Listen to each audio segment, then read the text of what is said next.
Chapter 351. If you want to support me and read ahead. Patreon.com/C7NX. Yeah, here's the new chapter. Next day, Saturday. The night turned into day, and I woke up early as I was used to, but unexpectedly almost all the students at the school also decided to wake up early. And this could be considered one of the strangest and most abnormal things that has ever happened at Hogwarts. Usually the only people who woke up early were the teachers, and even they spent a little extra time sleeping on the weekends. However, it seems that the excitement of seeing who would be the brave students who would put their names in the cup was so great that no one could sleep for a long time. And now here I was, in front of the entrance hall with my friends, eating toast with strawberry jam and hazelnut cream while looking around at all the curious and excited students. And I was also paying special attention to the students from the 3 schools who put their names on the cup, using my magic vision to see the blue thread of the magic contract connected to them.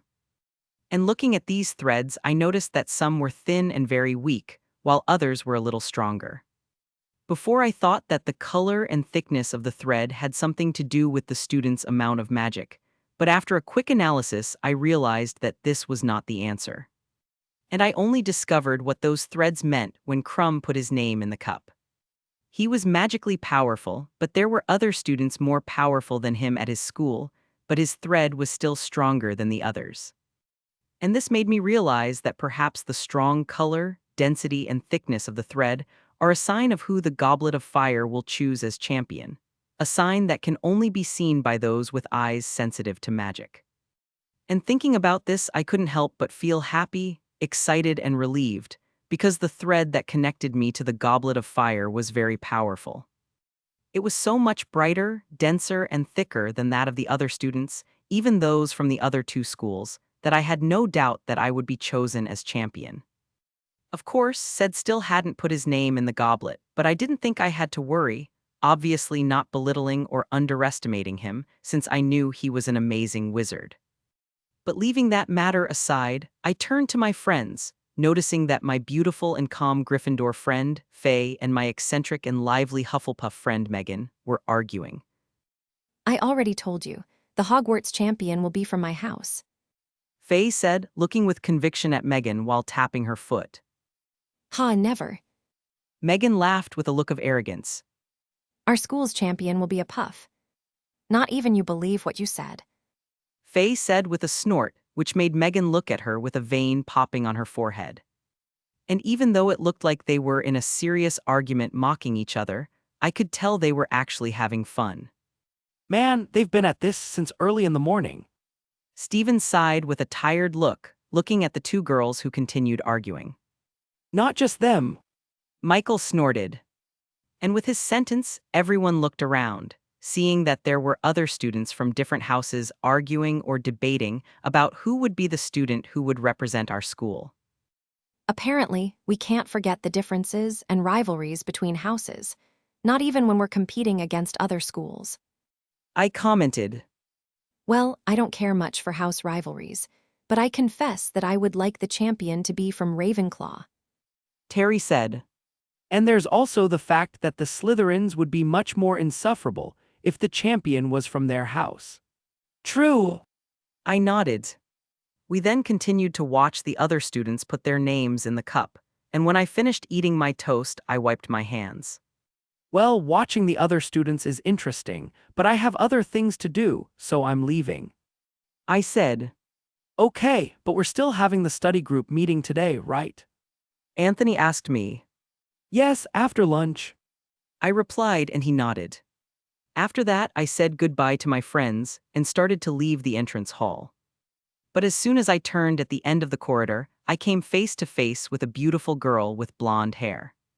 But what impressed me most was not her beauty, but the sensation that came from her that messed up and bothered my senses. Damn allure, I thought, trying not to show any expression of displeasure. Fleur, who was in front of me, was looking at me with a curious expression, and I could tell that she was wanting to say something to me. However, her allure was so strong, especially because she was so close to me, that my senses began to alert me and make me uncomfortable.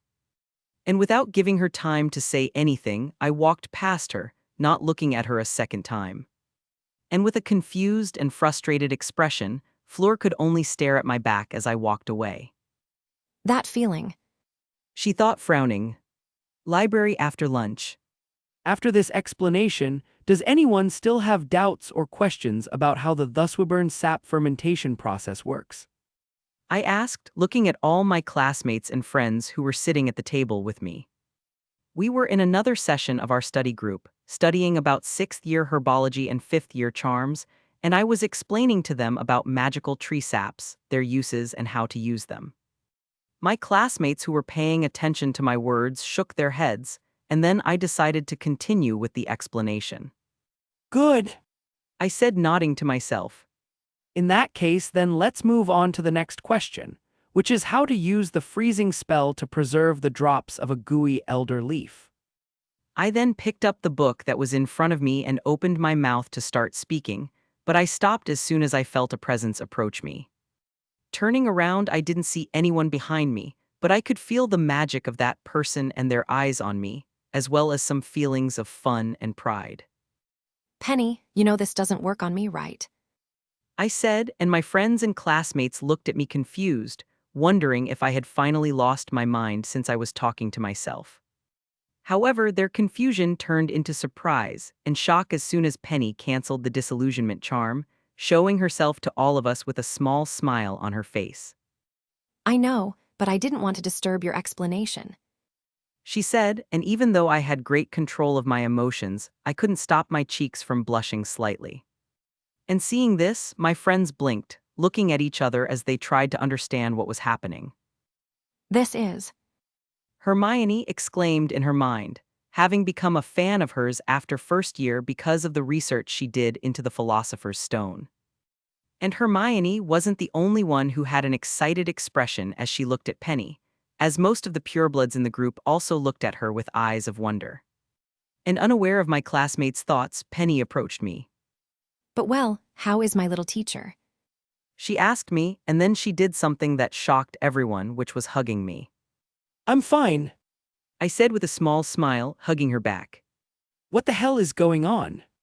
They all exclaimed in their minds, gaping at us. And I, who could feel their feelings, looked at Penny, who discreetly winked at me with an amused and mischievous smile. I have no doubt she did it on purpose. Chapter 352. If you want to support me and read ahead. Patreon.com/C7NX. Yeah, here's the new chapter. After breaking my hug with Penny, she started looking at my classmates, smiling slightly at them with a feeling of amusement, finding their astonished looks funny. And Luna, who was the only one who wasn't completely surprised but very curious, decided to ask the question that was on everyone's mind. Mrs. Flamel, do you know Ethan? She asked, tilting her head to the side, looking between me and the immortal lady. And Luna's question made everyone pay attention to Penny, waiting to hear her answer. Of course I know him. Penny snorted, waving her hand. What kind of grandmother would I be if I didn't know my own grandson? And with that sentence, everyone again felt as if their minds were exploding. Grandson. Some of the group members exclaimed in shock. Hey. Greengrass wondered, feeling her cold queen mask crack as confusion and shock seeped into her mind. How could Knight be her grandson? This makes no sense. And the main reason Greengrass was having such a hard time accepting that I could be Penny's grandson was because it would mean that I, someone she despised and at times even hated, was superior to her in influence and importance. And as a pureblood with some blood supremacist thoughts, it was difficult for her to accept that someone she judged as inferior was actually the superior wizard. But while everyone's minds worked to try to understand the situation and the new information, Luna looked at Penny with confusion. You're not really Ethan's grandmother, are you? She asked, and Penny looked at her. What makes you say that? Penny asked, smiling at Luna, feeling that this curious girl was fun. Well, I say that because Ethan is a muggle-born, and he himself has confirmed that, and I'm sure he wouldn't lie about that matter. Luna started to respond, looking at me, and I nodded at her. And since he's a muggle-born and you're a pureblood, you two shouldn't have any connection. Luna's answer and explanation were simple, but it was enough to make my colleagues realize that she was right and that I couldn't be Penny's real grandson. Oh, you're very smart. Penny said, nodding somewhat impressed. And you're right, I'm not Ethan's biological grandmother, but that doesn't matter to me because I still consider him my real grandson. And listening to Penny, I looked at her, seeing her smile slightly as she looked sideways at me. In smiling back, I nodded at her. Huh, but how did you? Hermione, who was silently processing the information, asked. Well, actually that happened shortly after we met. I replied, putting a finger on my chin. And that was around the end of our second year. Wait, you didn't know each other before this? Terry asked and I nodded. So does that mean you've only known each other for 2 years? Sue asked in surprise. How did Knight make someone like Perenelle Flamel consider and call him her grandson in just 2 years? Davis wondered in shock, before looking at her friend only to see her staring straight ahead with a lost look. In 2 years? Greengrass thought, looking straight ahead while cursing my luck. Wait, they met in second year. Doesn't that mean they met right after all that mess involving the Philosopher's Stone? Hermione reflected. She then remembered when Harry told Ron and her about the conversation he had with the headmaster, where he discovered that, in fact, the stone had already been removed from the Mirror of Erist before his confrontation with you-know-who by an unknown person, and that the headmaster seemed to believe that this person was not evil or had bad intentions. And with that in mind, Hermione started looking at me with a suspicious look, creating dozens of theories and assumptions in her head. And I, who didn't know what was going on in my classmates' minds, continued talking to Penny, Luna, and my other friends. In the afternoon, after the study group finished their session for the day, my friends and I decided to take a walk around Hogwarts, touring the castle grounds while passing by Durmstrang's ship and Beauxbaton's grand carriage. We were at this exact moment sitting under a tree enjoying the sunset while looking from afar at Hagrid, who was taking care of the Abraxans, the immense winged creatures that had brought the students and teachers from the French school. Man, I'm so excited for tonight. Anthony said with an excited look. Me too. Terry said, just as excited and expectant as our half-badger friend, who was known for being the liveliest person in the group. Really? Why? I asked, looking at Terry with a raised eyebrow. Because I'm participating in the bet that the twins created about who the 3 champions will be, and if I get at least one right, I'll win a lot of money. He replied with greed in his eyes, making me wonder if he wasn't a half-goblin. I didn't know about that bet. I said, scratching my chin. Oh, they started it this morning, before you got to the Great Hall. Terry shrugged. And I'm participating too. Stephen said, and I looked at him with a raised eyebrow, before turning to my friends to see Sue, Michael, and Lisa nodding their heads. Are you all participating in that bet? I asked with a strange face. Yes, I thought it would be fun to try and guess who would be chosen as champions. Lisa said with a shrug and a slight smile. Not to mention the fact that there's still a chance for us to make some money from this. Sue continued, putting an arm on her friend's shoulder while smiling at us. Well, I wasn't expecting almost all of you to decide to participate in one of the twins' bets. I said, and then looked at Padma, Anthony, and Luna, who were the only ones who didn't say anything about the bet. At least 3 of you have not yet been corrupted. If I hadn't spent my entire allowance last week ordering sweets from Hogsmeade, I would have joined them too. Anthony said, and I looked at him with a blank face. I don't like betting, and I even tried to convince them both not to participate. Padma said, pointing to Sue and Lisa, who smiled innocently. In listening to Padma, I nodded satisfied. I then, trying to find out if there was more hope for this strange group of friends of mine, looked at Luna, who, upon feeling my gaze, turned to me, tilting her head to the side. I also just found out about this bet. She said, before looking back at the Abraxans. She didn't even say whether she would have participated in it or not, I thought, sweating. Sigh. I said, shaking my head slightly. I then stopped, looking at them before curiosity dawned on me. But now I'm curious. I asked. Oh, that's. Terry started to say, looking around for help as he sweated under my gaze. Of course we bet on you, hee hee. Sue said, laughing nervously. Yes, that's right. Terry said, How could we not bet on our dear, amazing friend Ethan Knight?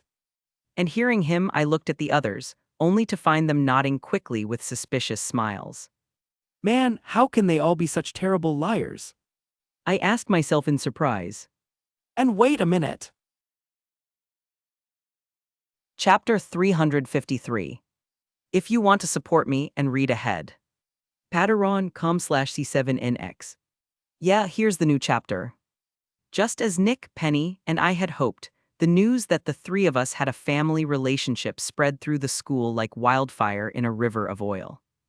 Students, teachers, and staff, everyone who was currently at Hogwarts, whether people from the school itself or from the two invited schools, was interested in this subject.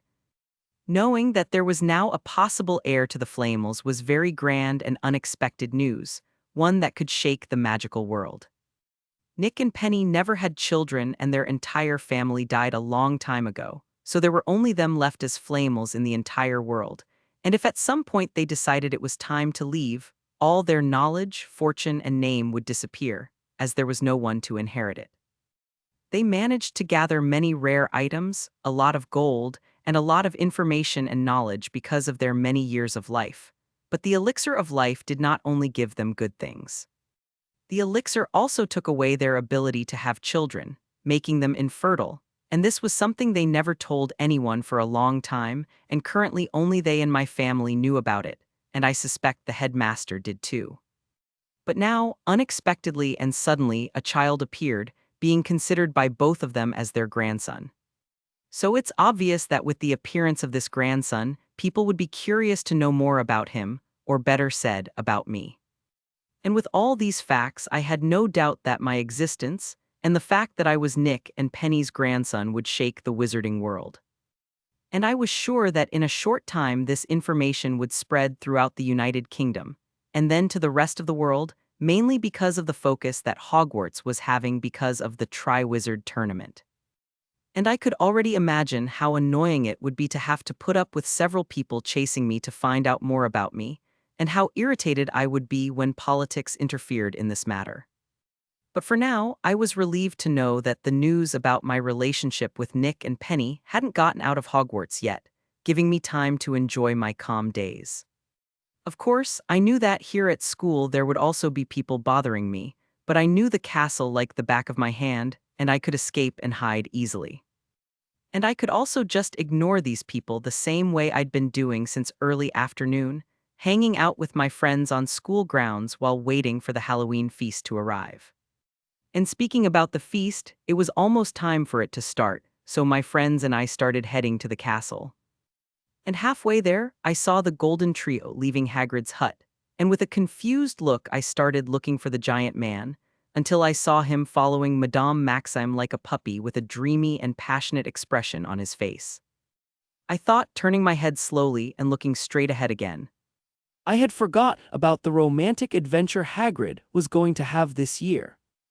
But well, I think things will be better for them now, since Skeeter will no longer be in the way of this. Big Love. Great Hall Halloween Feast.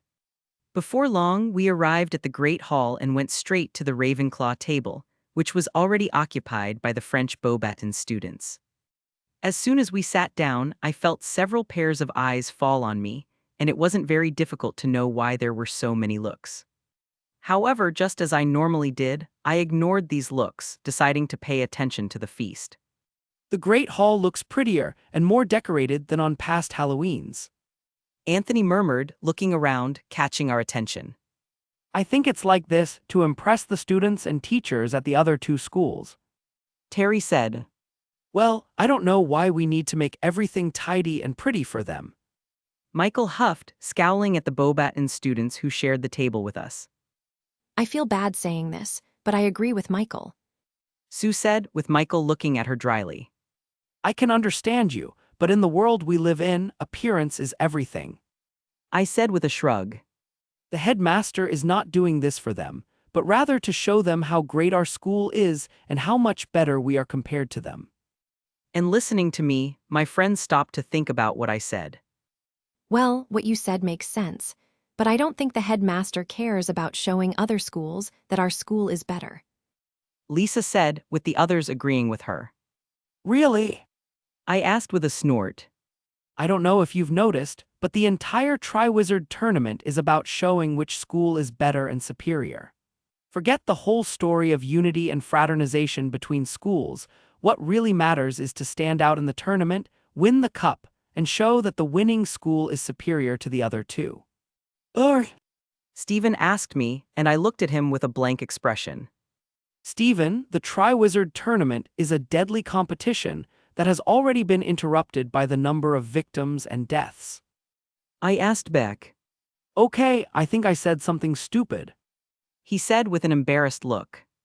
And we would continue with our conversation, but the headmaster arrived at the great hall to start the feast.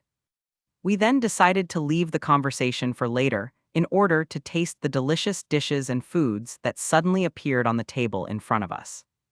It seemed like the dishes and foods at today's feast were prepared with special care, but none of the other students besides me were really enjoying them. Everyone was tense and impatient, wanting the feast to end soon so that the headmaster could reveal the names of those chosen as champions.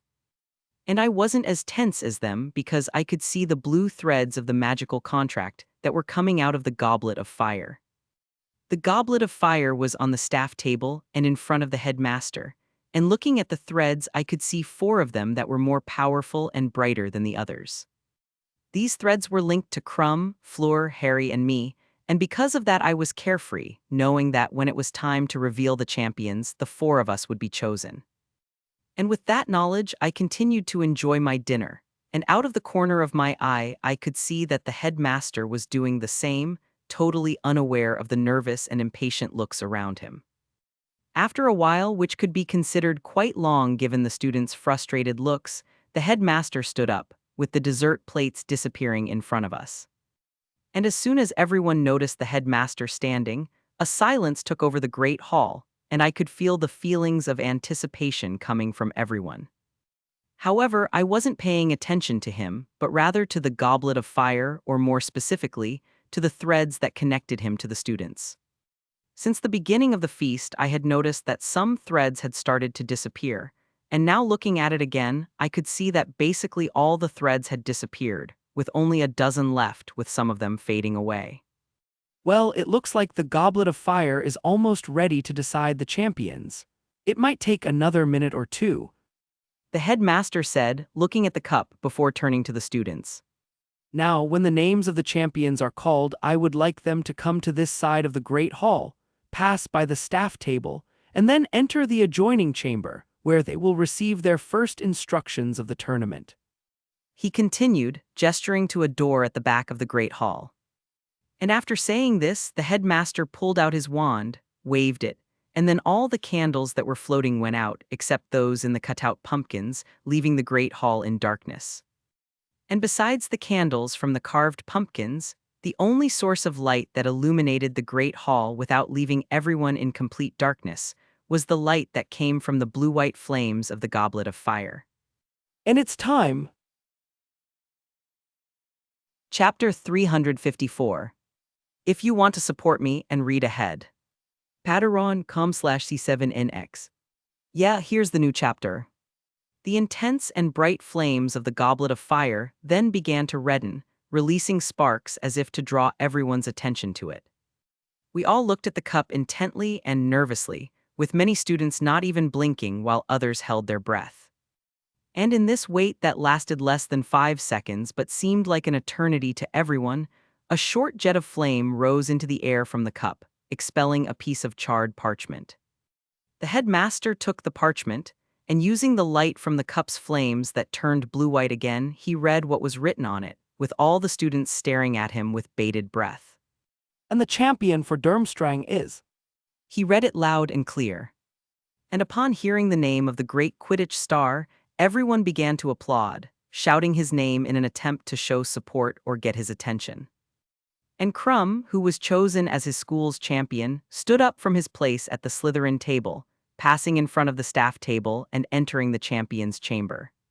Bravo, Victor! Karkaroff's booming voice echoed throughout the great hall, so loud that not even the applause could drown it out. Yes, I got 1 out of 3 right.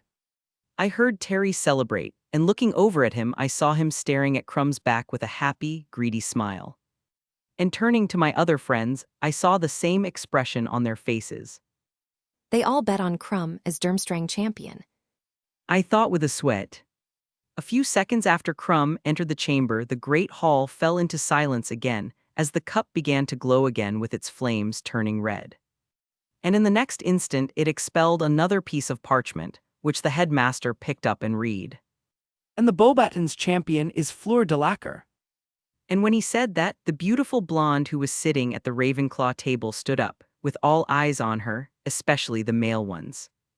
She then glanced at me, which I pretended not to see, and with a frustrated huff she turned away, heading towards the champion's chamber while leaving several disappointed and sad French students behind.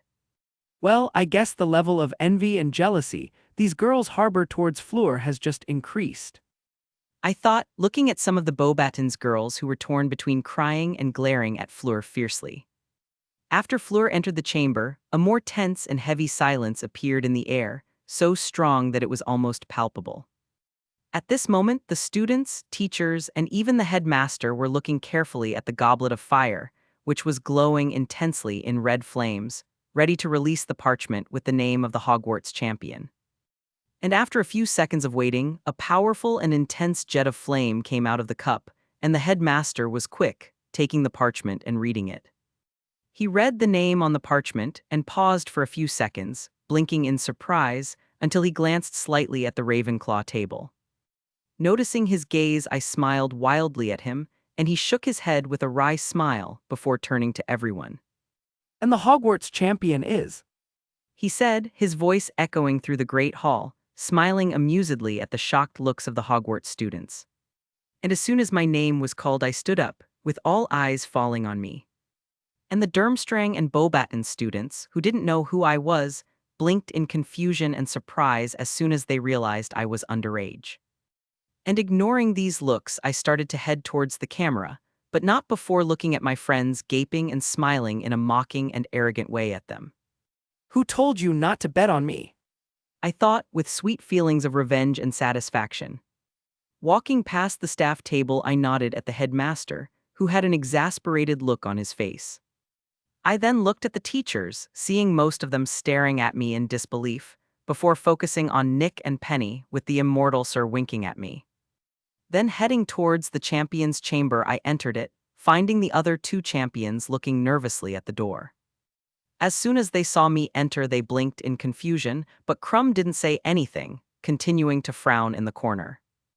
And Fleur, who stared at me for a few seconds, just nodded to herself, and I could tell that her confusion disappeared and was replaced by acceptance, relief, and certainty, which left me confused. Well, if there's one thing I've learned in my 2 lives, it's that a man should never try to understand a woman's mind. I shrugged, going to the other corner of the chamber, very close to the fireplace and waiting with my hands on my pocket, having a relaxed expression on my face. And a few seconds later, the chamber door was opened again, and Harry walked in with a blank expression, but I could feel confusion and panic coming from him. What is it? Do they want us to go back to the hall? Fleur asked, her French accent mixing with her English.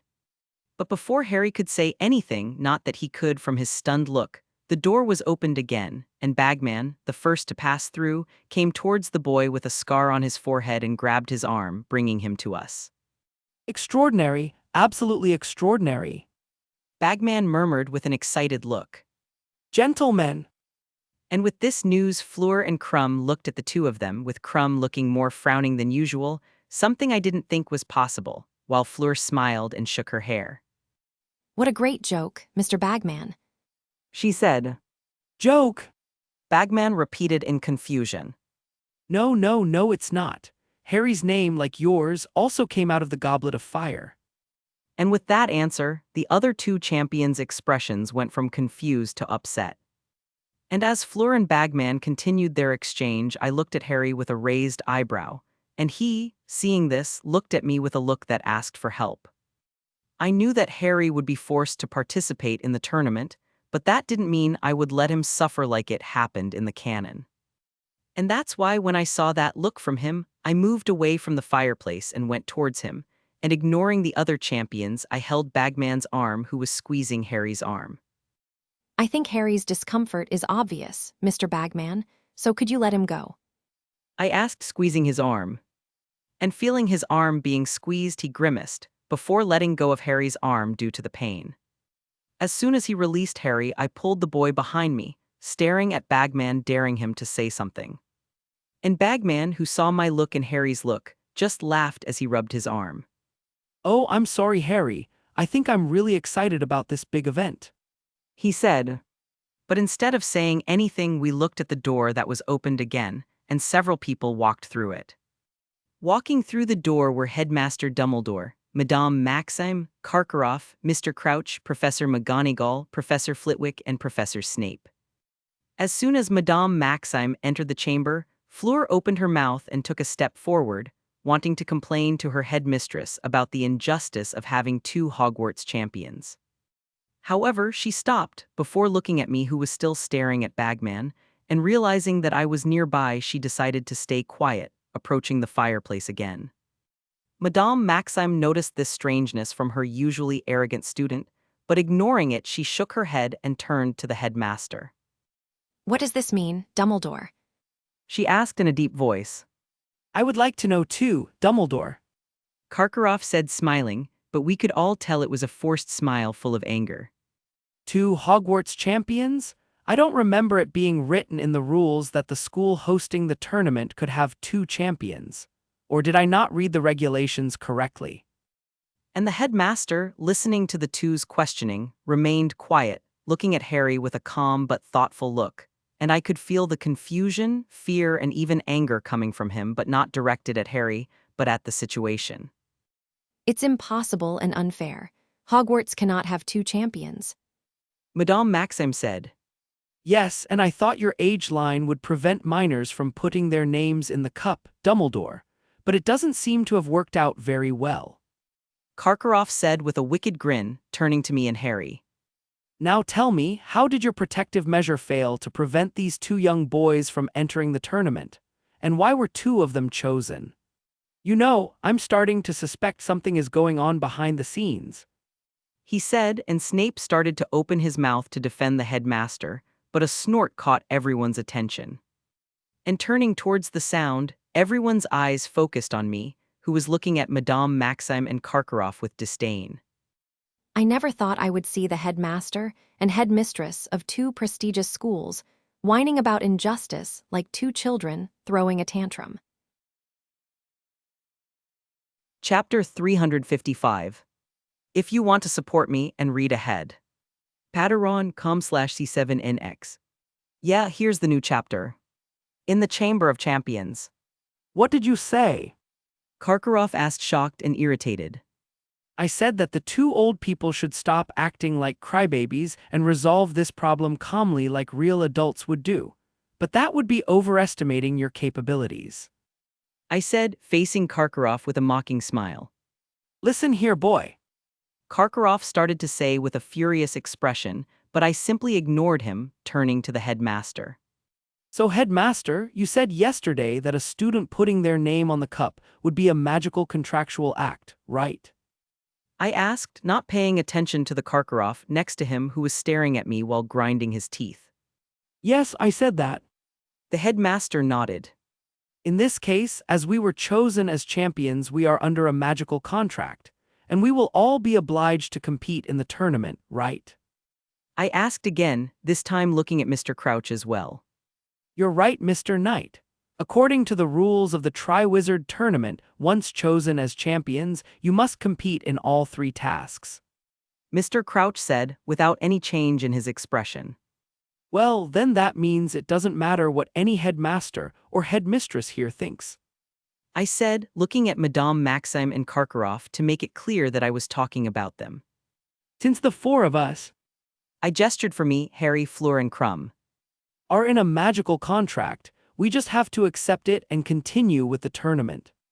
So you mean we should accept that Hogwarts has two champions?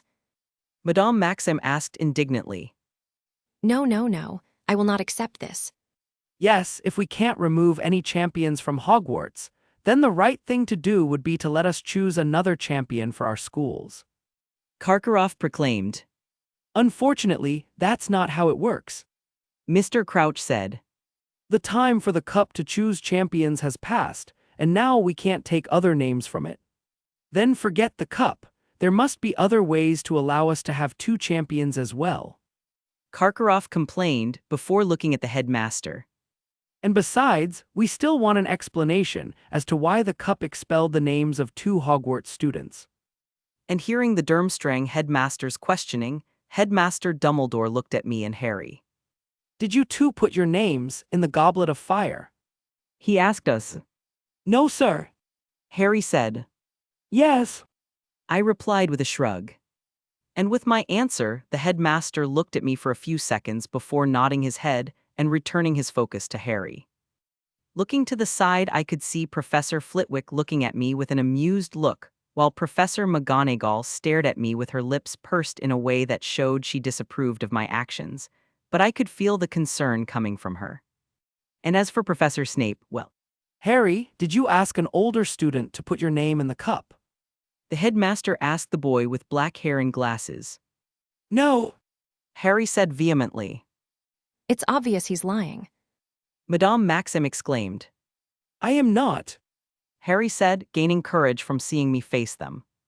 But in addition to courage, he was also feeling anger and irritation with all these questions and suspicious looks, whereas in fact he was the victim of the situation. So how did your name end up in the cup? Madame Maxim questioned, using her tall stature to look at Harry, who didn't flinch or back away. I don't know. Do you think I would actually want to participate in this stupid tournament? Harry asked, facing Madame Maxim. And looking at him somewhat surprised, I nodded my head impressed. And it wasn't just me who was looking at Harry differently. And Madame Maxim, who hadn't expected to be confronted like this, prepared to open her mouth again, and I could feel that Harry was about to explode, as his magic and emotions were getting out of control. I then placed a hand on his shoulder, and he turned to me, and I shook my head before taking a step forward. If you're so doubtful about Harry's answer, and the fact that he didn't actually put his name in the cup, then how about he swears a magical oath to prove he's telling the truth? I asked, looking everyone in the eye. And Harry, who knew what a magical oath was thanks to the magic lessons he was taking with Sirius, stopped, blinking for a moment before that this was a good idea. Yeah, if this proves that I am telling the truth and that I do not want to be in this tournament, then I will swear a magical oath. Harry said, already taking out his wand. And those who previously accused him of lying stopped, realizing that he was serious. A magical oath will not be necessary. The headmaster said. I agree with Albus. A new deep and slightly hoarse voice said from the door. Clearly the boy didn't put his name in the cup. Moody said, approaching us. What do you mean, clearly? Karkaroff asked, and Moody's magical eye focused on him, before the old Auror growled.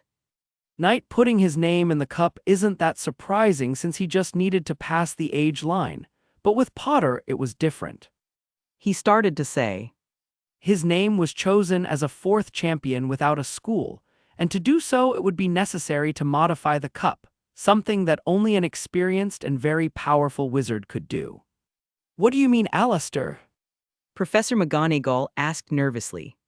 What I'm trying to say is that someone put Potter's name in the cup with less than positive intentions. And what intentions would those be? Karkaroff asked in sarcasm.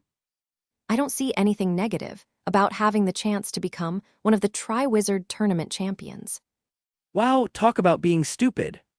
I muttered, and Karkaroff's head snapped towards me so fast I could almost hear it snapping. Yeah, seeing nothing negative about being forced to participate in a deadly tournament must be a sign of stupidity. Moody nodded, amused by my choice of words. And I could hate Moody because I knew he was actually a Death Eater, but I would accept this temporary truce with him in favor of bullying Karkaroff. Wait, Alistair, so you mean that whoever put Harry's name in the cup wants him to? Wants him to die, yes. He said. And with that sentence, a tense silence fell on everyone in the chamber. And Harry, who was the main focus of all this confusion, stopped, feeling his mind freeze for a few moments. He then started to sweat, and I could feel the fear, nervousness, and panic rising in him.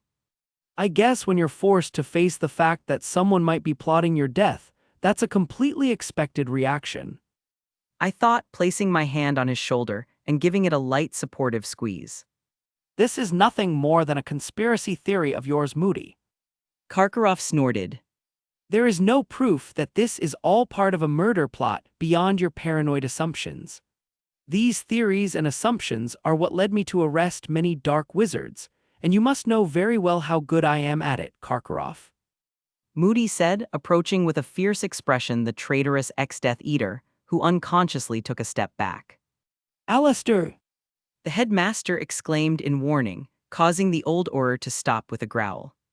Tusk, just now that the show was getting interesting.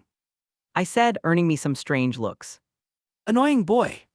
Karkaroff muttered, looking at me. Crying wench. I said, not even trying to hide it or keep it down. You! Karkaroff exclaimed angrily. How dare you, you insolent brat! Jan. I asked boredly, and this only seemed to enrage the headmaster of Durmstrang further. You dare to mock me? Brat, you don't know who I am or what I'm capable of. He said, approaching me, not noticing that Professor McGonagall, Professor Flitwick, Moody, and unexpectedly Fleur took out their wands. You wouldn't happen to be threatening my grandson, would you? A new calm yet powerful female voice sounded, making everyone stop. And looking in the direction of the voice, we could all see Nick and Penny entering the chamber, with Penny staring coldly at Karkaroff. Grandson. Karkaroff repeated, until the realization hit him and he slowly turned to me, who waved at him with a cheerful smile on my face that basically said, Yes, she's talking about me. Those looks of surprise and shock are always fun to see. Chapter 356. If you want to support me and read ahead. Patreon.com/C7NX. Yeah, here's the new chapter. What do you mean by grandson, Mrs. Flamel?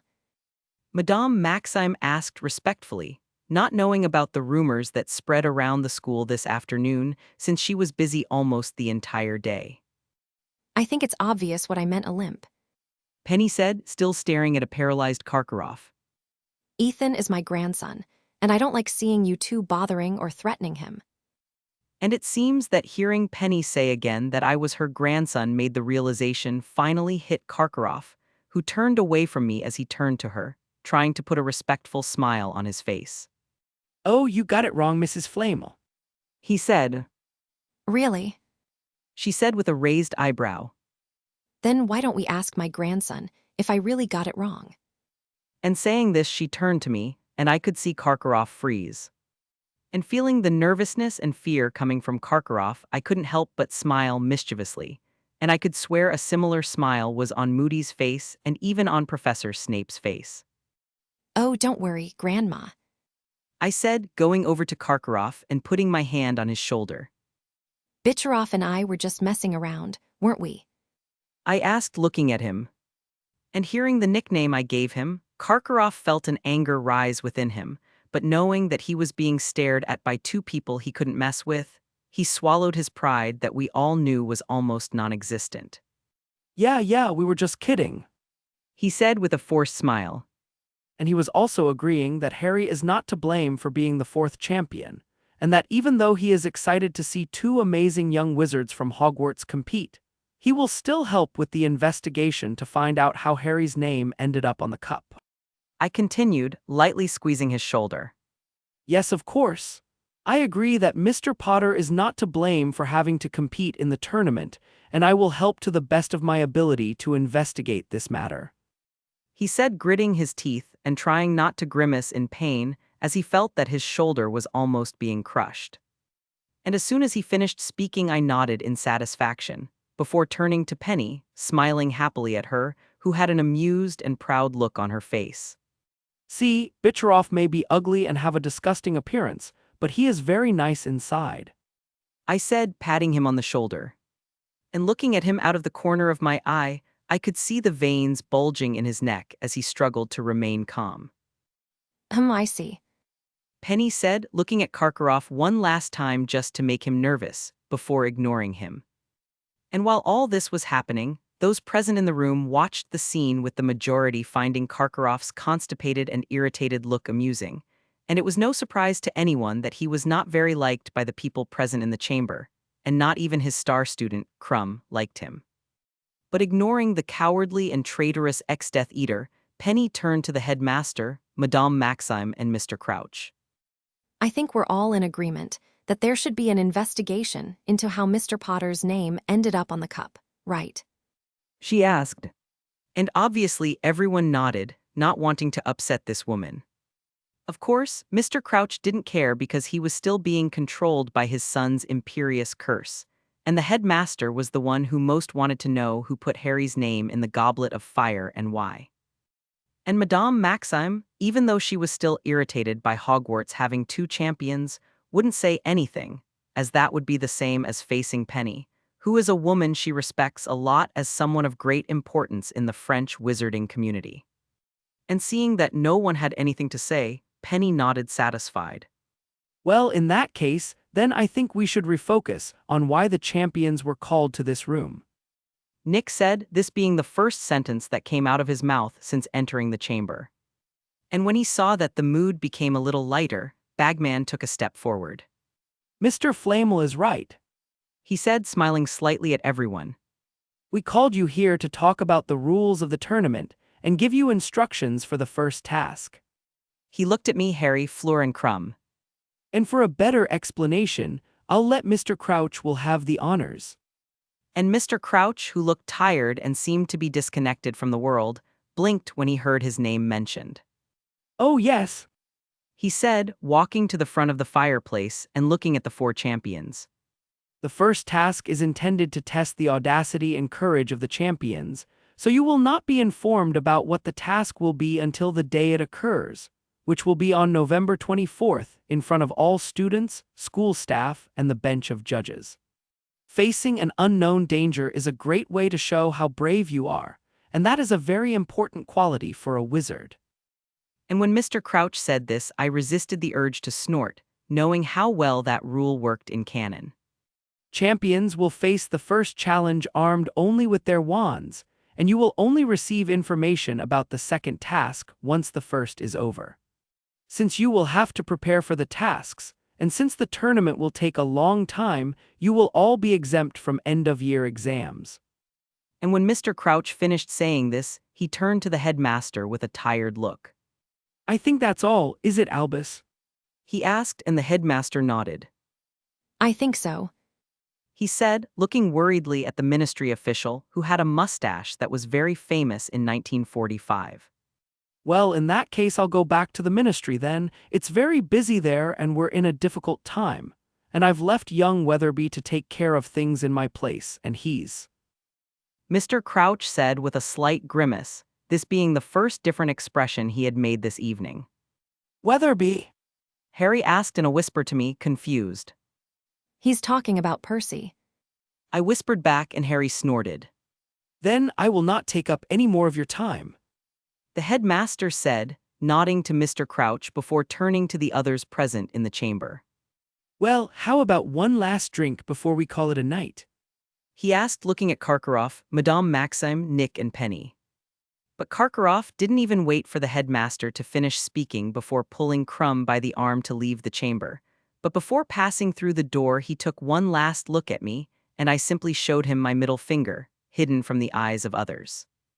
And seeing this, Bicharoff gritted his teeth, but knowing he couldn't do anything, he left, not wanting to be in my presence any longer. Madame Maxime also thought about leaving the chamber with Fleur, but then she looked at Nick and Penny, who were behind the director, unsure whether she should accept the invitation or not, as this would be a unique opportunity to sit down for a drink next to the most famous wizard and witch in France.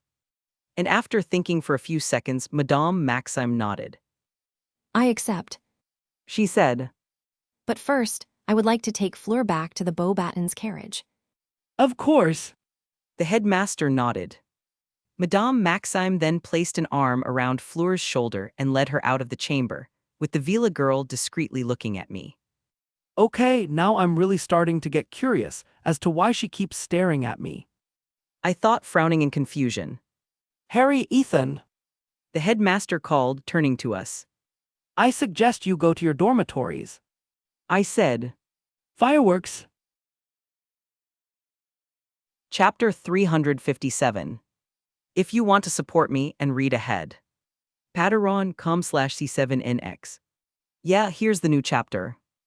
As soon as Harry and I left the Chamber of Champions, we saw that the Great Hall was empty, with all the students having already returned to the common rooms of their houses. We then left the Great Hall and started to go through the corridors and up the stairs, heading towards the towers where the Gryffindor and Ravenclaw common rooms were located. We were in a peaceful silence, but I could sense that Harry had something to ask me by the sideways glances he was giving me. Harry, you know that questions are asked using the mouth, and not the eyes, right? I said, looking at him beside me. Oh, Harry looked down slightly embarrassed before coughing and looking at me. I was curious to know why you entered the tournament. He said. Well, actually, I entered the tournament not for the fame or the money, but to challenge myself. I said, and Harry nodded. I was already expecting that. Ethan already has a lot of money and he doesn't care if he has fame or not, and besides, everyone knows he's a bit crazy and loves to get into dangerous situations, Harry thought. Why do I feel like he's thinking something rude about me? I asked myself, looking at his thoughtful face. But shaking my head, I put it aside, going back to talking. But you know, there's another reason why I wanted to become a champion. I said, and Harry looked at me curiously. And what is the reason? Freedom. I replied. What do you mean? He asked with a confused face. What I meant was that I wanted to be free to make my own choices, without having to worry about other adults trying to control me. I explained, but that only seemed to confuse Harry even more. But what does this have to do with the tournament? He asked. Well, now that I have become a champion in the Triwizard Tournament, which is an official tournament organized by our ministry and recognized by the International Confederation of Wizards, I ended up being emancipated. I replied. Oh, yes. Harry nodded until he understood what I said. Wait, what? You didn't hear wrong. From today, I am emancipated and am considered an adult in the eyes of magic and the ministry. I smiled, pleased that now I could use magic freely at home, not that I didn't already do that. But how? Harry asked. Simple. One of the rules of the tournament is that only adults should participate in it, but we are minors and were chosen as champions, right? I asked and Harry nodded. Well, that is the point. The Goblet of Fire, which is a magical item, chose us, and a representative from the ministry, as well as the headmaster, accepted our participation in the tournament, and because of that, they basically stated that they see us as adults. I continued to explain. And since being chosen as champion in the tournament involves a magical contract, law, ministry, and magic must now consider us emancipated. But isn't this just an assumption? He asked me. Not really, that's the law, and not even the ministry can change that since it also involves magic. I said, smiling mischievously. And what does that mean for you? Harry asked. I mean, now that you're an adult in the wizarding world, what's changed for you? Well, now I don't have to worry about the ministry or the school trying to control me or decide things for me in the wizarding world. I can also use magic outside of Hogwarts, and I also have all the other rights that an adult can have. I answered. I then put my arm on Harry's shoulder. And that doesn't just apply to me. I said, smiling at him in a way that made him alert. I don't know if you forgot, but you're also a champion. Yes, but what does that have? Oh? Harry said, realization hitting him. Yes, my friend, now you are legally an adult. I said, satisfied with his look. Holy damn. He muttered. He then winked and turned to me. That's amazing. He said. Now I can use magic outside of school. Yes. I said. Not that you couldn't before, as serious. The new chapter. As soon as Harry and I left the Chamber of Champions, we saw that the Great Hall was empty, with all the students having already returned to the common rooms of their houses. We then left the Great Hall and started to go through the corridors and up the stairs, heading towards the towers where the Gryffindor and Ravenclaw common rooms were located. We were in a peaceful silence, but I could sense that Harry had something to ask me by the sideways glances he was giving me. Harry, you know that questions are asked using the mouth and not the eyes, right? I said, looking at him beside me. Oh, Harry looked down slightly embarrassed before coughing and looking at me. I was curious to know why you entered the tournament, he said. Well, actually, I entered the tournament not for the fame or the money, but to challenge myself, I said, and Harry nodded. I was already expecting that. Ethan already has a lot of money and he doesn't care if he has fame or not, and besides, everyone knows he's a bit crazy and loves to get into dangerous situations, Harry thought. Why do I feel like he's thinking something rude about me? I asked myself, looking at his thoughtful face. But shaking my head, I put it aside, going back to talking. But you know, there's another reason why I wanted to become a champion, I said, and Harry looked at me curiously. And what is the reason? Freedom, I replied. What do you mean? He asked with a confused face. What I meant was that I wanted to be free to make my own choices, without having to worry about other adults trying to control me, I explained, but that only seemed to confuse Harry even more. But what does this have to do with the tournament? He asked. Well, now that I have become a champion in the Triwizard Tournament, which is an official tournament organized by our ministry and recognized by the International Confederation of Wizards, I ended up being emancipated, I replied. Oh yes, Harry nodded, until he understood what I said. Wait, what? You didn't hear wrong. From today I am emancipated and am considered an adult in the eyes of magic and the ministry. I smiled, pleased that now I could use magic freely at home, not that I didn't already do that. But how? Harry asked. Simple. One of the rules of the tournament is that only adults should participate in it, but we are minors and were chosen as champions, right? I asked, and Harry nodded. Well, that is the point. The Goblet of Fire, which is a magical item, chose us, and a representative from the ministry as well as the headmaster accepted our participation in the tournament. And because of that, they basically stated that they see us as adults, I continued to explain.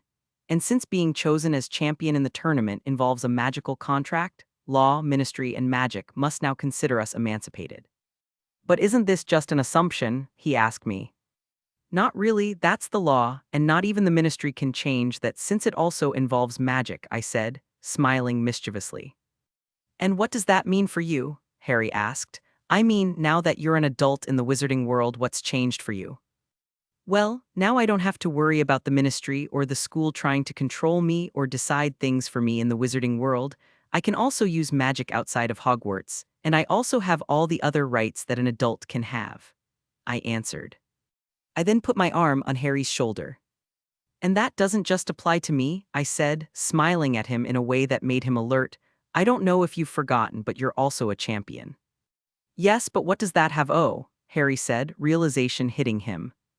Yes, my friend, now you are legally an adult, I said, satisfied with his look. Holy damned, he muttered. He then winked and turned to me. That's amazing, he said, now I can use magic outside of school. Yes, I said, not that you couldn't before, as Sirius House is protected and still a lord's house. We then continued our walk to our common rooms, with Harry obviously still dazed, thinking about the fact that he was now an adult in the wizarding world, and meanwhile I looked ahead, reflecting on my future plans now that I had entered the tournament. And as I reflected, I could feel Harry's mood worsen again, and I looked over at him only to find him staring at the floor with a frown. Why the sullen face? I asked. I was just thinking about the tournament. He replied. Well, what then? I gestured for him to continue. It's just that I remembered that it's very dangerous, and that many people have died in it, and that's probably why someone put my name in the cup. He said. Yes, I can understand why that would make you look like that. I commented. But you know, you don't have to worry too much about it. The tournament will be difficult, and may even be dangerous, but remember that you are a strong and courageous wizard. I don't think it's going to help me survive the tasks. He said dryly. Well, then it's good that I'm here. I said smiling, pointing at myself with my thumb. I'll help you complete all 3 tasks, and I'll make sure you complete them spectacularly. Really? He looked at me hopefully. I agreed. Thank you. He said, smiling slightly, a little more relieved. No need to thank me. I said, giving him a slight push. And in our conversation, we reached a point in the corridor where we should separate. Well, I hope you enjoy the party in the Gryffindor common room. I said, waving at him. I tell you the same. He joked and I laughed lightly. And with that, each of us went our separate ways towards the common room of our respective houses. Gryffindor Common Room. As soon as Harry passed through the entrance to the Gryffindor Common Room, he saw that almost all the students from his house were waiting for him. And as soon as they saw Harry enter, everyone started applauding and celebrating, going up to him while trying to congratulate him and ask him several questions. And Harry, who was in the middle of everyone, didn't know what to do, but he was so tired that he simply accepted the congratulations before saying that he was sleepy and would go to his room to sleep. Wait, Harry, could you at least tell us how you and Knight managed to get your names on the cup?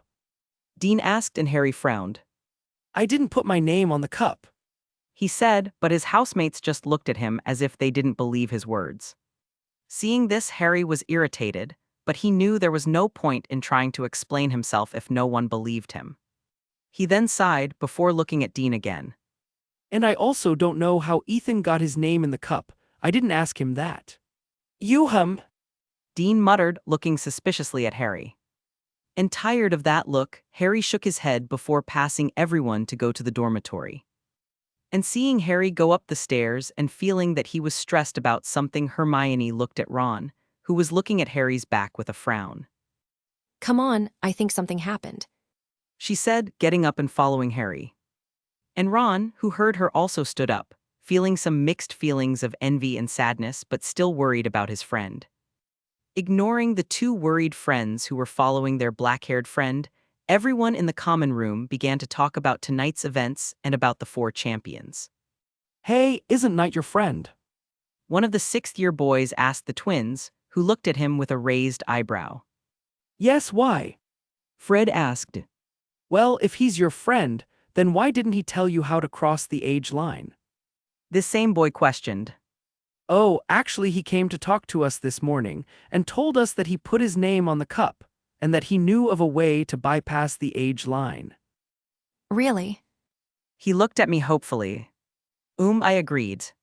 Thank you, he said, smiling slightly, a little more relieved. No need to thank me, I said, giving him a slight push. And in our conversation, we reached a point in the corridor where we should separate. Well, I hope you enjoy the party in the Gryffindor common room, I said, waving at him. I tell you the same. Yes, but we refused his help.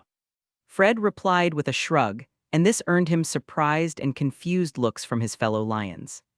Why? Lee, one of the twins' closest friends, asked somewhat shocked.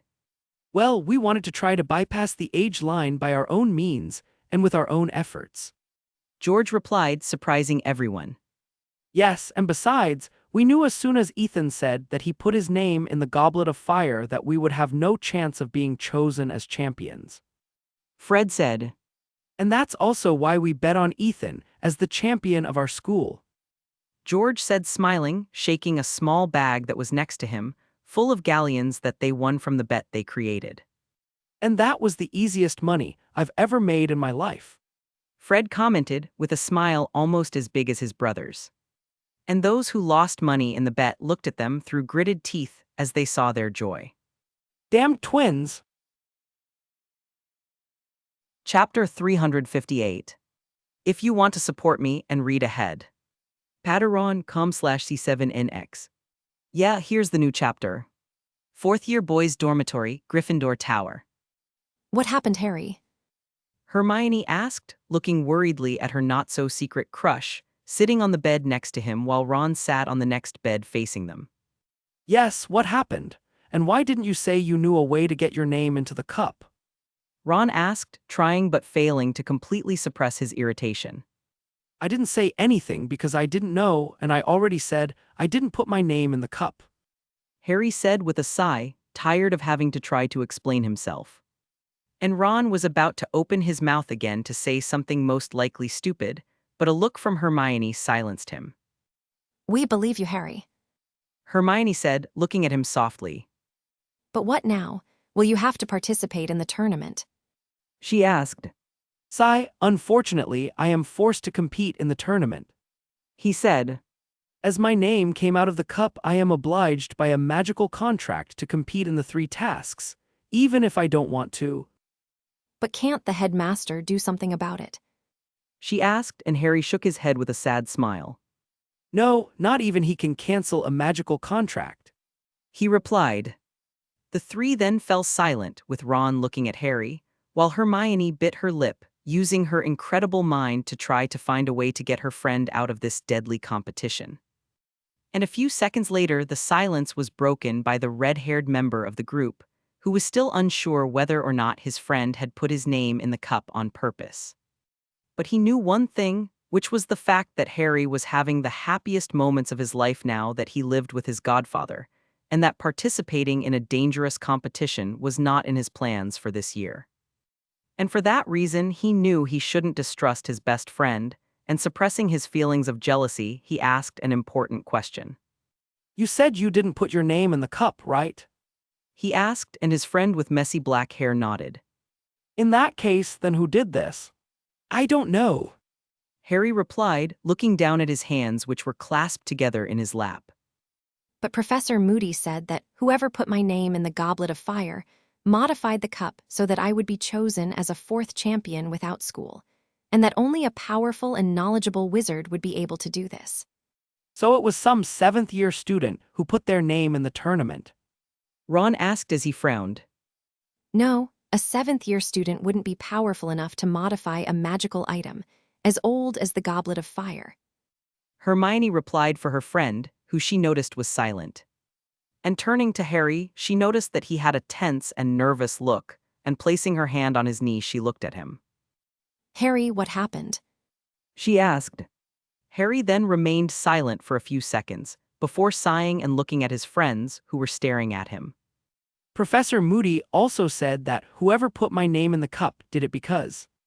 He said, and this information made both of them look at him scared. What? Hermione asked, finding it difficult to breathe. Whoever put my name in the cup probably wants me to die in one of the tasks. Harry said, and listening to him, his friends looked at each other with worried looks. Did Professor Moody say this to the headmaster and the other tournament organizers? Hermione asked.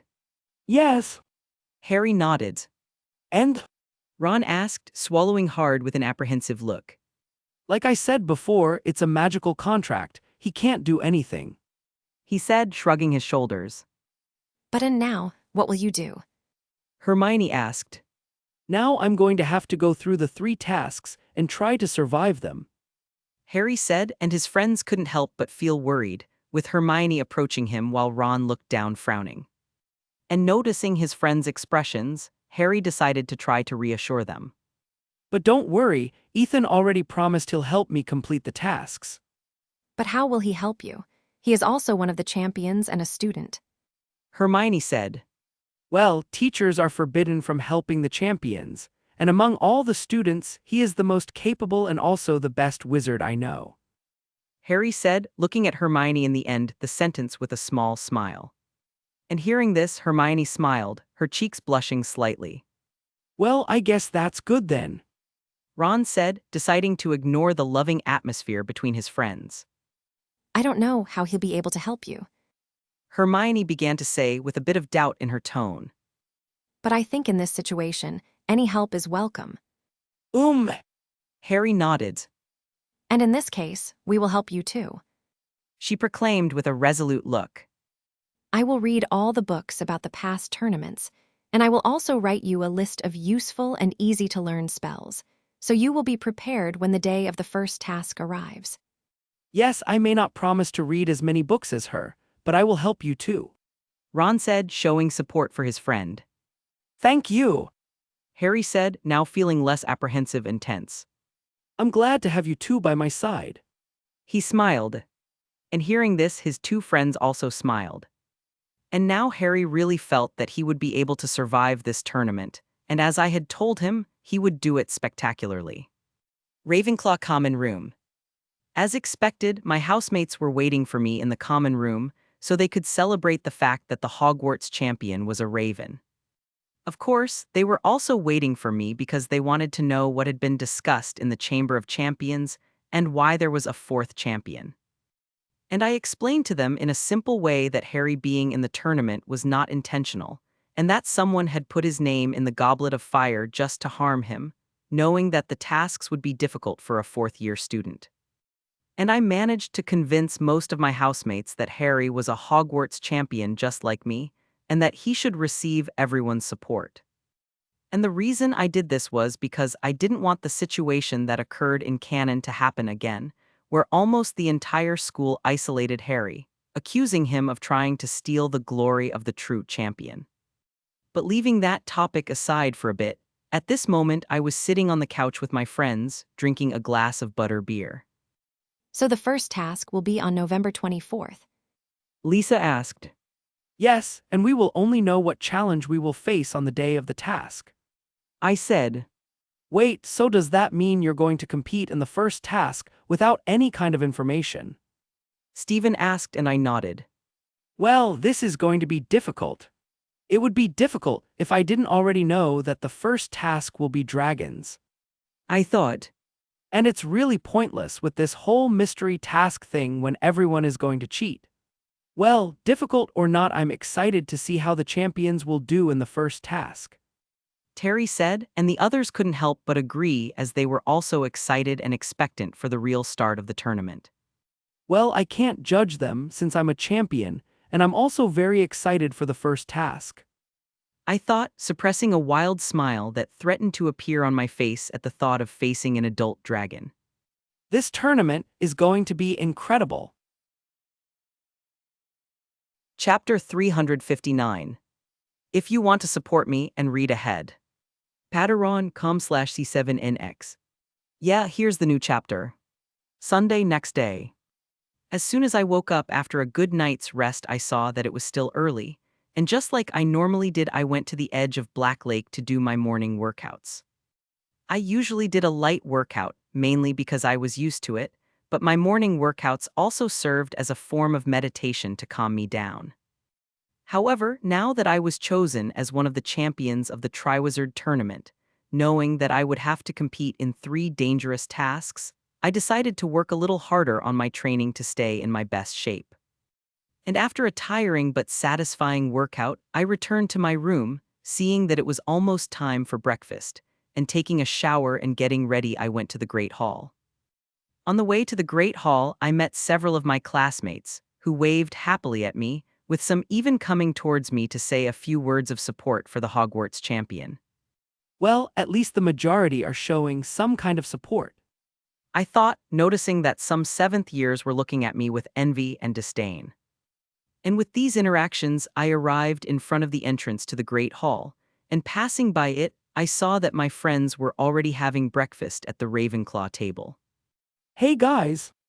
I said, sitting next to Lisa and taking a piece of toast from her plate, ignoring her indignant exclamation. Good morning, Mr. Champion. Sue said with a playful smile, to which I rolled my eyes. Yes, I understand that you are my fan. I said, and instead of denying, Sue just smiled even more. Of course, I'm the Hogwarts Champion's #1 fan. She said proudly. And don't forget this when you win the prize of 1,000 galleons. She winked at me. Of course. I huffed, looking at my greedy friend. I then looked to the side at my other friends, only to find Terry staring at me with a smile similar to Sue's while wearing a navy blue foam finger with Ethan Knight, greatest champion, written on it. And seeing this, I looked at him with a blank look, wondering when he bought or made this foam finger. Sometimes you scare me, I said. And shaking my head, I decided to focus on my breakfast, noticing that the Great Hall was filling up with students from all three schools. And looking at the entrance to the Great Hall, I saw Harry walk past it with his friends, smiling happily. And I could feel that he wasn't as stressed or tense as he was yesterday. It looks like Ron has managed to overcome his stupid jealousy and isn't acting like an idiot. I thought, looking at the three friends who sat at the Gryffindor table, with me seeing some of the lions chatting happily with Harry. I think the only problem now will be the Slytherins, especially Malfoy. I reflected, placing a hand on my chin. I don't know if he will still create those Potter stink badges, as in canon they also serve to support the other Hogwarts champion, which in this case is me now. Malfoy doesn't like me, so I doubt he'll want to support me, but he doesn't like Harry either, and I can even say he hates him, so I don't know if he'll still create and wear the badge. And with that doubt in my mind, the breakfast continued. In the afternoon, I was walking around the castle aimlessly, until in one of its many corridors I met Professor McGonagall, who was coming from the opposite direction. She had some parchments in her arms and didn't seem to be paying much attention to her surroundings, so I called out to her. Professor Minnie. I said, making the feline lady lift her head and look in my direction.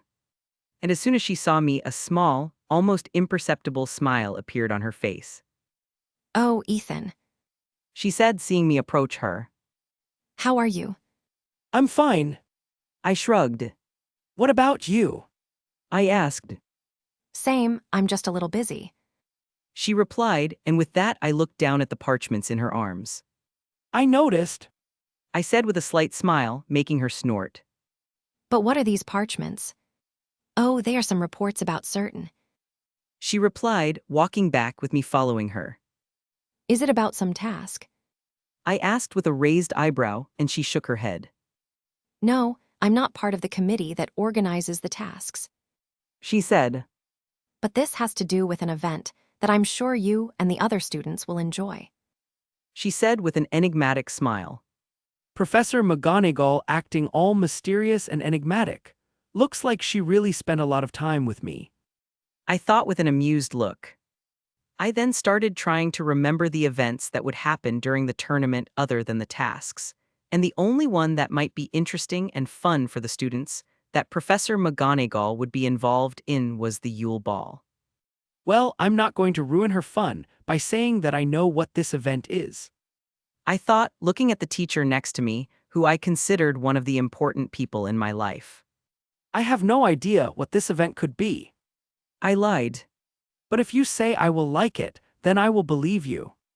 And hearing this, Professor McGonagall smiled, and we then continued to walk together in calm silence. She didn't question why I was following her, nor did I ask where she was going. We just decided to enjoy each other's presence in silence, with me realizing that it had been a while since I spent time with my favorite teacher. And on our walk we arrived in front of her office, and looking at her desk I noticed some parchment scattered across it, and I found it strange, since Professor McGonagall was one of the most well-organized people I knew. Well, it looks like you weren't lying when you said you were busy. I commented. Yes, She sighed. but I guess that comes with the duty of being the deputy headmistress. I muttered with a nod, sitting down on the chair in front of her desk. She then placed the parchments she was carrying on her desk before turning to me. Do you want something to drink? She asked, and I thought for a moment before nodding. I would like some tea. I replied. I then saw Professor McGonagall summon her personal house elf and ask him for something, and in the meantime I looked around her office, which had become such a familiar place to me in my 4 years at Hogwarts. And as I looked around I noticed his bookshelf, seeing that on a specially decorated shelf were the books I had written, which caused a fond smile to appear on my face. Professor McGonagall finished talking to her house elf, and turning to me she noticed where I was looking. These were special gifts from a very dear student of mine. She said, bringing my attention to her. And I then noticed her small smile and affectionate gaze as she looked at me, warming my heart. Well, I believe that you are also someone very dear and important to this student. I said, and this sentence made Professor McGonagall's smile grow a little wider. Professor McGonagall then cleared her throat, adjusting her glasses and picking up one of the parchments in front of her to read.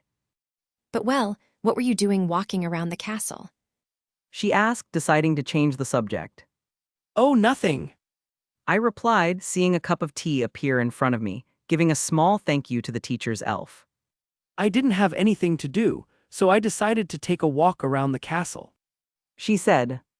But don't you have something more important to do and spend your time on, like preparing for a dangerous tournament? She asked, lowering the parchment in her hands so she could face me. And seeing her stern look, I realized how much trouble I was in. At this moment, I was facing a strong, proud, and fierce witch who was very protective of those important to her. And I, who was part of this group of important people, had decided in an epiphany of madness and emotion to participate in a deadly tournament known for number of deaths caused. And with all these facts, I looked at Professor McGonagall, who was staring at me with her lips in a thin line and a look that said she wanted explanations, and I could only think of one thing. I'm screwed. Chapter 360. If you want to support me and read ahead. Patreon.com/C7NX. Yeah, here's the new chapter. I said with a nervous smile, but before I could get up to try to escape, Professor McGonagall opened her mouth. Ethan Stephen Knight, you will continue to sit in this chair until I allow you to stand up. She said with narrowed eyes, and I quickly sat up straight. I didn't have time to talk to you back then, but now that the two of us are here alone, I have to ask you. She asked, her voice getting louder and angrier towards the end of the question. I started to say, but she interrupted me, still furious. This tournament was only for older students for a reason. Do you know how many people have died participating in it? You didn't think about the dangers you would have to face in these stupid tasks. And I blinked open-mouthed, not knowing whether to be shocked by her showing so much anger or by her swearing. You entering this tournament put yourself in unnecessary danger. And now everyone who cares about you will have to worry knowing that you could be injured at any time in this competition, or worse. And at that moment, his anger began to subside, being replaced by worry and fear. And I, who listened to her, could only look down in shame, disappointed in myself. I entered the tournament thinking about the fact that I could help Harry and emancipate myself, something I really wanted, but at no point did I think about how those who cared about me would feel. Penny, Nick, and now Minnie. They were all people I knew, and I started to form a strong affection, thinking of them as part of my family. And I worried them because of my arrogance and willingness to challenge myself, and thinking about that I remembered my parents, who already showed the same kind of concern at the Quidditch World Cup when I separated from them. And I knew they would be worried again when they read the newspapers talking about the champions and find out that I was one of them. In realizing that my actions have caused and will cause so much distress to my family, I couldn't help but feel down. You are strong, Ethan, and I know what an incredible wizard you are. Professor McGonagall began to say more softly, catching my gaze. However, you are not indestructible or immortal, and you may end up hurting. Professor McGonagall placed her hand on mine that was on her desk. I'm not mad at you, but I can't deny that I'm upset that you would do something like that. But most of all, I'm worried about you and your safety.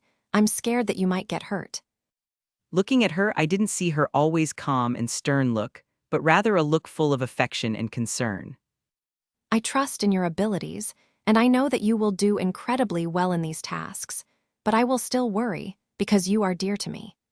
She said. So I ask you, not as your teacher or deputy headmistress, but rather like Minerva, or whatever you like to call me, Minnie. She smiled softly, trying to lighten the mood. Stay safe, promise me that you won't get hurt and you will come back to us, to me, in safety. And listening to the fragility and pleading in his voice, I felt my heart tighten, at the same time that I felt happy and moved by his concern. And in this mix of emotions, I nodded. I promise to try not to get hurt, and I also promise that I will return safely. And know that Ethan Knight always keeps his promises. I joked with Professor McGonagall, letting out a small laugh. Yes, I know. She said, rubbing my hand one last time. I had followed Professor McGonagall to her office out of boredom, and because it had been a while since I had spoken to her, but I didn't know how necessary this conversation and venting to her would be for me. And after seeing her release all her emotions and vent to me, I felt lighter, and I didn't know why, since by logic now I should be more tense knowing that I was worrying my family and friends with my selfish actions. However, I decided not to think about it for now, and went back to enjoying this time I was having with Minnie. But well, changing the subject. Professor McGonagall began to say, feeling as if a weight had been lifted from her chest. What about this news about you being Mrs. Flamel's grandson? And for some reason I could feel a small feeling of jealousy coming from Professor McGonagall, which made me blink in confusion. Well, in short, I spent some time with the Flamels over Christmas break my second year, and they liked me so much that they adopted me as their grandson. I replied, and that earned me a raised eyebrow from the feline teacher in front of me. This sounds crazy, but for some reason I believe you. She said. Who can understand the minds of two immortals? I shrugged. True. Professor McGonagall snorted. She then looked back at me, giving me a curious look. What? I asked. It's just that I noticed that you also seemed very close and affectionate to Mrs. Flamel. Oh well. I replied, still not understanding Professor McGonagall's look. I know, but I'm surprised that you connect so quickly with someone to the point of calling her grandmother.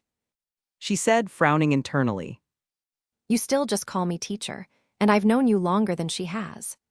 She thought with feelings of envy. Yes, that was a surprise for me too, but I think we can't control our feelings.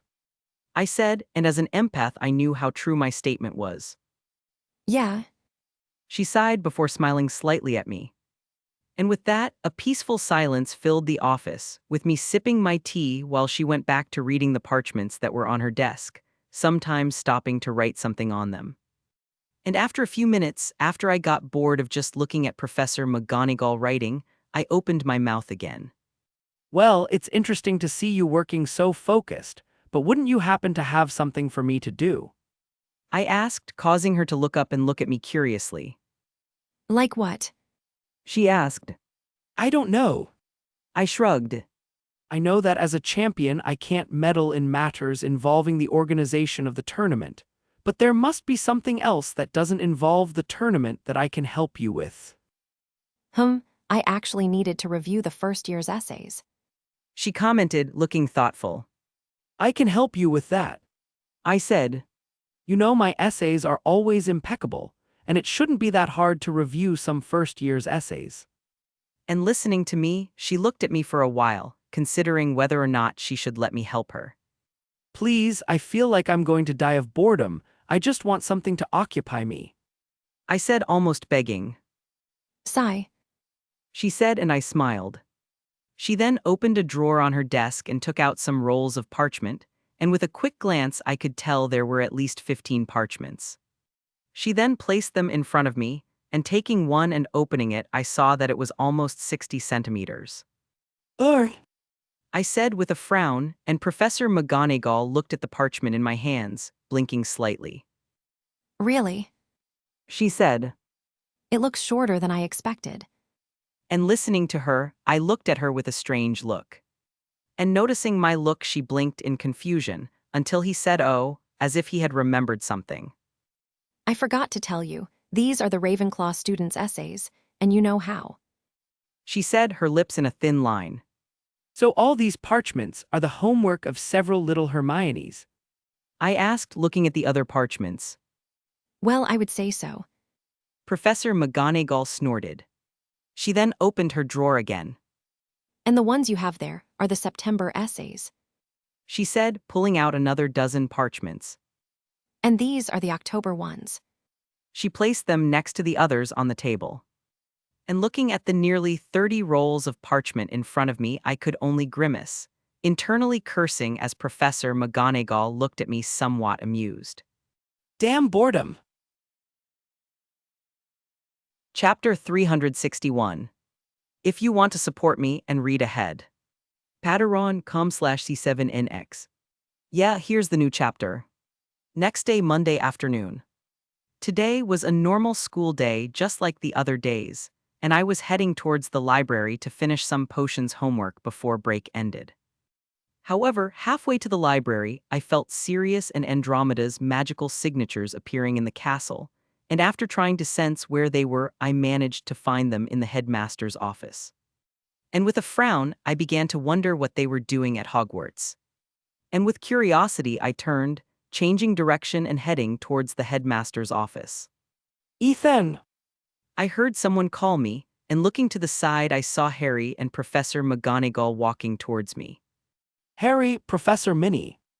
I greeted them both, with Professor McGonagall glaring at me for calling her by her nickname in front of another student, but I could see the slight tilt to her lips. Where are you going to? I asked until I noticed Harry's apprehensive look, and with an amused face I turned to the two. Don't tell me Harry got into trouble and is now going to detention with you. And hearing this, Professor McGonagall rolled her eyes. No, in fact, I'm accompanying Mr. Potter to Professor Dumbledore's office to meet his godfather. She replied. Oh, so Sirius is here to see Harry, I thought. Probably he heard about Harry becoming a champion and came to see if he was okay. But shaking my head, I spoke again. Well, I'm also going to the headmaster's office. Really, why? Harry asked me. I heard that Sirius and Andromeda were there, and I wanted to say hello to them, and I also wanted to ask what they were doing here. I shrugged. How did he know they were here? As far as I know, they just arrived, and only Albus and I knew about their presence at Hogwarts. Professor McGonagall asked herself, looking at me suspiciously. Is Aunt Andy here too? Harry asked in surprise. I nodded, and I could see Harry frown, confused. We then continued to walk together towards the headmaster's office, with me humming calmly, and I could feel the emotions of nervousness and confusion coming from Harry. And I was also trying to ignore the looks Professor McGonagall threw my way when she thought I wasn't looking. And after less than 5 minutes, we arrived in front of the gargoyle that guarded the passage to the headmaster's office, and as soon as Professor McGonagall gave the password, which this week was cinnamon lollipops, the passage opened. Going downstairs, we stood in front of the office door, and before any of us could knock on the door, the headmaster's voice was heard. Come in, He said, and I rolled my eyes at that. Albus. Professor McGonagall said as she opened the door and walked in, with Harry and me following her. I brought Mr. Potter. Thank you, Minerva. The headmaster thanked until his gaze fell on me, causing him to raise an eyebrow. And noticing his look, I just waved with a happy smile. Harry. Sirius said, going over to his godson and hugging him. And right behind was Andromeda, who almost pushed Sirius out of the way to hug her nephew. Are you okay, Harry? Are they treating you well? She asked, looking at his face with concern. I'm fine, Aunt Andy. Harry said reassuringly, before looking at Sirius with a small smile. Andromeda then notices that I was also in the room, blinking for a moment before smiling. Hi, Ethan, dear. She said, coming towards me and hugging me too. Hi, Andy. I said, hugging her back. As soon as we broke the hug, she looked at my face, and her smile that was previously calm and affectionate turned into a threatening smile. You know, I heard that you, of your own free will, put your name in the cup to become a champion. She said, and I swallowed hard. Hee, this is a pretty funny story. I said, laughing nervously, looking away. When I finish what I came here to do, the two of us are going to have a little chat. She said, still smiling, which definitely didn't reassure me. Gulp. I nodded, and I definitely wasn't shaking. Nodding satisfied, she then turned to the headmaster, while Sirius approached me and squeezed my shoulder with a sympathetic look. And I could have sworn that Professor McGonagall, who had seen the whole scene, had a satisfied and somewhat mischievous smile on her face. So, Professor Dumbledore. Andromeda began to say, with a calm air that did not hide her dangerous look. Where can I find the other organizers of this tournament? Oh, they should be here in a few moments. The headmaster said with a friendly smile, however I could tell he was nervous internally. And it was as the headmaster said. After less than 1 minute, the door to his office was opened, and Mr. Crouch, Bagman, Madame Maxime, and Karkaroff walked through, with the latter immediately getting a frown as soon as he saw me. And I, who loved to irritate people, especially despicable ones like the headmaster of Durmstrang, showed him my middle finger with a happy smile on my face. And with an irritated grunt, he turned away, deciding to ignore me. Why did you call us here, Dumbledore? He asked the headmaster with an air of irritation and impatience. And the headmaster opened his mouth to respond, but Andromeda cut him off. I asked him to call you all. She said, looking at all the new guests with her head high and her arms crossed. And who would you be? Madame Maxime asked, not noticing Mr. Crouch's frown or the bagman's fearful look. But instead of responding to Madame Maxime immediately, Andromeda turned to me and Harry, placing her hand on our shoulders, which was funny since I was bigger than her while Harry was smaller. Boys, could you wait for us outside? I have a few things to talk about with these lovely people. She said with a smile like the one she had when she spoke to me just now, but much more threatening. And Harry seemed to realize this, but his Gryffindor stupidity proved to be stronger, and he began to open his mouth to complain. But before he said anything, I covered his mouth, smiling nervously at Andromeda. Of course, we'll be waiting for you outside. Have a nice chat.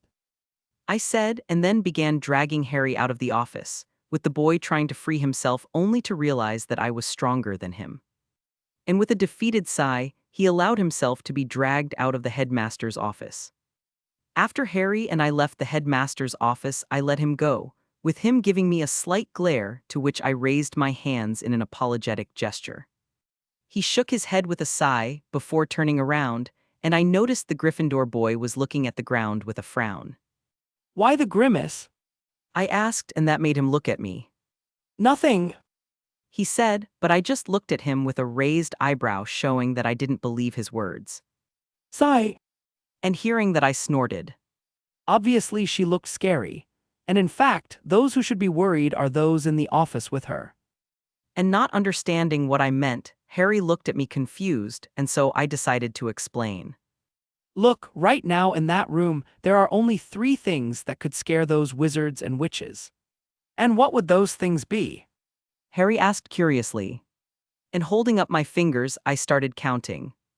A woman worried about her family, an angry black and a vengeful lawyer, and unfortunately for them, Andy is all 3. And hearing this, Harry blinked for a moment, reflecting on what I said, before looking at me with a somewhat amused look.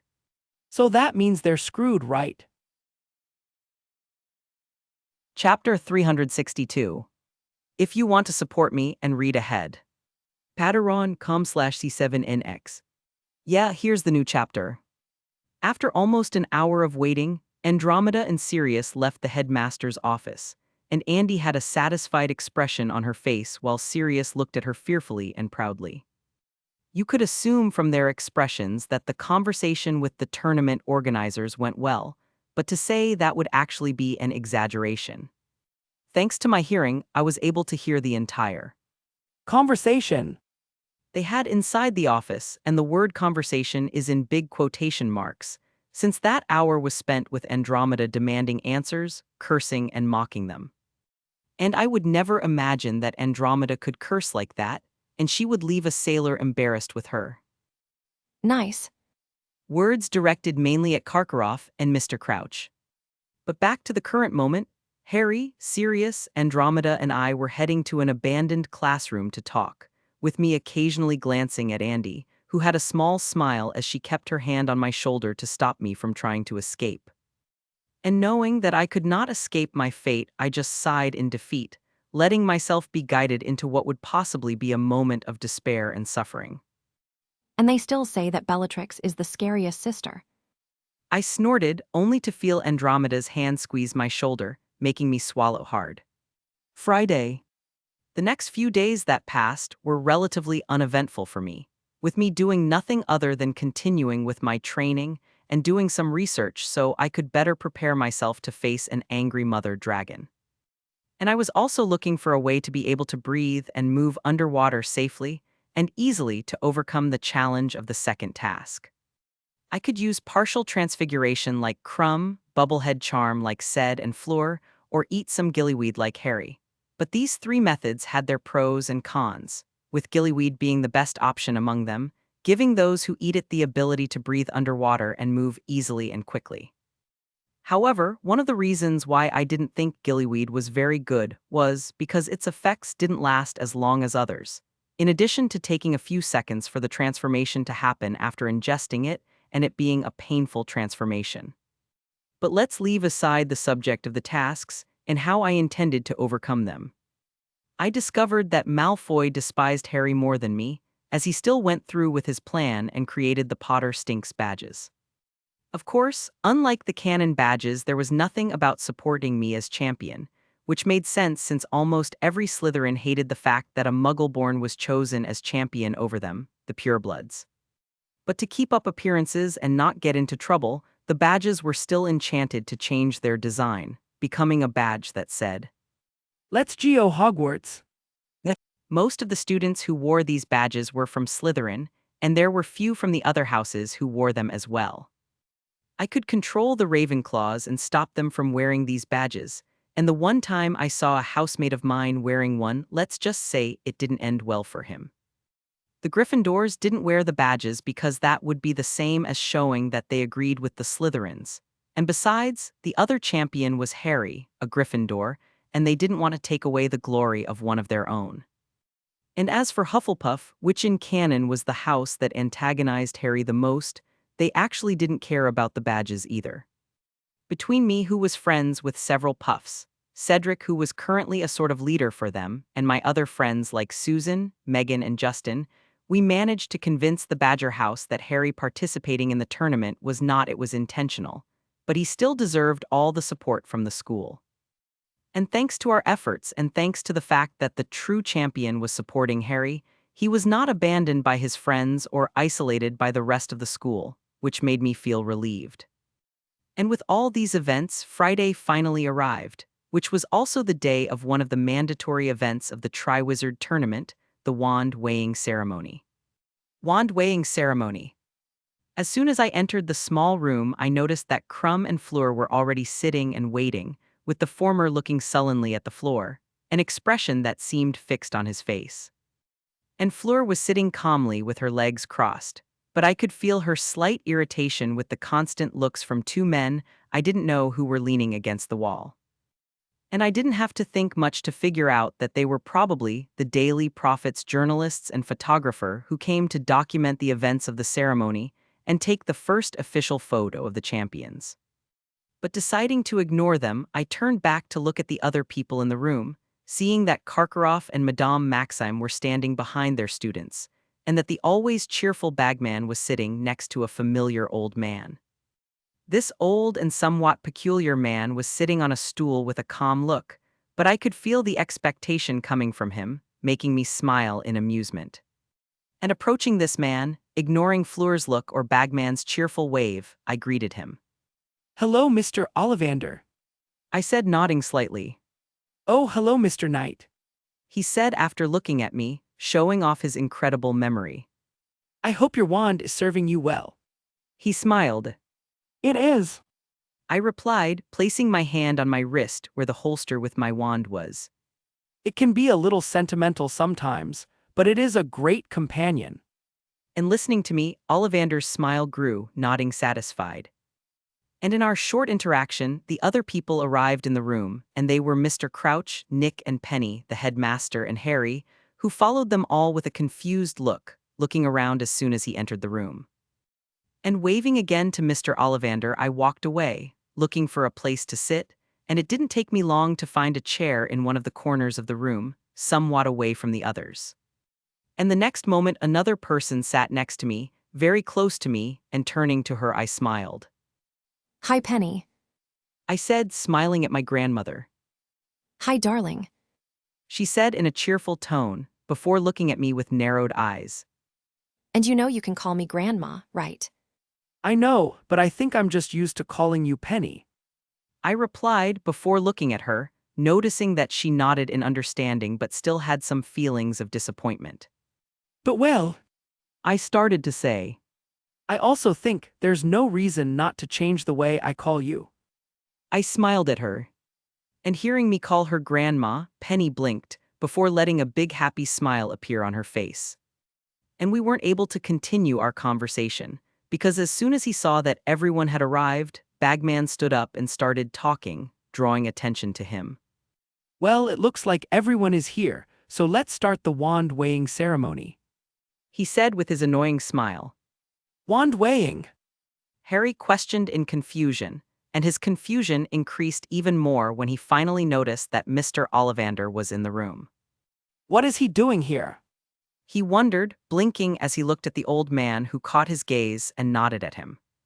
Oh, the wand weighing is a ceremony where your wand will be checked to see if it is in good working order, without any defects, as it will be the most important instrument for you when you compete in tasks. Bagman explained before pointing to Mr. Ollivander at his side. And that's why we call the best wand maker in the United Kingdom, who is also one of the best in the entire wizarding world. He said, with the wizard at his side receiving everyone's attention in the room, waving gently at us. And for a better explanation of what will happen at the wand weighing, I will let it to Mr. Ollivander to speak. He finished, taking a step back. And as Mr. Ollivander explained what would happen at the wand weighing ceremony, I noticed that the other champions began to look at their own wands to see if they were in perfect condition. And I snorted when I saw a somewhat nervous Harry start to wipe his famous and iconic wand, which was the brother of Voldemort's wand, on his pants. If he only knew how important this wand will be in his future confrontations with the Noseless Lord. Chapter 363.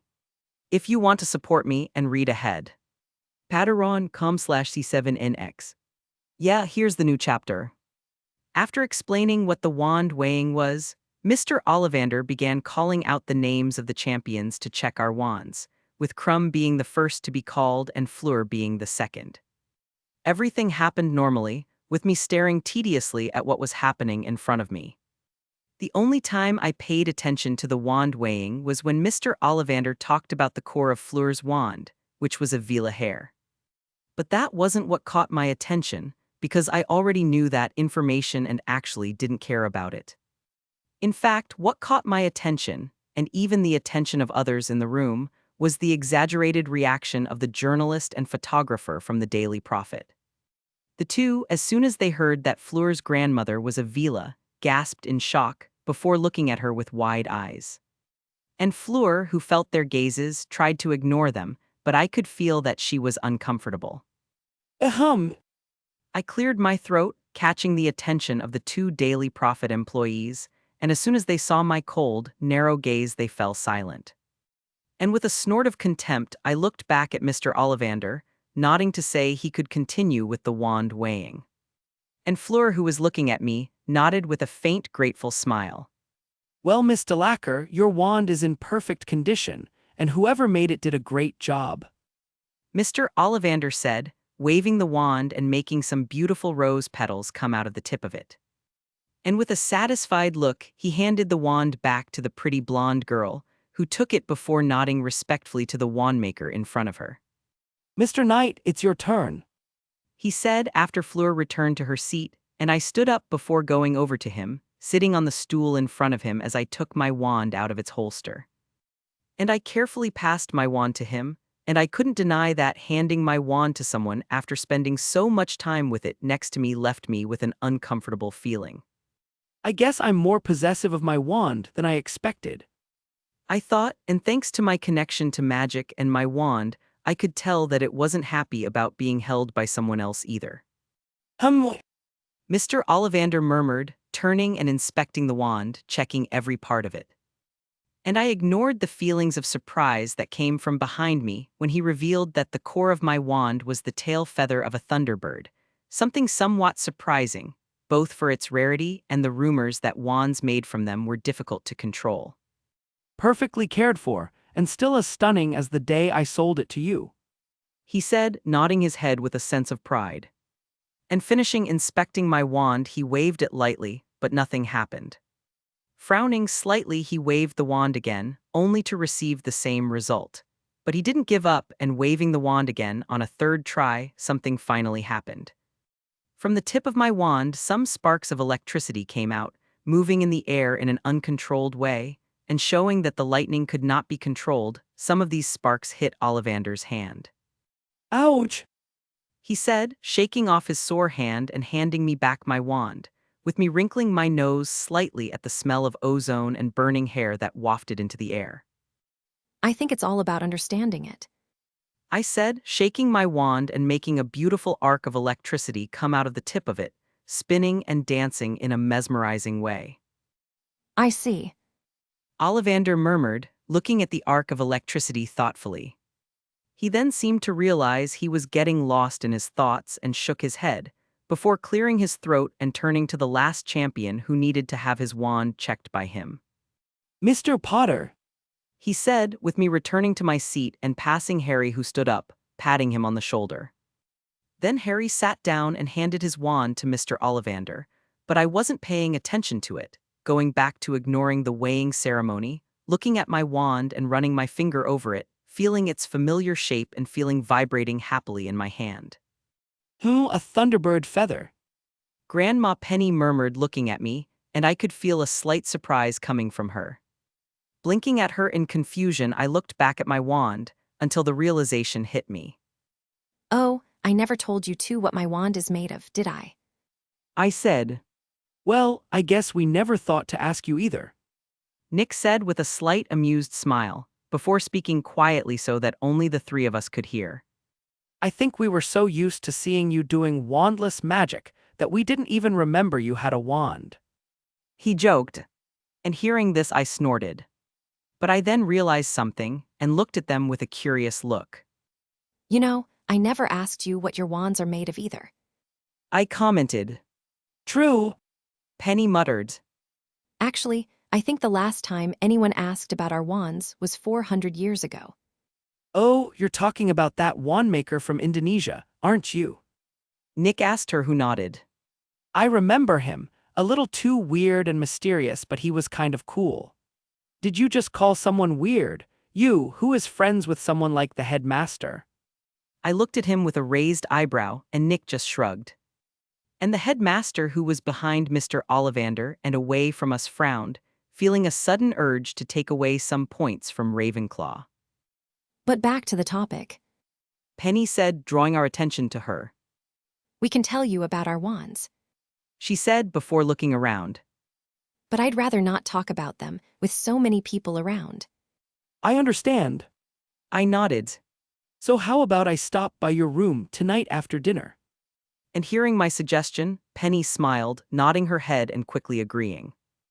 That would be great. She said. And we could also tell you about this trip we took to Indonesia. We saw so many incredible things there. And seeing her excitement, I couldn't help but smile affectionately, with a slight exasperated look. And Nick, too, can only shake his head in amusement.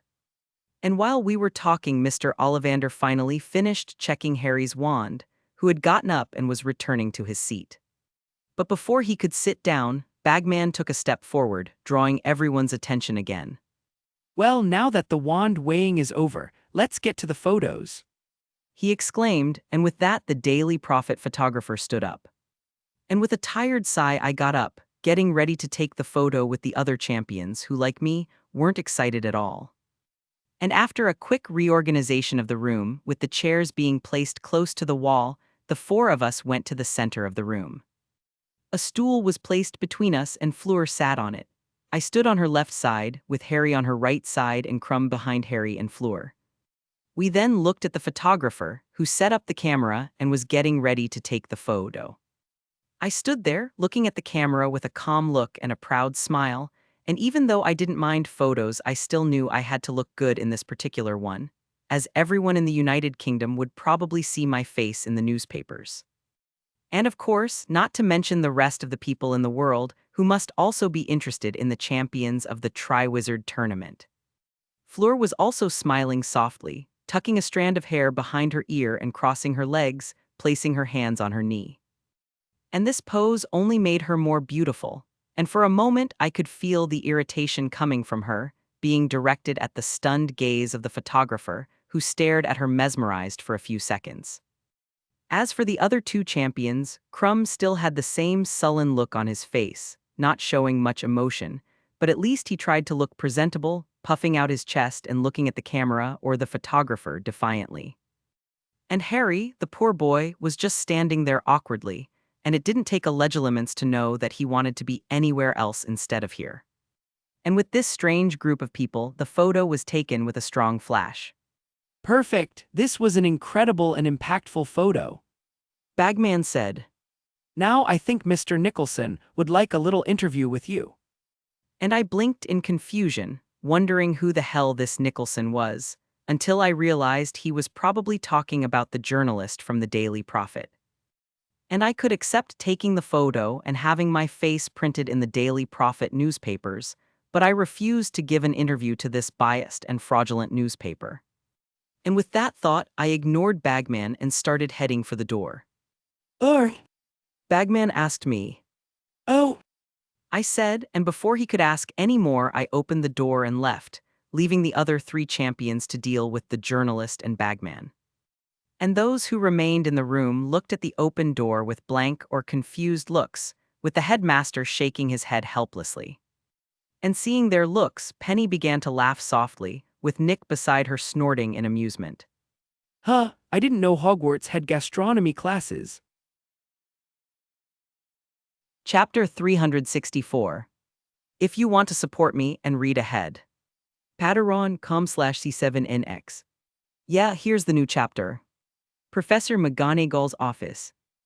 In our favorite feline teacher's office, there were two people sitting talking, with one of them obviously being the stern head of Gryffindor. The other occupant in the room was sitting in a chair in front of Professor McGonagall's desk, with some books beneath him on his seat, helping him reach the height of the desk so he could drink his tea. That other person was Professor Flitwick, who was on one of his many regular visits to his work friend's office, where they usually talked about a variety of things from school, students, and teaching to research, personal life outside of school, and some gossip. So Minerva, how are preparations for the Yule Ball going? Professor Flitwick asked, taking a sip of his tea. They are doing well. I've already managed to hire a band, and the list of dishes that will be served at the banquet is ready. She replied. Professor McGonagall then sighed, setting down her cup. The only problem I'm having right now, or at least the biggest problem, is the main seating order. I can see how that's a problem. Professor Flitwick said, rubbing his chin lightly. The champions were supposed to be the main attraction at the ball, but I doubt that would be possible because of the presence of Mr. and Mrs. Flamel. Exactly my thoughts. Professor McGonagall said, pursing her lips a little when Penny was mentioned. She then started to open her mouth to say something, but a knock on the door cut her off, catching both of their attention. Professor McGonagall. The person who interrupted their conversation said, and from the voice they realized that whoever was on the other side of the door was the Lion's brilliant student, Hermione Granger. Come in, Miss Granger. Professor McGonagall said, and then the door opened, with the girl entering the office and blinking in surprise to find the half-goblin professor. She asked, but Professor McGonagall shook her head slightly. No, Miss Granger, we were just talking. She said before looking at the girl curiously. So, what brings you to my office? Oh, well. Hermione said, taking the magical item in the form of a golden necklace with an hourglass from her coat pocket and placing it on the table in front of the two teachers.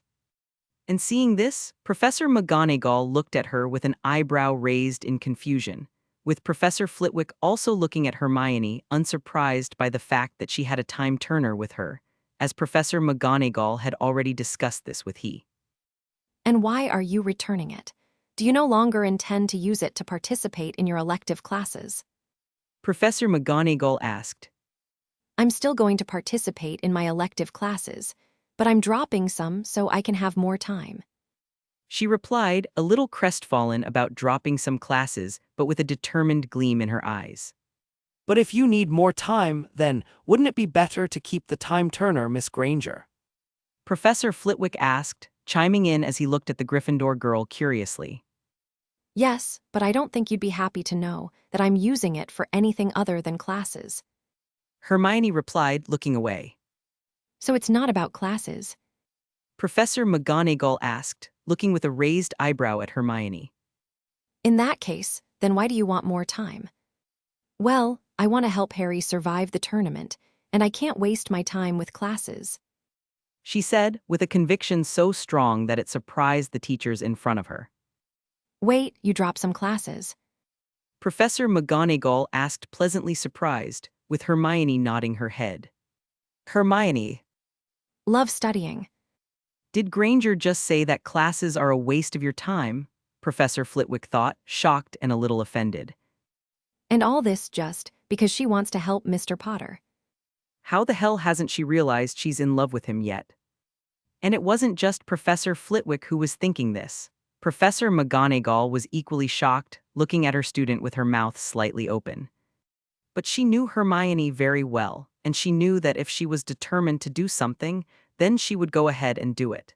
And knowing that all of this was to help her friend Passion made a feeling of pride arise in the feline teacher's heart. She then looked at the girl in front of her, before looking at the time turner with a thoughtful look. And after a few seconds, with Hermione looking nervously at Professor McGonagall wondering if she was disappointed in her, the Transfiguration professor spoke. I understand your feelings and respect your choice, Miss Granger. She started to say, picking up the time turner.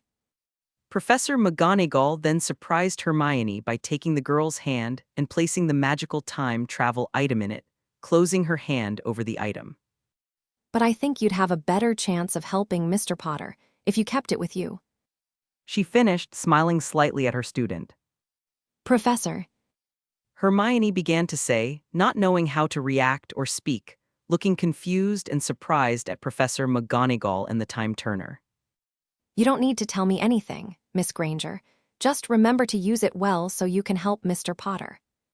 Professor McGonagall said, picking up her cup and drinking some of her tea. Hermione then looked at her, realizing that the head of Gryffindor was also worried about her friend, and that she did this to help him indirectly. And with a grateful look, Hermione brought the hand that was holding the time turner to her chest. You can leave it to me, Professor. I won't disappoint you. She said resolutely, and Professor McGonagall shook her head in exasperation, but happily. And Professor Flitwick, who was watching the whole scene, nodded his head, and even though Hermione wasn't from his house, he couldn't help but feel proud of this student of his who could very well be the reincarnation of Rowena Ravenclaw.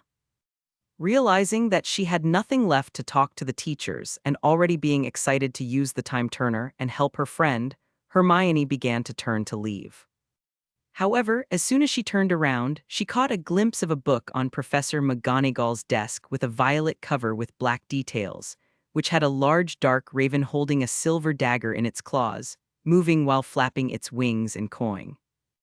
And when she saw this book she blinked, noticing that she had already seen the cover of this book before in one of the many advertisements for future releases in her favorite bookstore in the Muggle world, but without the magical part that gave movement to the drawings on the cover.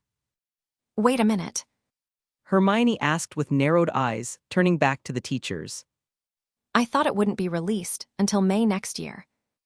And listening to the girl in front of her, Professor McGonagall looked at the book on her desk, remembering that this was the book I gave her as an apology for stressing her out with the whole putting my name in the goblet of fire thing.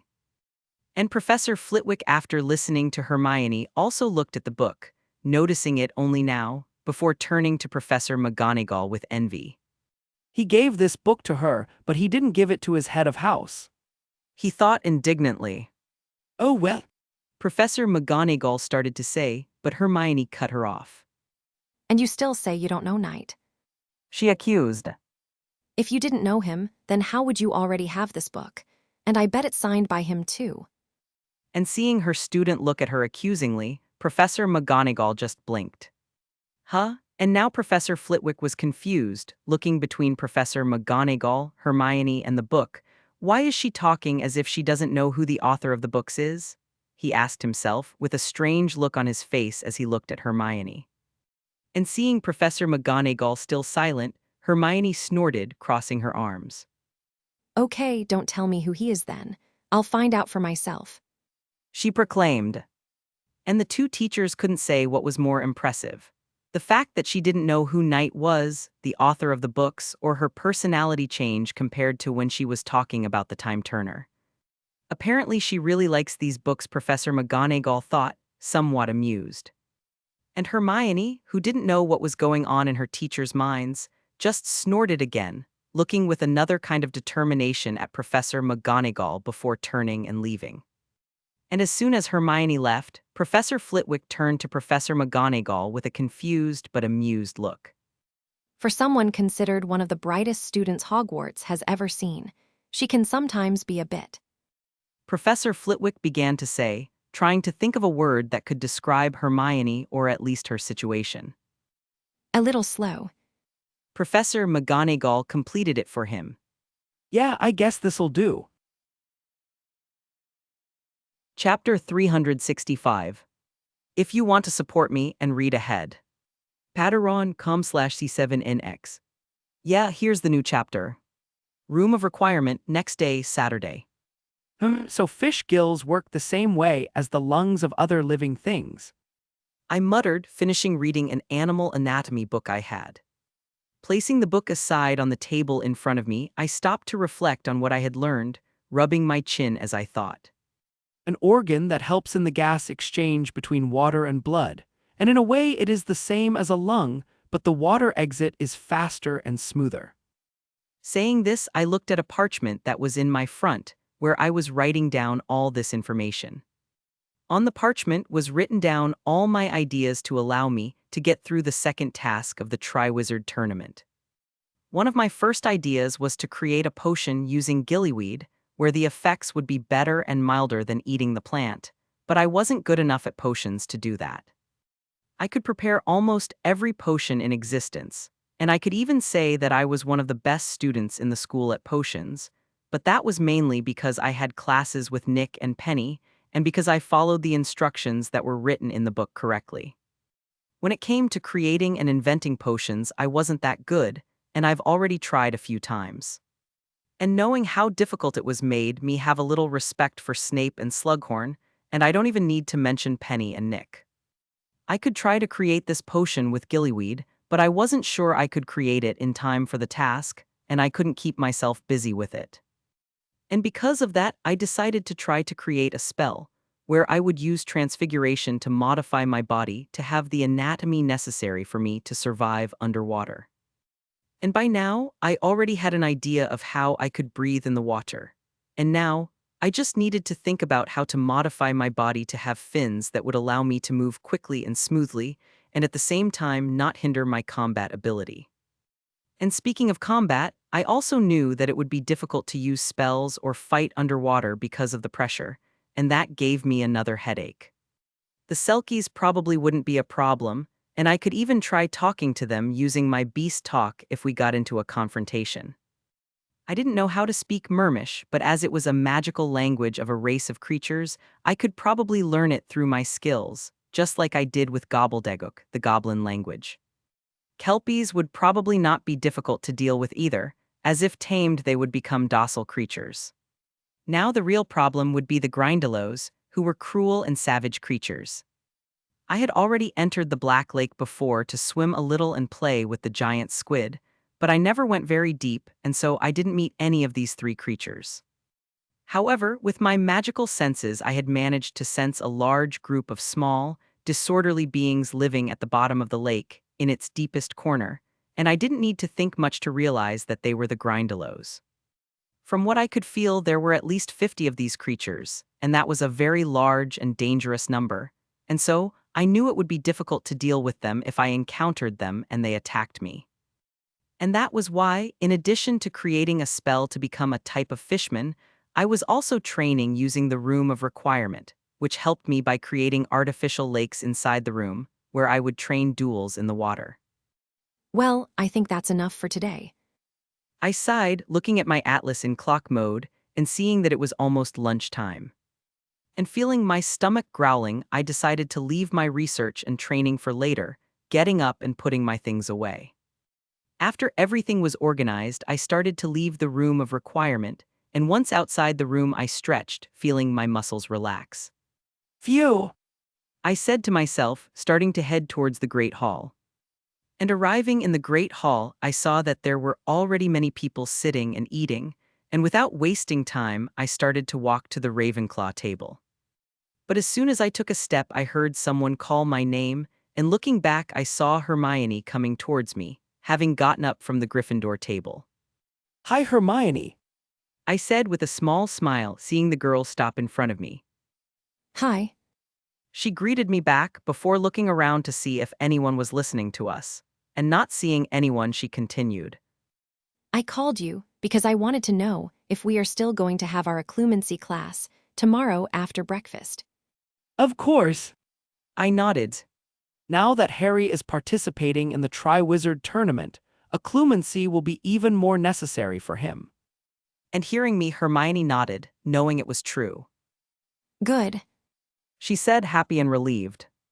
She then looked at me for a few seconds, seeming to be thinking about something, and I could feel doubt coming from her, which left me confused. But after a while, she seemed to have made up her mind about something. Actually, I also wanted to talk to you because I wanted to ask you for help with something. She said, and I tilted my head to the side. Help for what? I asked, but she shook her head. I'll tell you about this tomorrow after our occlumency class.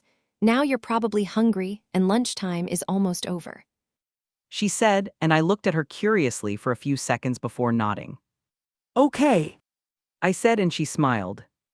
Well, in that case, see you tomorrow, Professor Ethan. She said with a playful look before turning around, heading back to the lion's table. And looking at her leaving, I blinked, wondering what she needed my help for. Normally, she is too proud to ask someone for help, so if she came to me to ask for help, it is because the matter must be urgent and serious, I reflected. Well, I won't know what it is until after our class. I shrugged before turning around and heading towards the Ravenclaw table, seeing my friends who were already eating waving at me. Knight's house at the same time.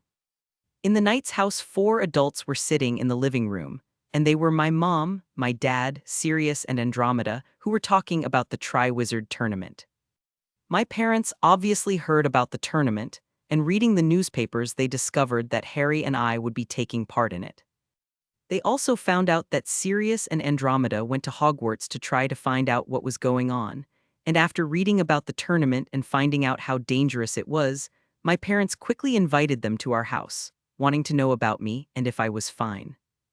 And in this conversation, Sirius said that Harry was being forced to participate in the tournament and that someone put his name in the goblet, probably so that he would get hurt during the tasks. My parents, hearing this, were obviously worried, as they knew Harry was a good boy. And when Sirius said that I had put my name in the goblet on purpose, my parents weren't surprised, just a little angry and worried. However, I had already sent a letter to them after my conversation with Professor McGonagall, telling them a little about the situation, and that I would explain it better to them when I visited them using the vanishing cabinet. And now, at this moment, they were listening to Sirius and Andromeda talk about the Friendly conversation. that Andromeda had with the organizers of the Triwizard Tournament. So you said this Karkaroff was a cowardly, despicable woman who was born from a drunken affair between a troll and a hyena. My dad began to ask, looking strangely at Andromeda. Yes. She said, And then you said you were going to take the goblet of fire and shove it deep up his. Andromeda nodded, proud of himself. And hearing her confirm this, my dad could only look at the witch lawyer in front of him in a mixture of fear and admiration. Well, I still think you went easy on them. My mom snorted, crossing her arms with an angry expression. You should have jinxed those ignorant idiots, stupid asses. I agree. Andromeda sighed sadly. But Sirius stopped me from doing that, even though I really wanted to. And it says a lot about the situation if I just had to stop you from jinxing some politics-loving idiots. Sirius said before grinning mischievously. But I think being jinxed by you would have been a lot lighter compared to what we're going to do it with them. And that piqued my vengeful mom's interest. Oh, tell me about it. Chapter 366. If you want to support me and read ahead. Patreon.com/C7NX. Yeah, here's the new chapter. Breakfast Sunday. It was morning, and I was in the kitchens eating my breakfast while the castle's dozens of elves ran around the place preparing food for the other students and serving me. I was sitting while drinking some orange juice, reading the Daily Prophet that was delivered just now. And I was reading the Daily Prophet with interest because there was an article talking about the champions of the Triwizard Tournament and the weighing of the wands ceremony that took place on Friday. This article is less biased than what Skeeter wrote in canon. I thought, glad to have gotten rid of her before she could use her poison pen to defame me or my friends. But I guess things haven't changed much, as at least half the article is about Harry, which isn't that surprising, with him being the boy who lived and the fourth champion. Crumb also has some focus in the article, but he's a Quidditch star who played in the Quidditch World Cup final, so that's normal. There are also some parts talking about me, and how unexpected it is that a minor is participating in the tournament as Hogwarts champion. And reading an excerpt that said that the confidence in Hogwarts winning would decrease because I was the champion made me frown. I didn't care what others thought of me, but being underestimated like that didn't sit well with me. Of course, I understood why they thought my chances of winning were low, but I still couldn't help but feel upset. But shaking my head, I continued reading the newspaper, realizing that Fleur had few quotes about her, and the parts that talked about her only mentioned her appearance and Vila descent. That sucks. I muttered, feeling bad for the poor girl, who was basically forgotten. Even I had some relevance in the tournament for being the official Hogwarts champion, in addition to being a minor, but she was someone who was being underestimated and forgotten. Bunch of prejudiced idiots. I snorted in contempt, knowing that Fleur was a great witch, even better than Crumb, and that she was still being treated like a weak champion. Well, I guess I'm not the only one who has something to show and prove to them. I thought, placing the newspaper on the table and looking up, lost in thought. The day of the first task is very close, and I feel confident enough to face a mother dragon. I reflected. Harry has yet to find out about the challenge of the first task, and I have no doubt that Hagrid will also invite me to follow him into the Forbidden Forest to see the camp where the dragons are. And I thought about it for a few seconds, until I blinked as the realization hit me. Wait, 4 amazing adult dragons will be in the Forbidden Forest at some point, and I didn't even think about going there to see them. I asked myself, internally cursing myself. This will be a unique opportunity to test my beast talk on powerful XXXXX class creatures, and if everything goes well, this could still help me when I face one of them in the first task. I've seen a baby dragon before, which was Azula, also known as Norberta in canon, but she was very young and my abilities weren't as powerful as they are now, so the connection I would have with an adult dragon might be different. Well then, it's decided. As soon as the dragons arrive in the Forbidden Forest, I will go there to see them immediately to try to create a connection with them using my skills. I promised mentally, nodding to myself. Disregarding Azula, who was a baby, these dragons will be the third XXXXX class creatures that I will see in person, having the chance to interact with them. I thought, frowning as I remembered the other 2 XXXXX class creatures races that I met. One of these creatures were the acromantulas that live in the Forbidden Forest, and I encountered and even killed some of them when exploring the place, and I could have sympathy for many creatures, but these giant spiders only had aggressive thoughts, so I didn't feel bad about killing them. In fact, one of my plans was to go to their nest and set the whole place on fire. Hagrid might feel sad about this, but these were evil creatures, so I considered it necessary to exterminate them, especially when I remember that they fought alongside Voldemort in the Second Blood War. And about the other creature, well, Oh, that shadow looks like a 4-headed Zifstrut chameleon. I wondered, tilting my head as I looked doubtfully at the shadow of one of the suits of armor that stood in the corridor. But unable to find the answer to my question since I didn't know if Zifstrut chameleons had evolved to have more heads, I shrugged, continuing my walk towards the Great Hall. What am I going to eat today? I asked myself with a finger on my chin, I know, I think I'll eat chestnut pudding. I nodded satisfied. And already imagining that strangely cute and funny candy, I couldn't help but smile, humming even more happily as I hurried to meet my friends. Hehe. I thought happy just thinking about this word. Excuse me. I heard someone say, taking me out of my thoughts, which shouldn't be possible since no one can enter their own thoughts. Ethan could come up with that spell. I thought, looking straight ahead with a slightly affectionate look, feeling my heart beat faster. However, I couldn't think much about it, as the person who had called me spoke to me again. You're friends with Ethan Knight, right? The person with a feminine voice asked. And turning around, I saw that walking towards me was the blonde girl, the French school champion who spent the whole time staring at Ethan. And pursing my lips, I felt a feeling of irritation rising in me, and it wasn't the first time I felt like this seeing her, but I didn't know the reason for this feeling. Strange, I'm wearing my protection amulet against the Raxpert.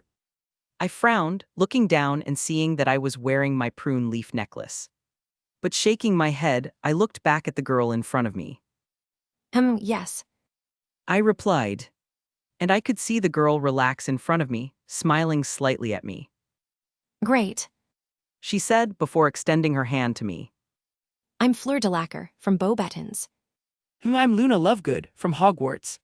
I held her hand, also introducing myself. Well, since you're friends with Ethan, then do you know where he might be?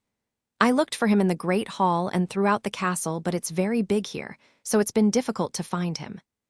She asked as we finished shaking hands. And knowing that she was looking for Ethan made me frown, but shaking my head I answered her. No, I don't know where he is.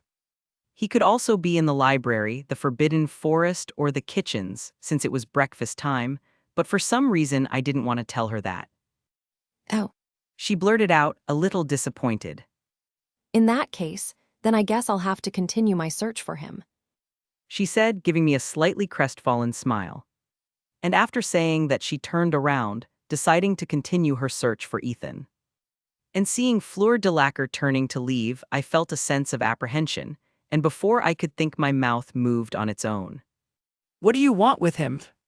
I asked hastily, not realizing that I sounded a little ruder than I intended. Oh. And hearing my question, she looked at me confused, blinking slightly. Oh. She started to say, looking down while biting her lip. And seeing this, I became even more suspicious, as it was obvious that she didn't want to tell me why she was looking for my black-haired friend with mesmerizing, beautiful and attractive amber eyes. Beautiful and attractive. I asked myself, blushing slightly at the thought. Miss de Lacquer responded after a while. But for some reason, I couldn't trust her. And under my suspicious gaze, she began to shift uncomfortably. Well, thanks again for your help, but I need to go. She said, waving at me slowly as she turned back around. And this time I didn't stop her, and watching the French student leave, I kept looking at her back, feeling a nervousness growing in me, and my Lovegood instincts were warning me that I should be careful with her. Chapter 367. If you want to support me and read ahead. Patreon.com/C7NX. Yeah, here's the new chapter. Occlumency class. In an abandoned classroom, Hermione, Harry and I were sitting on a large sofa that I had transfigured using some old chairs, and we were here for another of my occlumency lessons for them. I had already taught them basically all the theoretical part necessary for them to understand what occlumency was, and in our most recent classes, we went to the practical part. The practical part involved meditating, testing the strength of their minds, and making them sensitive to mental attacks, and for that I needed to use legilimency on them. Well, it looks like your training with Hermione is paying off. Your mental strength is better and stronger than before, and I'm sure that in a short time your mental barriers will start to form. I said after casting a quick and light legilimency on Harry, nothing too intrusive. Really? He asked me, frowning at the discomfort of having someone in his head. Yes. I nodded. As I said before, you are sensitive to mental magic, so it can be said that you have some talent in it, and because of that your barriers will form naturally. Oh, that's good. He commented, a little confused about it but still happy to have talent in something. That's really good, Harry. Hermione said excitedly, turning to her friend. I read in a book that mental barriers forming naturally is a very rare thing to happen. She's right. I said when I saw Harry's confused look. Probably less than 5% of wizards and witches have their mental barriers forming naturally, without the need to create them. And among these 5%, the vast majority do not even train or study mental magic to actually fully develop their barriers. I had no idea about that. Harry said in surprise. Well, that's to be expected from someone who reads a book every 3 months. I said, and Harry looked at me indignantly. Hey, that's not true. He said. I read. And those books wouldn't have anything to do with Quidditch, right? Hermione asked, huffing as she glanced slightly at Harry, who looked away. Well, they're still books. He muttered before shaking his head. But back to the subject. Ethan, did your mental barriers also form naturally? And hearing this question, Hermione also looked at me, curious about my answer. Well, I replied. And in a way, I didn't lie, as my barriers developed mainly because of my beast power abilities, which along with my training and increase in magical power helped me advance in the defensive part of the mental magic. I see. Hermione murmured thoughtfully, with Harry nodding, obviously not understanding anything. but well, I think it's time to end our class for today. I said, getting up from my seat. Finally, Harry said with a relieved sigh, causing me to look at him with a raised eyebrow. what? He asked. Nothing, I'm just wondering if I should give you some homework. I said, putting a finger on my chin, and I smiled with satisfaction when I saw his panicked look. Relax, he's just joking. Hermione said, patting Harry on the shoulder, exasperated by her friend's exaggerated reaction. And besides, this isn't even a real class. He can't make us do homework. Are you sure of this, Miss Granger? I asked, smiling slightly at her, which made her wary. She replied, not really sure about her answer. I muttered, looking at them while saying nothing, which made them uncomfortable. Well, Harry started to say, trying to change the subject. I think we're going now. Ron must be waiting for us. And with that said, he began to pack up his materials, standing up and turning to Hermione, only to see that she was still sitting. Hermione. He called. You can go without me, Harry. I still have something to talk to Ethan about. She said, smiling at him. And what do you want to talk to him about? Well, Harry started to say, trying to change the subject, I think we're going now, Ron must be waiting for us. And with that said, he began to pack up his materials, standing up and turning to Hermione, only to see that she was still sitting. Hermione, he called. You can go without me, Harry. I still have something to talk to Ethan about, she said, smiling at him. And what do you want to talk to him about? Harry asked with a curious look. Well, I want to talk to him about our potions homework. she replied. Oh, And just as Hermione expected, upon hearing that it was about homework and more specifically, potions, Harry grimaced, losing interest in the subject. well then, I'll be waiting for you in the common room. He said, and with one last wave to me, he left the room. And now that it was just me and Hermione inside the abandoned classroom, I looked at her, wondering what she wanted my help with. So, I started to say. what do you want my help for? Well, I wanted your help in finding out a secret that Professor McGonagall is hiding. She replied, and I stopped, blinking in surprise. I wasn't expecting that. I thought, looking at her strangely. Do you want my help in finding out Professor McGonagall's secret? I repeated, and she nodded. Okay, ignoring how weird that is, why me? Well, everyone knows that you're her favorite student, and she's more likely to reveal her secret to you if you're the one who asks. I muttered, looking at them while saying nothing, which made them uncomfortable. Well, Let's say I agree to help you. Why are you so determined to find out this secret of hers? Well, this secret is about the identity of someone I'm a big fan of. she replied. Someone you're a big fan of. I asked, confused. Yes, he is the writer of my favorite books, who I recently discovered is also a wizard. she said, and that sparked my curiosity. Oh, and who is this writer? I asked. I know you like reading, so you've probably heard of him or his works. She started to say.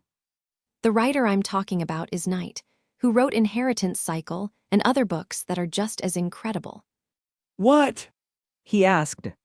Nothing, I'm just wondering if I should give you some homework, I said, putting a finger on my chin, and I smiled with satisfaction when I saw his panicked look. Relax, he's just joking, Hermione said, patting Harry on the shoulder, exasperated by her friend's exaggerated reaction. And besides, this isn't even a real class, he can't make us do homework. Are you sure of this, Miss Granger? I asked, smiling slightly at her, which made her wary. Sorry. Huh. She tilted her head in confusion. This has to be a joke.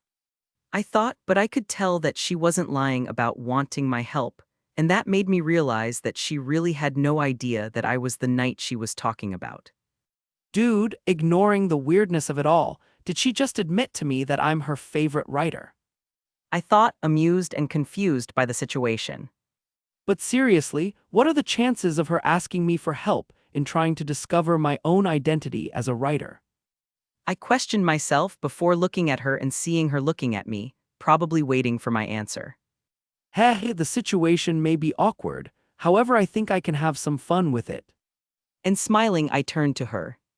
Well, Hermione, I'll help you. I said, and that cheered her up. Really? Thanks. She said with a big smile on her face.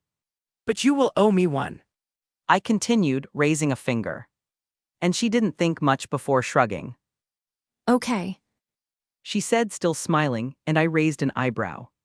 Serious, you don't even know what I'm going to ask of you and you're already accepting the deal. I asked. Well, I trust you, and I know that you won't ask for anything too strange or extreme, or anything that would harm me. She replied, and her trust in me made a small smile appear on my face. Well, thanks. I said, and she nodded. Okay, since we have an agreement, how long do you think it will take for you to get Professor McGonagall to reveal Knight's identity to you? She asked me, and I pretended to be thinking. I don't know. It might take a few weeks or even months, as she might get suspicious if I started questioning her too soon. True. Hermione said, not at all discouraged. She's already spent years without knowing the identity of her favorite writer. Waiting a few more months wouldn't be a big deal for her. But well, don't worry too much about it. I'm sure I can get Professor McGonagall to tell me this secret. I said, reassuring her. A secret that isn't such a secret. I thought before reflecting. Actually, there is no reason for Professor McGonagall not to tell Hermione the truth. But well, maybe like me, she's finding this whole situation amusing. I snorted, looking at the girl in front of me. But shaking my head and putting these thoughts aside, I picked up my bag with my materials. Since everything is already resolved, I think it's better for us to go. Harry and Ron must be thinking you got lost on your way and ended up in the library. I joked. That only happened twice. Hermione muttered embarrassedly, and I stopped. Wait! I started looking at her strangely. You know, I used to think that Hermione was one of the only witches with common sense, but it looks like I was wrong. I thought before shaking my head. I think this is one of the magics of the wizarding world, transforming anyone who enters this world into someone strange, crazy, or devoid of common sense. Chapter 368. If you want to support me and read ahead. Patreon.com/C7NX. Yeah, here's the new chapter. Room of Requirement. At this moment, I was in the most mysterious, magical, and almost sentient room in the school, sitting on a comfortable sofa while reading some books. Looking at the small round table that was in front of me, it was possible to see more than 10 books on it, with each one having different thicknesses, with the thinnest having at least 200 pages. These books dealt with different topics, but that didn't matter to me, as they were just theoretical books that I was reading to help me with an old project of mine. This old project I'm talking about is about the neutral magic that came from the Thestrals, and that was one of my most important projects, if not the most important. And even after almost 4 years of research and studies, I still didn't have much information that could help me truly understand how the cores of the Thestrals that purified ambient magic work. And in fact, the most important information I had was acquired by myself using my beast power. Sigh. I said, leaning back on the couch with a tired and frustrated look. They don't have this ability because of their biology, and not even because of some ritual or curse. I muttered to myself, sighing once again. Well, I think the only explanation for their ability is magic. And snorting at the irony of this, I sat up straight again, preparing to continue with my reading. But before I could choose a book from the pile of books in front of me, I felt the twins' magical signatures approaching the entrance to the room of requirement. I then felt Fred pacing back and forth in front of the entrance, and I could feel the room vibrating, as if asking my permission to let them in. They can come in. I said to the room, which vibrated again. And if someone was watching me talk to an empty room, they'd probably think I was crazy, or crazier than usual. And here he is, just who we were looking for. George said with a cheerful tone as he entered the room, accompanied by his twin. Hey, I greeted them, still sitting as I looked at them over my shoulder. Ethan, our great companion. George began to say. And business partner. And Fred continued for him. We are here with some important information for you. Important information? I asked curiously. Yes, and they probably have to do with the tournament that you, my dear Hogwarts champion, are participating in. George replied, sitting next to me, casting a slightly curious glance at the books on the table in front of him. Hearing that the information they had probably had some connection to the Triwizard tournament, my interest was piqued. And Fred, who sat in the armchair in front of us, noticed my interest, and putting his hand in his pants pocket, he took out a folded parchment, before handing it to me. Taking the parchment, I unfolded it, realizing it was a letter, and reading the sender's name, I realized it was from Charlie. And with a quick read, I understood why the twins had come to me saying they had important information. It looks like the dragons have finally arrived in the Forbidden Forest. I thought, reading the part where Charlie said he was at Hogwarts for some work. By the look on your face, I think you already understand why we came after you. George said, with a serious look that was unusual to see on his face. And I also think you know what Charlie's presence here means, right? Fred asked me, as serious as his brother. Yes, I said, handing the letter back to him. I then rested my elbows on my legs and crossed my hands in front of my face, with a thoughtful look. And seeing me lost in thought, the twins became quiet, and I could feel that they were tense and worried. However, contrary to what they were thinking, I wasn't at all worried about the fact that dragons were part of the first task, which was something I had known for a long time. Actually, after learning that Charlie was here, probably with the large fire-breathing creatures, I couldn't help but get excited. I'll finally get to see not one, not two, but 4 adult dragons. I thought, my eyes shining as if I had just received the best Christmas present of my entire life. Ron also got a letter from Charlie, so I think he's already spoken to Harry about it. Fred said, snapping me out of my thoughts. Contrary to canon, they didn't argue and fight over the tournament, so it's not that unexpected that Harry would know about dragons before his encounter with Hagrid in the Forbidden Forest. I reflected.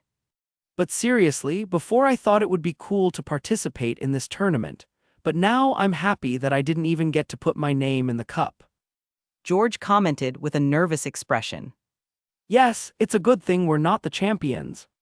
Fred nodded, and listening to them, I looked at them dryly. Wow, you guys are great at trying to cheer someone up. I said mockingly, and they looked at me with apologetic looks. But well, George started to say, trying to change the subject. Do you have any idea what you're going to do to get past the first task? He asked. I don't know. I shrugged without much concern. Dragons are very dangerous and aggressive, so I doubt the tournament organizers will make you face them. Fred said, looking at me and his brother, but his expression didn't show much certainty in his words. Yes, of course. I snorted, knowing that if it were up to organizers like Bagman and Fudge alone, we would be facing Nundu barehanded. In fact, I was always curious to know whose idea it was to use a mother dragon in the first task. I thought, rubbing my chin. But whoever that person was, if at some point in my life I meet him, I will thank him for giving me the opportunity to interact with an adult dragon, before I punch him for putting students to face a fucking adult dragon. And at the Hog's Head pub in Hogsmeade, Bagman, who was drinking a glass of fire whiskey, felt a chill run through his body. And looking around, he began to wonder if the goblins were already after him to collect the almost million galleons debt he owed them. Stone Courtyard with the Golden Trio. Pav third person. So the first task has to do with dragons. Harry said with a frown on his face. Well, Charlie works with dragons in Romania, and now he's here to help with the tournament. Ron started to say with a nervous look, not needing to finish his sentence. This is crazy. Hermione exclaimed indignantly, finishing reading for the third time the letter that Charlie had sent to Ron. How do they think that 4 wizards who haven't even finished school are going to be able to face dragons? Wait, we don't even know if they'll actually need to face dragons. Ron said, not knowing he said the same thing as his brother Fred.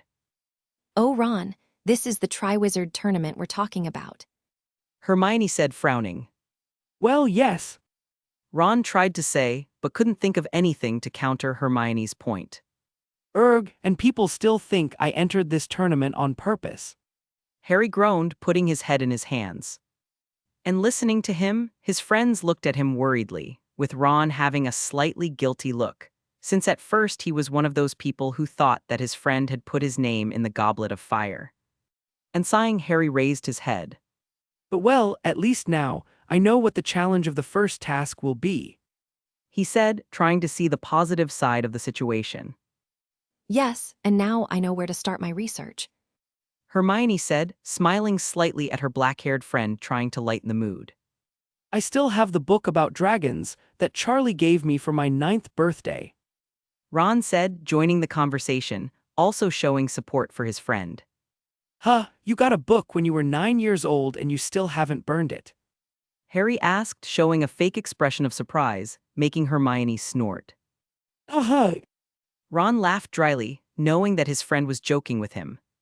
Know that many books about dragons are resistant to fire, and therefore it is almost impossible to burn them. And hearing this, Harry and Hermione looked at him curiously. And how do you know that? Hermione asked, and instead of answering, Ron looked away. Let's just say that using Bill's wand to try to light a candle wasn't a good idea back then. Chapter 369. If you want to support me and read ahead. Patreon.com/C7NX. Yeah, here's the new chapter. Later at night. It was dark, with only the stars and the moon in the night sky, and at this moment I was standing in front of the edge of the forbidden forest, looking out at what could only be described by others as a frightening and dangerous forest. Dinner time was already over, and all the students were probably in their house common rooms, but I had no intention of joining my classmates in the Ravenclaw common room, as there was something much more interesting for me to do. Let's see. I muttered to myself, touching the stone of my bracelet that glowed blue to a parchment, causing a map of the school to appear on it. Looking at the map created by Atlas, I used the search function to go deeper into the part that showed the forbidden forest, and after a while I found what I was looking for. In an isolated part of the forest that normally had no presence of creatures, I saw several names and footprints, counting at least 30, with only one of them being recognizable to me, which was Charlie's name.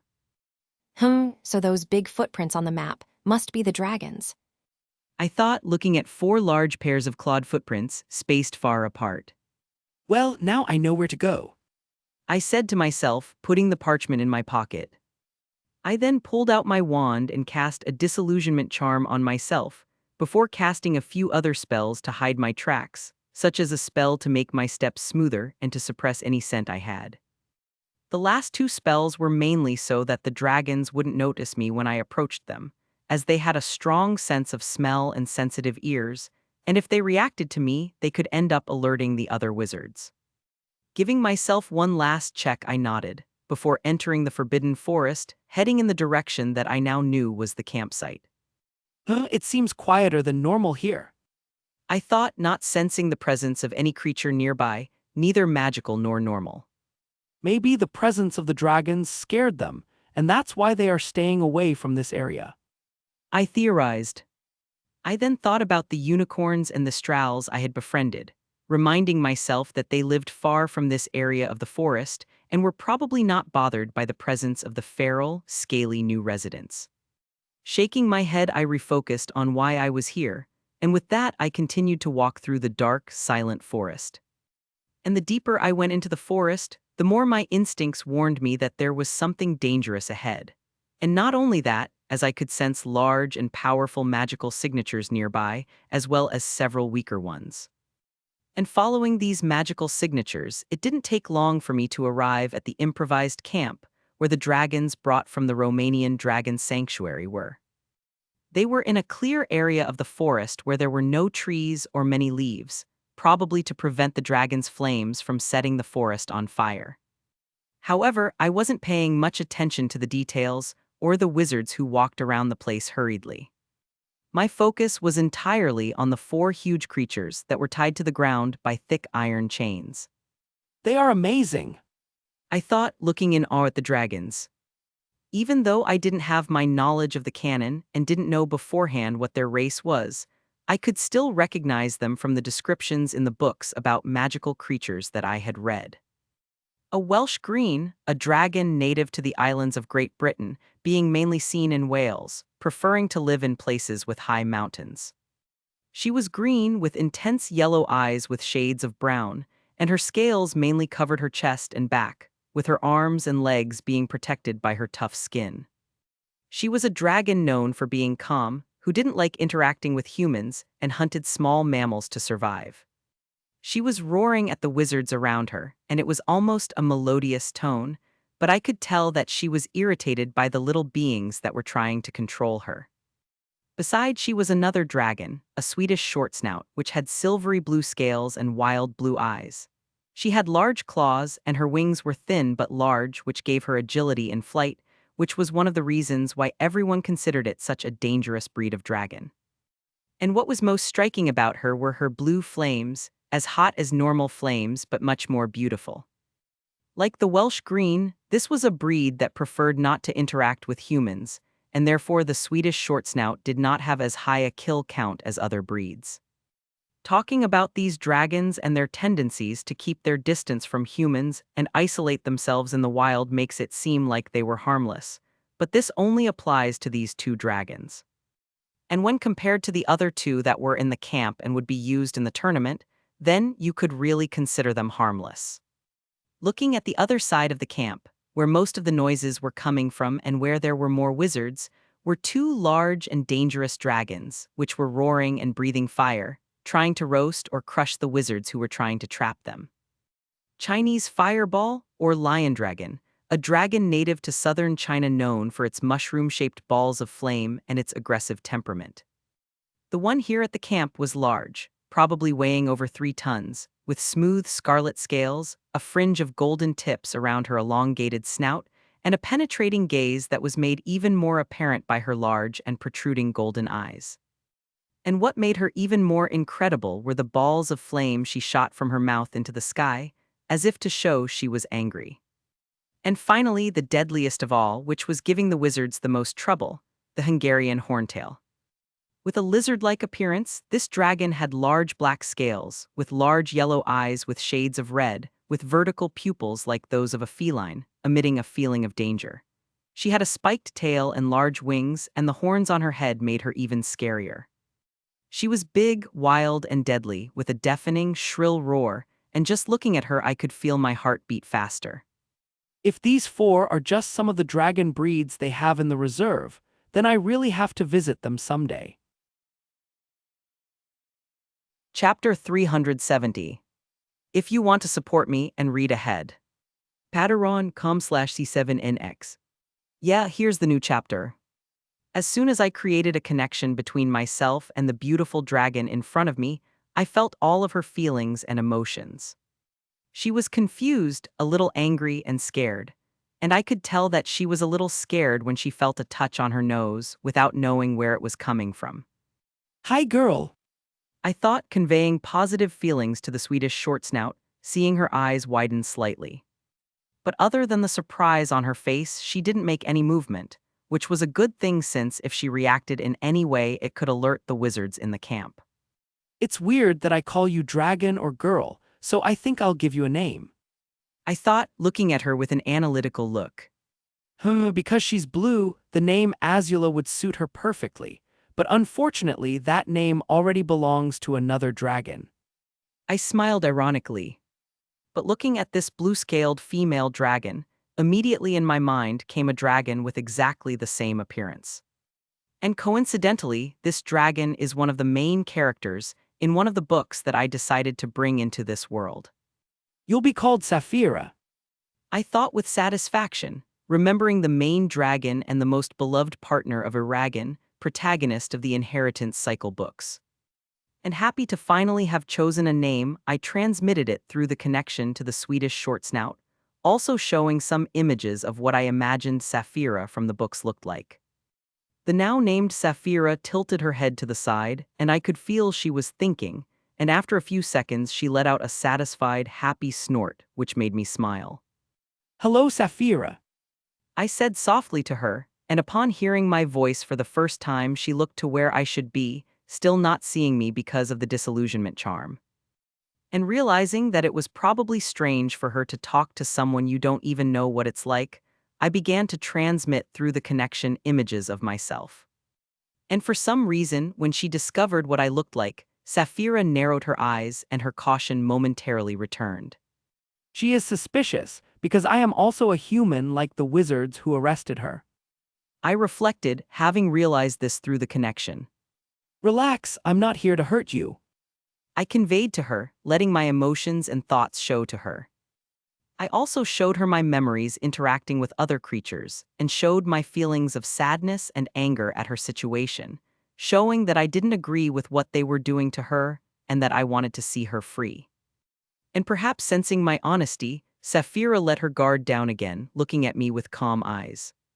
Saphira then brought her head closer to me before starting to sniff, and I realized that she was probably trying to distinguish and memorize my scent, and to make her job easier I canceled the spell that erased my scent. Realizing that she could now smell me, Saphira took a long sniff. After that she tilted her head, grunting slightly. She seemed to be reflecting on something, looking at me as if she was seeing through the disillusionment charm and going deeper, seeing through my soul. And seeming to find what she was looking for, she snorted, transmitting satisfaction and other positive emotions through the connection, and I could see her thoughts, and in them she saw me in a forest surrounded by various creatures. And blinking, I realized that she saw me not only as a human, but as a wild creature like the others that lived in the forest, and above that she saw me as a being just like her, a dragon. Happy with that, I started rubbing her snout with my hand, showing that I was happy. Saphira then banged her head on my chest, in a show of confidence and happiness, like a dog wanting attention and affection. And seeing a big proud dragon acting like that, I couldn't help but laugh. Strange human. A deep and somewhat feminine voice said amusedly, and hearing this voice I immediately became alert. Who said that? I wondered, looking around in confusion as I hadn't felt anyone approach me.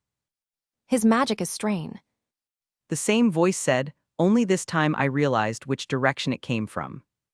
And turning almost mechanically, I looked at the blue dragon who was looking at me happily. Saphira. I muttered. Saphira. The female voice said with a bit of pride, and this time I could see Saphira's mouth move slightly, as if she was grunting. But instead of a low growl or roar, I heard a voice, and it made my eyes widen. No fucking way. I thought, shocked.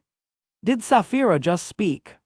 No, it would be more accurate to say that I could understand what she was saying.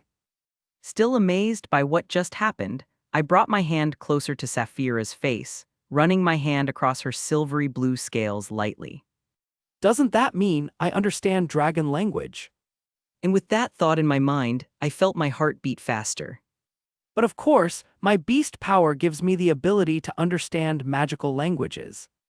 I began to reflect. And from what the history books I read tell, the magical language of dragons also exists, so just like the Parcel myth, I can also understand it.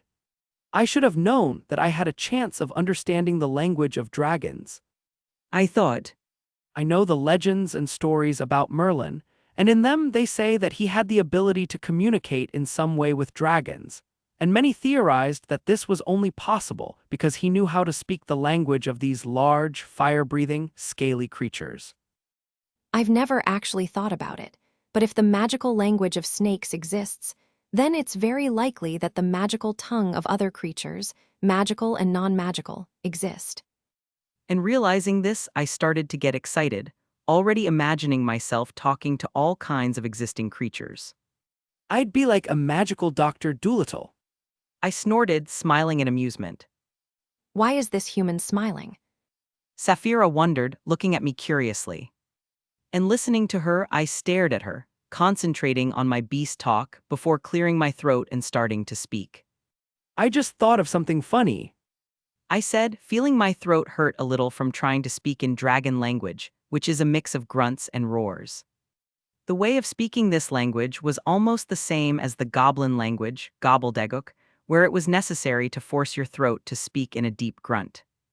However, the dragon's language was softer compared to theirs, and I could feel a powerful magical power in that tongue.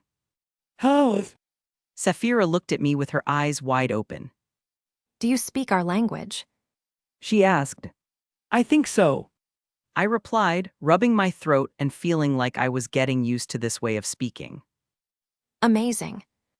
She said, looking at me with big eyes that sparkled with emotion. I knew you were different from the others. She grunted, pleased with herself. And shaking my head with an amused smile, I continued rubbing her head, realizing that this dragon could be calm, but still had pride of her race. Well, you are also different from what I expected. I said. Oh, and how did you expect me to be? She asked me. Let's see. I started to say with a finger on my chin. I expected you to be angrier and more spiteful, especially since I'm a human just like them. I pointed to the wizards in the camp. And neither do I expected you to be as communicative and talkative as that. Well, it's not every day that I can meet another being that can speak my language. She said with a snort. And about resentment and anger. She looked with narrowed eyes at some specific wizards. I may not know these guys, but some of them really don't seem very friendly. I thought, looking back at some frowning wizards. But you're different. She continued, looking at me with intelligent eyes. For some reason, I feel close to you. No, actually you seem to be something more. And listening to her, I stopped, reflecting on this information. I know this is because of my beast power, but I didn't know it would cause this kind of reaction and feeling in a dragon. I thought. But knowing it didn't matter for now, I shrugged. Well, I'm glad to know you think so highly of me. I said with a small smile. Yes, you're right to feel happy that I, the great Sapphira, have favorable feelings towards you. She said, raising her head proudly, releasing a short melodious roar that scared the wizards around us. But when they saw that she wasn't trying to create a fuss, they relaxed, confused but relieved, and seeing their tired expressions, I laughed. It looks like you liked the name I gave you. I said, and she nodded happily. It's a beautiful name. She said. And that was the first name anyone gave me. Usually they call me Dragon or it. I could feel a slight tone of sadness in her voice. And I had already noticed that Sapphira was a little sentimental, and noticing her sadness, I caressed her.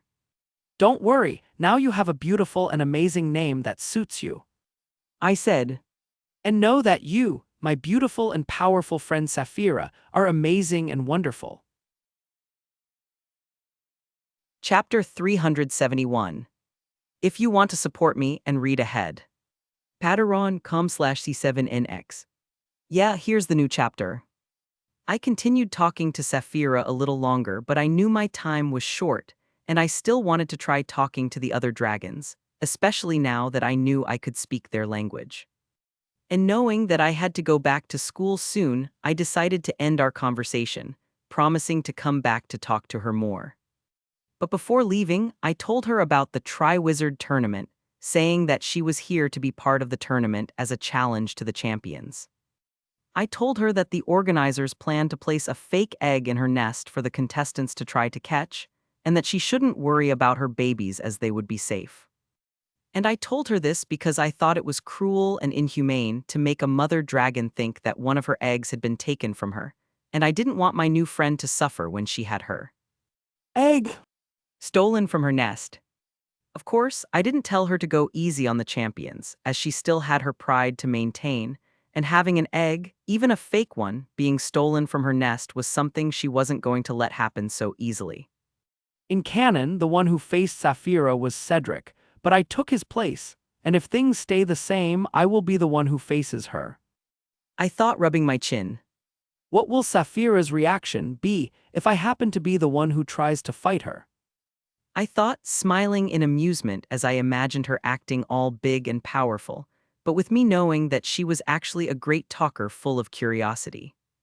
Apart from being able to kill hundreds of people and having scales, Saphira reminds me a little of Lily. But putting that thought aside, I shook my head, turning away from the blue dragon that returned to rest while taking care of her eggs with a happy and loving look. With every passing second, I become more and more irritated at the stupidity of using nesting dragons for this task. I thought, frowning, looking at Saphira with her unborn babies. From the way the wizards around me dealt with dragons, I could assume that they were all dragonologists like Charlie. But knowing this only made me more upset. I can hear them saying that dragons are amazing and wonderful, but yet they still treat them like mere creatures. I frowned. These men and women say they love these great creatures, but it seems that's a lie, as they still agreed to let the dragons be used as a challenge in the first task. I snorted in contempt. But sighing, I decided not to think about it too much because I might end up getting angry, and when I'm angry, I usually do something stupid or crazy, or both. Maybe before I leave, I'll leave a little surprise for these very friendly. Dragonologists.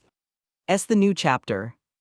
I continued talking to Saphira a little longer, but I knew my time was short, and I still wanted to try talking to the other dragons, especially now that I knew I could speak their language. And knowing that I had to go back to school soon, I decided to end our conversation, promising to come back to talk to her more. But before leaving, I told her about the Tri-Wizard tournament, saying that she was here to be part of the tournament as a challenge to the champions. I told her that the organizers planned to place a fake egg in her nest for the contestants to try to catch, and that she shouldn't worry about her babies as they would be safe.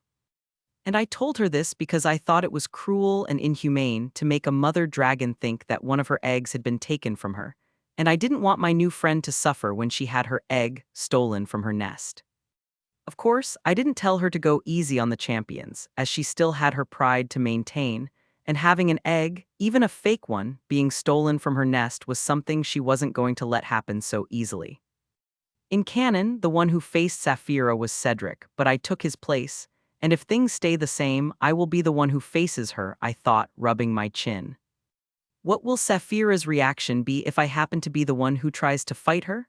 I thought, smiling in amusement as I imagined her acting all big and powerful, but with me knowing that she was actually a great talker full of curiosity. Apart from being able to kill hundreds of people and having scales, Saphira reminds me a little of Lily. But putting that thought aside, I shook my head, turning away from the blue dragon that returned to rest while taking care of her eggs with a happy and loving look. With every passing second, I become more and more irritated at the stupidity of using nesting dragons for this task. I thought, frowning, looking at Saphira with her unborn babies. From the way the wizards around me dealt with dragons, I could assume that they were all dragonologists like Charlie. But knowing this only made me more upset. I can hear them saying that dragons are amazing and wonderful, but yet they still treat them like mere creatures, I frowned. These men and women say they love these great creatures, but it seems that's a lie, as they still agreed to let the dragons be used as a challenge in the first task. I snorted in contempt. But sighing, I decided not to think about it too much because I might end up getting angry. And when I'm angry, I usually do something stupid or crazy, or both. Maybe before I leave, I'll leave a little surprise for these very friendly dragonologists. And already thinking about what kind of prank I could use to bring a little more joy to this camp, I continued walking. If my interaction with Saphira was that interesting, how will it be with the other dragons? I wondered, looking around at the three remaining dragons. My gaze then fell on the Welsh Green, who was lying down protecting her nest with her head slightly raised, looking in my direction. She was the dragon closest to Saphira as she was one of the calmest, so I could assume she was listening to our conversation, and that's why she was looking at me. Well, not exactly to me, since I was still under the disillusionment charm, but to the direction she was smelling me and hearing my footsteps. Well, let's see if all dragons are as nice as Saphira. I thought, approaching the green dragon. As soon as I got in front of her, I let my feelings leak out to her, just like I did with Saphira. Hello, beautiful lady. I said in her language. And she just tilted her head to the side, showing a slight surprise that quickly disappeared. Hello. She said before going quiet again. Well, at least she responded and didn't try to eat me. I thought, sweating. My conversation with the Welsh Green wasn't as lively or long as the one with Saphira, as most of the time it was just me talking and her listening. The connection I created with her revealed to me that in fact she just wasn't used to talking and was a little shy, and I found that funny. A fierce and deadly dragon could be timid too. Just like I did with Saphira, I also named her, and I decided to call her Arya, who is another of the main characters from Inheritance Cycle, but unlike Saphira, this character was not a dragon but an elf. And the reason I chose Arya is because she was a quiet, calm, green-eyed elf, and ironically she was the dragon rider of a green dragon. And I didn't use Arya's dragon name because he was a male named Fernan. But after my short but interesting conversation with Arya, I could see the difference between her and Saphira. While Saphira was a curious and cheerful dragon, Arya was quieter and shy, happy to just listen to others talk. Their personalities were different, but something they both had in common was the feeling of loneliness and sadness, which mainly came from not being able to be free as every dragon would like to be. This made me sad for them, and so I made a promise to myself that as soon as the tournament was over, I would go to the Romanian Dragon Sanctuary to free them. I knew this could cause a lot of problems, but they were dragons who liked to live isolated in mountains, so I didn't think it would be a problem to give them the freedom they so deserved. And that promise would also give me the chance to see and talk to more dragons, which in itself was very attractive to me. But back to the subject, I also talked to the Chinese fireball, and it was in. Actually, I could describe Mario as a big pyromaniac lizard. I snorted. It wasn't as difficult to talk to her as I expected, and that surprised me since her race was known for being very hostile towards other creatures, especially humans. But when I asked her why she was talking to me, she answered almost the same thing as Saphira, which was that she felt something special in me, almost as if I were one of them. And again, I thanked my beast power, as I was sure that if it weren't for it, Mario would have tried to incinerate me the moment I spoke to her. And for such a frightening and destructive dragon, Mario proved to be very intelligent, even though in every sentence of hers the words burn, incinerate, and ignite were present. Why do I feel like someone is talking bad about me? Mario grumbled, looking around with narrowed eyes and snorting, making a small ball of fire come out of her nostrils. Oh, you must be imagining things. I said, looking away. Maybe. She said, not very convinced. But well, I enjoyed talking to you, Mario, but I still have something to do. I said, running my hand over her head.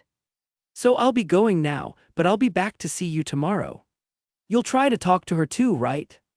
Mario asked me, and following her gaze I saw her looking at the last dragon I hadn't talked to yet, the Hungarian horntail. Yes. I said, and Mario looked at me for a few seconds, and I could feel a slight concern coming from her.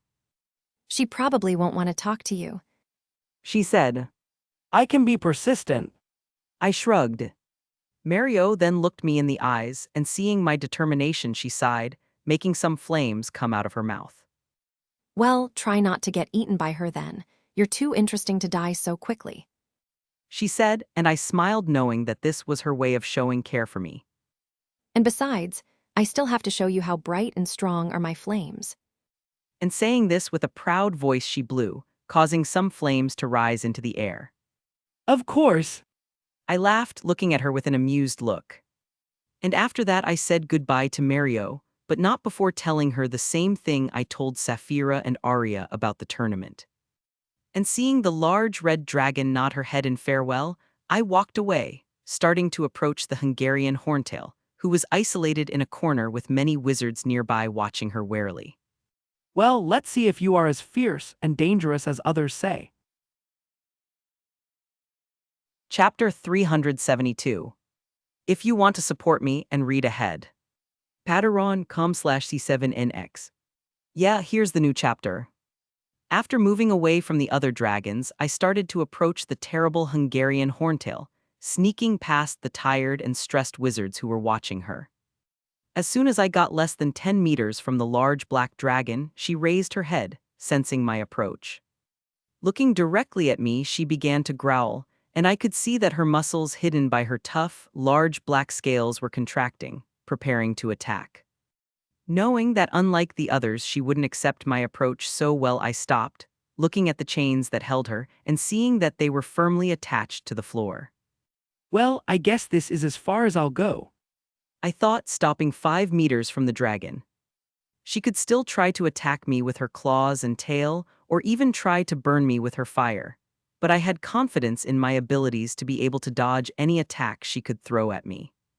But luckily, I didn't need to prove it, as she just stared at me, even with me under the disillusionment charm, while showing a look of hostility. Hi, I'm Ethan. I greeted her, trying to be friendly. But instead of responding, this great dragon roared at me, moving ferociously and making the chains that bound her rattle. Well then, I guess that means you don't want to talk to me. I said, and I got a hateful look in return. You know, if you're trying to intimidate me with this, I'm sorry to inform you that it won't work. I've seen much scarier and more dangerous creatures than you. I commented, thinking about the basilisk from the Chamber of Secrets and the creature from my dreams. In fact, compared to them, you seem like a simple, harmless, and cute lizard. And it seems that hearing this really aroused the Hungarian horntail's anger. You bastard. She roared, trying to attack me but being stopped by the chains. Well, if acting friendly didn't work, then I'll make her talk back to me by annoying her. I thought, and seeing how the black dragon reacted, I could tell that my plan worked. How rude. I frowned. And here I thought we could be friends. I would never be friends with a weak creature like you. She growled, baring her large fangs at me. Oh, so you would be my friend if I showed you that I'm not weak? I asked with interest. And the only thing the dragon did was laugh in contempt. And how would you, a mere pathetic human, show me that you are not weak? She asked. Well, I know a way. I started to say, before straightening up and looking her in the eye, staring at her without fear. And that way is by defeating you. You defeating me, a small, weak human. She laughed, but this time it was an angry laugh. Yes. I said calmly. And we will have the perfect opportunity to do so. And feeling the curiosity coming from the dragon in front of me, I began to explain. In a few days, the first task of a tournament that I am participating in will take place, and you will be part of the challenge of this task. And at that moment, we will have the opportunity to face each other. I said. And as soon as I finished speaking, I could feel the joy coming from the Hungarian horntail, who lowered her face to look directly at me with her menacing yellow eyes tinged with shades of red. I'm going to love being able to tear your body apart in front of all your despicable human friends. She said with a bloodthirsty and cruel smile. And hearing her threat, I just looked at her with a bored look, feeling a little upset that she was talking about my friends. Don't worry, I promise to go easy on you. I said in a mocking tone. I don't want to be known for bullying such a fragile and weak dragon. And I confess I said that just to annoy her, and it seemed to work, as I could feel her violent emotions surging as she roared. Erg, you insect. She said, standing up as she tried to come at me. I'm going to kill you. I will tear you apart. She then started to swing her wings and claws towards me, and to avoid being hit, I simply took a few steps back. And even though she saw that there was no chance of reaching me, she continued trying, being completely dominated by her emotions of anger and hatred. Well, I guess our conversation is over. I thought, looking at the out-of-control dragon before looking back. Charlie and the other wizards from the camp were rushing toward us because of the commotion the Hungarian horntail was causing, and seeing this, I started to move away. They then began trying to control her, but seeing that she was more aggressive than normal, they had to stun her, with at least 20 wizards casting the stunning spell at the same time. After seeing the black-scaled dragon fall unconscious, I sighed, not liking it but knowing it was necessary. At least they didn't hurt her. I thought before shaking my head. Looking up at the sky, I realized it was close to sunrise, and feeling tired but happy and satisfied, I started to leave the camp, looking one last time at the 4 dragons, smiling softly when I saw Saphira, Arya, and Mario lying down, looking at their eggs with care and affection. Today was a very interesting and exciting night. I said to myself. My intention was just to see the dragons and maybe try to use my beast talk to create a connection with them, but unexpectedly I ended up discovering that I could speak their language and ended up befriending 3 of them. And in the end, I still ended up challenging a dragon that belongs to the race that was known for being the most dangerous, violent, and deadly of all. Well, I guess Harry won't feel bad about me stealing his dragon. I thought, somewhat amused, knowing that the boy would probably thank me for it. Yes. Hogsmeade weekend. It was the weekend, and almost all of the school's students were in Hogsmeade for a day of fun and relaxation. It seems busier here than in previous years. Stephen commented, looking around. It's probably because now it's not just students from our school who are visiting the village. Terry said, seeing that among the Hogwarts students, there were also students from Durmstrang and Beauxbatons. Well, I'm glad there are more people here. It seems more fun. Luna said, licking a melon ice cream with honey flakes. Is this your first time here in Hogsmeade, Luna? Lisa asked the petite girl, who had an excited look on her face. No, I've come here other times with my dad. Luna replied, and Lisa looked confused. She asked. Because this is the first time I've come with friends. And hearing Luna say that so naturally, and with a small happy smile, made the hearts of everyone in the group warm. Even Michael smiled slightly. And Sue, who was on Luna's other side, immediately hugged her. You're so cute. We're definitely keeping you with us. I vote for that. Lisa was quick to agree with Sue. And the rest of the group nodded, with Stephen saying that Luna was like the group's mascot. And Luna, who was receiving all the attention, just smiled, feeling immensely happy, already considering this one of her best trips to Hogsmeade. And as I watched Sue rubbing her face against Luna's, I shook my head with an amused smile.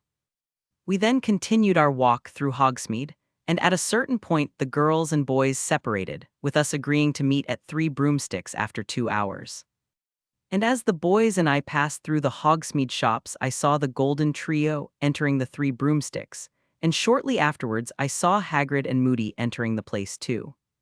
Tomorrow will probably be the day that Hagrid takes Harry to the Forbidden Forest, so he can see the dragons. I thought. But I think that unlike the canon, he must already be preparing to face them, since he already knows that they will be part of the first task.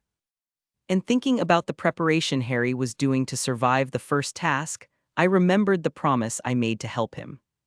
When we go back to school, I'll talk to him to see if he needs my help creating a plan or training. Chapter 373. If you want to support me and read ahead. Patreon.com/C7NX. Yeah, here's the new chapter. After the Hogsmeade visit ended, I went back to the castle with my friends, and after lunch I started looking for Harry. Using Atlas, I found him in the library with his two faithful friends, and then I headed in that direction. Arriving at the library, I saw the trio sitting and talking, and I also noticed a small pile of books on the table they were at. Hey! I said, approaching them, interrupting their conversation, which seemed to be important due to their serious and concentrated expressions. Oh, hey, Ethan. Harry greeted me, and I could feel that he was tense. Hey, bro, hi. Ron and Hermione also greeted me, and I looked at them, surprised to see an open book in Ron's hands. And curiously, I looked at the cover of this book, recognizing it as a special edition book about dragons. I then turned around and saw the books that were on the table, seeing that most were about spells while the rest were about magical creatures. So they were doing research to help Harry with the first task, I realized. So, Ethan, what are you doing here? Hermione asked, snapping me out of my thoughts. Oh, I came to ask Harry if he needed my help. I replied. Your help for what? Harry asked, confused. To complete the first task, obviously. I said, and he blinked for a moment, still showing a confused expression. Did you forget that I promised to help you survive this tournament? I asked, rolling my eyes. Oh, He said, slightly surprised. And I shook my head with a wry smile before pulling out a chair to sit with them. well, from what I can see, you are already preparing for the first task. I said, gesturing to the books on the table. Yes, we were trying to think of a strategy to use for the task. Harry said. And Hermione, who was listening to us, turned to me. She asked me. Do you want to know if I know that dragons are going to be part of the task? I asked with a slight smile. Well, if the letter Charlie sent the twins wasn't a good enough hint, I guess that would have made me find out. I pointed to the book in Ron's arms. I know Ron has a phobia about books, so seeing him reading one is something that draws a lot of attention. I joked with the red-haired boy looking at me offended, even though he didn't know what a phobia was. True, Hermione laughed. but it's a relief that you already know about dragons. We were worried because we didn't know if you understood the meaning of Charlie's letter. Yes, we were even thinking about looking for you to tell you about what we knew. Harry said, and I smiled at them. Well, I appreciate your concern. I said. But well, changing the subject, do you already have a plan to survive the dragon and finish the task? Actually, we've thought of some plans. Hermione said, handing me a parchment. Taking the parchment, I began to read what was written on it, seeing that it was a list of possible plans and strategies.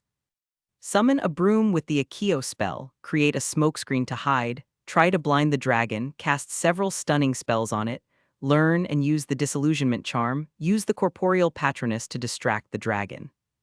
It seems that having more time to create a strategy was a good thing for them, I thought, somewhat impressed. These plans are interesting, and most of them could work. I commented, and they smiled proudly. It could be, but we still don't know which of these plans to use. Hermione said. Yes, we don't know what the task will be like, but we are sure that I will need to face the dragon. Harry began to say with a frown. However, we are in doubt as to which of these strategies will be most effective and help me to have a better chance of surviving with all my limbs intact. And listening to him, I tilted my head to the side. I don't see how that's a problem. I commented, making them look at me. What do you mean? Ron asked. Well, if you're in doubt about which of these plans to use, then it's very simple. I started to say, and they looked at me carefully. Just use them all. What? Harry looked at me without understanding. Most of these plans are not that difficult to implement, so my suggestion is to use all of them to face the dragon, as this can increase your chances of surviving. And hearing me, the golden trio blinked, looking at each other with perplexed expressions in their faces. Why didn't we think of that, they thought. There are still a few days until the day of the first task. I continued, unaware of the inner thoughts of this trio of Gryffindors. So I'm sure that with a lot of effort Harry will be able to learn the necessary spells to use in these plans. But some of these spells are from 6th and 7th year, Harry said nervously. said the boy who knows how to cast a corporeal patronus. I snorted, and Harry looked away embarrassed but somewhat happy. And Hermione at his side patted him on the shoulder, smiling at him proudly. But well, since we're all on board with the plan, how about we start Harry's training? I said. And what are we going to start with? Harry asked. I can teach you the disillusionment charm. I shrugged. Wait, can you cast the disillusionment charm? Hermione asked me in surprise, and I just looked at her with a blank stare. And noticing my look, her cheeks flushed. Of course you can. She murmured, and I nodded with an amused look. But what about you, Ethan? Ron asked me suddenly. Me what? I asked. Don't you also have to prepare for the first task? You are a champion too. He said. He said, slightly surprised. And I shook my head with a wry smile before pulling out a chair to sit with them. Well, from what I can see, you are already preparing for the first task, I said, gesturing to the books on the table.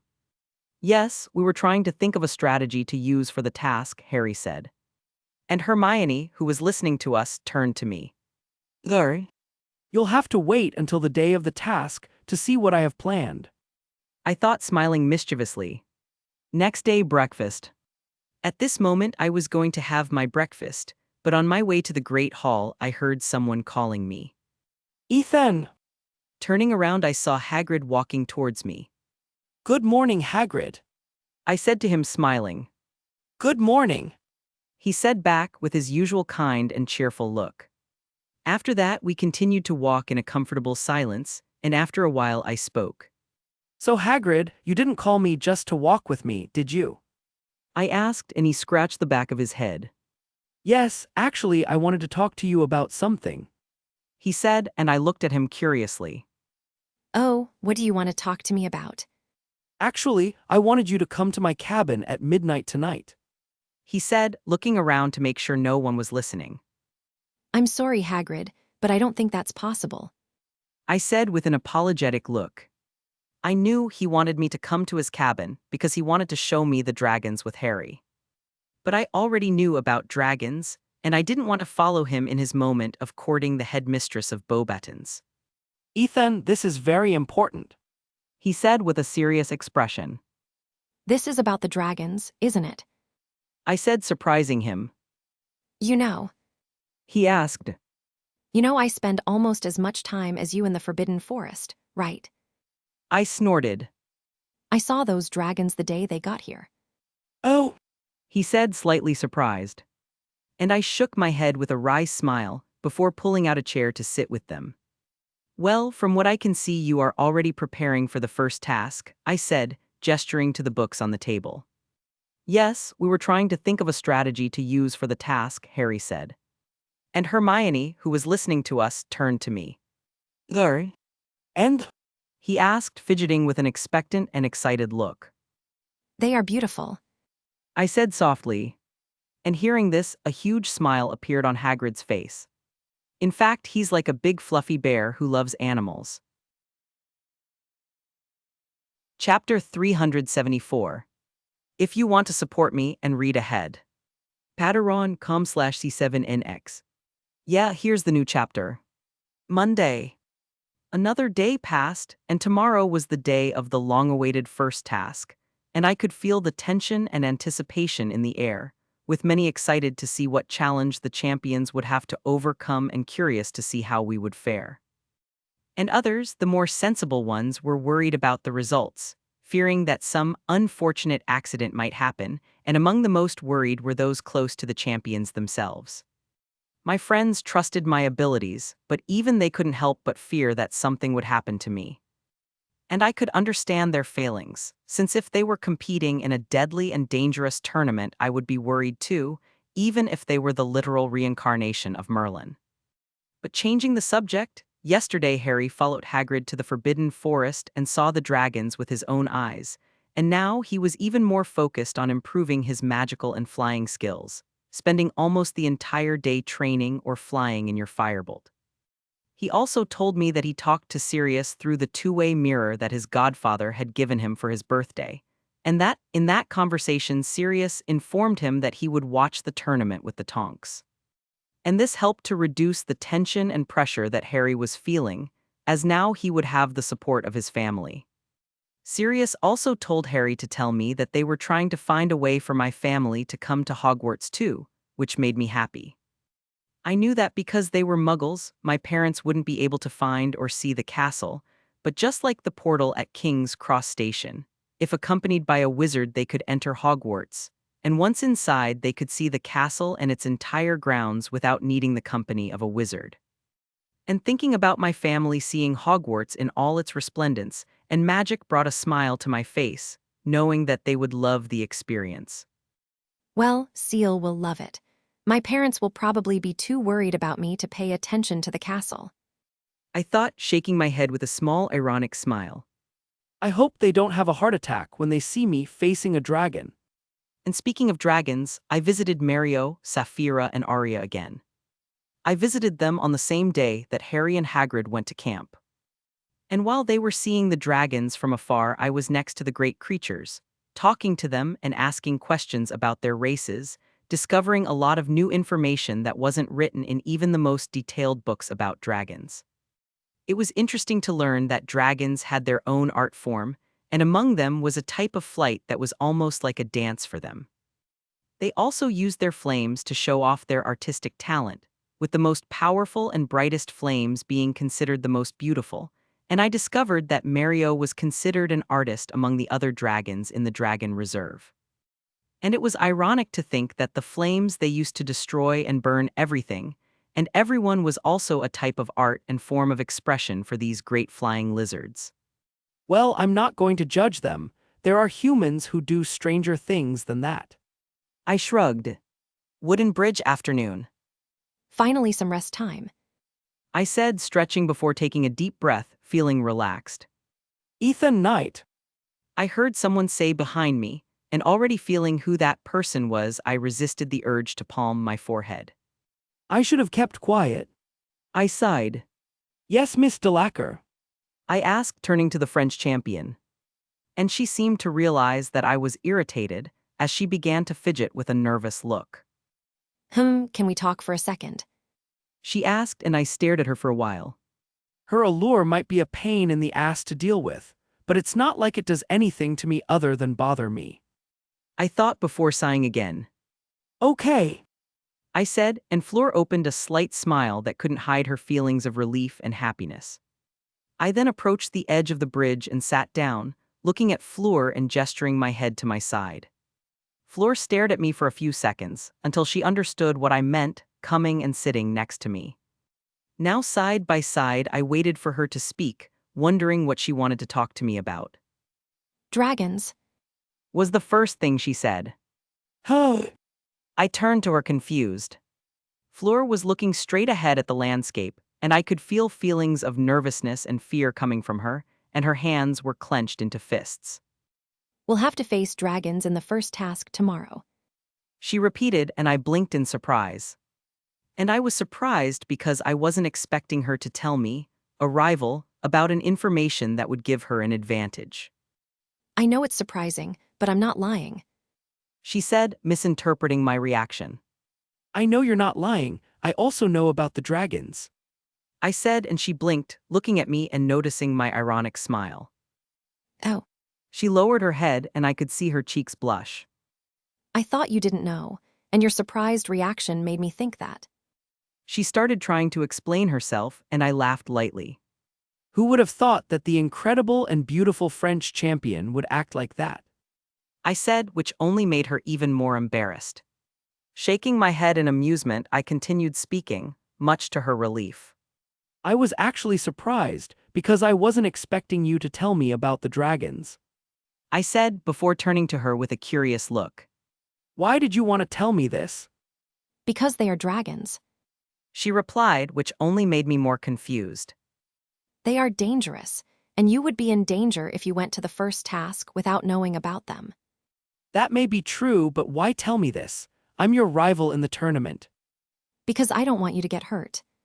And hearing her answer, I could feel her concern directed at me. I didn't understand why she was acting like this, and from the way she was talking, her concern was specifically for me, and she probably didn't have the same concern for the other champions. And realizing this, I stared at her, becoming more and more confused by this girl who was acting completely different from what I expected. Why? I asked again, looking into her eyes. She then started to fidget, having an internal debate about whether to respond or not, and meanwhile I waited. I'll tell you why. She started to say, and I immediately paid attention to her. But only after the first task. And hearing that, I grimaced. Why all this secrecy? I asked myself before sighing. Fine, but as soon as the first task is finished, you will tell me everything. I said, not giving her a chance to deny it. You will tell me why you are so worried about me, why you pay so much attention to me, and why you insist on try to talk to me. Okay. I said, and Fleur opened a slight smile that couldn't hide her feelings of relief and happiness. I then approached the edge of the bridge and sat down, looking at Fleur and gesturing my head to my side. Fleur stared at me for a few seconds, until she understood what I meant, coming and sitting next to me. Now side by side, I waited for her to speak, wondering what she wanted to talk to me about. Dragons was the first thing she said. Huh, I turned to her confused. Fleur was looking straight ahead at the landscape, and I could feel feelings of nervousness and fear coming from her, and her hands were clenched into fists. We'll have to face dragons in the first task tomorrow, she repeated, and I blinked in surprise. And I was surprised because I wasn't expecting her to tell me, a rival, about an information that would give her an advantage. I know it's surprising, but I'm not lying, she said, misinterpreting my reaction. I know you're not lying, I also know about the dragons, I said, and she blinked, looking at me and noticing my ironic smile. Oh, she lowered her head and I could see her cheeks blush. I thought you didn't know, and your surprised reaction made me think that. But you also have to promise to answer one. I started to reflect on this request. Well, it's just 2 questions, and I doubt she'll ask about any of my secrets. I thought. I promise, Miss Delacour. I said, and she smiled happily. Then it's a deal. She said, extending her hand to me. And please call me Fleur. I then held her hand and shook it, sealing our agreement. Okay. I smiled. It's not so bad talking to her. I thought. The only thing that stopped me from talking to her was her uncomfortable allure, and the fact that in the canon at the beginning she was an arrogant and somewhat spoiled girl. And looking at the smiling Fleur now, I realized that I judged her too soon, but that raised another question. Why the change in personality so soon? I asked myself. And without knowing my thoughts, Fleur continued sitting with a happy expression, satisfied that she had finally managed to talk to me. The more time I spend with him, the more I am sure he is that person. Chapter 375. If you want to support me and read ahead. Patreon.com/C7NX. Yeah, here's the new chapter. November 24th, first task day. The day everyone had been waiting for has finally arrived. I could feel the emotions of everyone on the Hogwarts grounds, completely flooding the castle with feelings of anticipation, nervousness, anticipation, excitement, and fear. And these emotions didn't just come from the students at Hogwarts and the other 2 schools. They were also coming from the guests who came here to watch the tournament live. Most of the guests were influential and important people in the magical world, mainly from Great Britain, France, and Norway. This was an important event, and it became even better known to people all over the world thanks to the fact that Harry Potter, the boy who lived, was participating in the tournament as a champion, and in addition there was also the presence of the Flamels, which increased the fame of the competition to very high levels. But I didn't care much about the presence of all these influential people.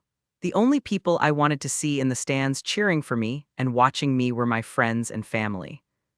I didn't know if Sirius had succeeded in bringing my family to Hogwarts, but as the Ministry was doing everything he asked in fear of Lord Black, then it was very likely that he had succeeded. Now that I think about it, why have I never tried to bring my family to the castle using the vanishing cabinet? I questioned myself. I've used the vanishing cabinet many times to travel between school and my house, but it never crossed my mind to use it to bring other people to the castle. Well, I don't know if my parents would want to enter the school like that, as it could be considered a crime. I thought, sweating as I imagined the excited reaction from my mom. For someone who worked as a lawyer and knew all the laws, she, like me, had a tendency to break laws, whether by accident or on purpose. At least it's obvious who I inherited this trait from. I snorted. Later, I was in the Ravenclaw common room, sitting in my favorite armchair as I rested and mentally prepared myself for the challenge I would have to face in a few minutes. My friends had already gone to where the students were meeting, and my other housemates were also leaving the common room. Everyone who was leaving said me some words of support and encouragement, and I really appreciated their gesture, and I could tell thanks to my skills that most of them were sincere.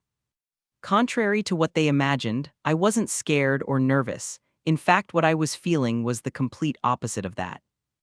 I still maintained a calm expression, but inside I was truly excited and expectant, euphoric at the mere thought of fighting one of the most dangerous and savage creatures in the world. I would never have imagined that I would face a dragon, which for many was just a fantasy creature. But in this new life I will have this opportunity, and it made my heart beat faster and my blood boil. My entire body, my senses, my entire being was prepared, feeling an anticipation that only arises in me when I'm about to do something crazy and probably dangerous. In my first life, I was never someone who liked to get into dangerous and extreme situations, preferring to relax in my corner like any normal person. But things are different this time. I've already experienced death, and after it, I gained a new opportunity in such an incredible and magical world, and I wasn't going to waste my time simply relaxing. And having these incredible skills with me only increased my desire for adventure even more. A new life magic, my beast power, Death changes everything. is perfect to describe me, I thought, leaning back in my armchair as I looked up, lost in thought. However, my moment of relaxation and reflection was interrupted by the entrance of the little head of Ravenclaw into the common room, with him coming directly towards me. It's time to get ready, Ethan. Professor Flitwick said, breaking me out of my thoughts. You and the other champions will have 40 minutes to get ready and prepare. After that, you must go down to the gardens, where I will then take you to the place where the champions will stay before the task begins. And listening to Professor Flitwick, I nodded. Okay, Professor. He then turned to leave, but not before saying a few last words. I know that you will show us something spectacular and wonderful, and will also make everyone realize that you are an incredible wizard. But remember that the most important thing is your safety. He said, smiling softly at me, not hiding his concern. Don't worry, Professor. Trust me when I say that this tournament will be like a walk in the park for me. I said with a confident smile. And besides, I always care about my safety. Of course I do. Professor Flitwick laughed, shaking his head in amusement. I then saw him leaving, probably to join the other teachers, who were gathering all the students in the gardens to take them to the improvised stadium where the first task will take place. Now I was the only student in the Ravenclaw common room, and getting up from my seat, I went to one of the tower's windows. And looking through it, I could see many students from the three schools following Hagrid and Professor Sprout into the Forbidden Forest. I could see the Beauxbatons and Durmstrang students, my fellow Ravenclaws, Malfoy's group who were talking and laughing, Ron and Hermione who looked tense, and my friends, who every now and then turned to look at the castle, or more specifically, to Ravenclaw Tower. And realizing that they were worried about me, I smiled, before moving away from the window. Well, I can't keep them waiting. I said, feeling my excitement rise. I then went up to my room in the dorms, and getting there I looked at my bed, seeing that on top of it was the clothes that I had prepared specifically for this event. A simple dark blue long-sleeved shirt, black pants, dragonhide fingerless gloves, and dragonhide boots. It was a simple outfit, but it was completely enchanted by me to provide me with the greatest possible protection, especially against fire. And already dressed in this outfit, I looked at myself in the mirror, passing my hand over my wrists where my dagger was in its sheath and my wand was in its holster. And now feeling fully prepared, I nodded to myself, confident and excited. And with that, I left the common room, heading down to the gardens where I found Professor Flitwick waiting for me. Champion's tent. Excellent, all the champions are here. Bagman said as soon as Harry, late as always, entered the tent prepared for us. Nodding slightly to Harry, who was tense but trying to maintain a confident expression, I looked back at Bagman, who was happily explaining what the challenge of the first task would be like. I had no problem with happy people, but seeing Bagman smiling while ignoring the tension in the tent and the nervousness coming from the other champions made me frown. Man, I really want to jinx him. I thought, and it seemed like I wasn't the only one who wanted that, from Fleur's irritated expression and Crumb's frown. After Bagman finished explaining the task, he picked up a small purple silk sack from a table, opening its neck and gesturing to us. Ladies first. He looked at Fleur, who was looking at the sack as if it was going to come to life and kill her. Try not to get the one with the thorns. I whispered to her, and she looked at me for a few seconds before nodding her head. She then took a step forward and put her hand inside the sack, and after a few seconds she took out a miniature of Sapphira with a number 2. hanging around its neck. She grimaced slightly as she looked at the dragon, but with a sigh of resignation she turned away. And before Bagman could call another name, I took a step forward, and without waiting for him to say anything, I put my hand inside the sack. Wait! Bagman started to say, but I ignored him. I could feel the other 3 dragons inside the silk sack, and I started to run my hand over them, feeling their scales, wings, and claws, but I was specifically looking for a dragon with certain characteristics. And as soon as my hand touched some sharp thorns, I smiled, and taking the dragon that these thorns belonged to, I removed my hand from the sack. And looking at the Hungarian horntail in my hands with the number 4 on it, I nodded in satisfaction.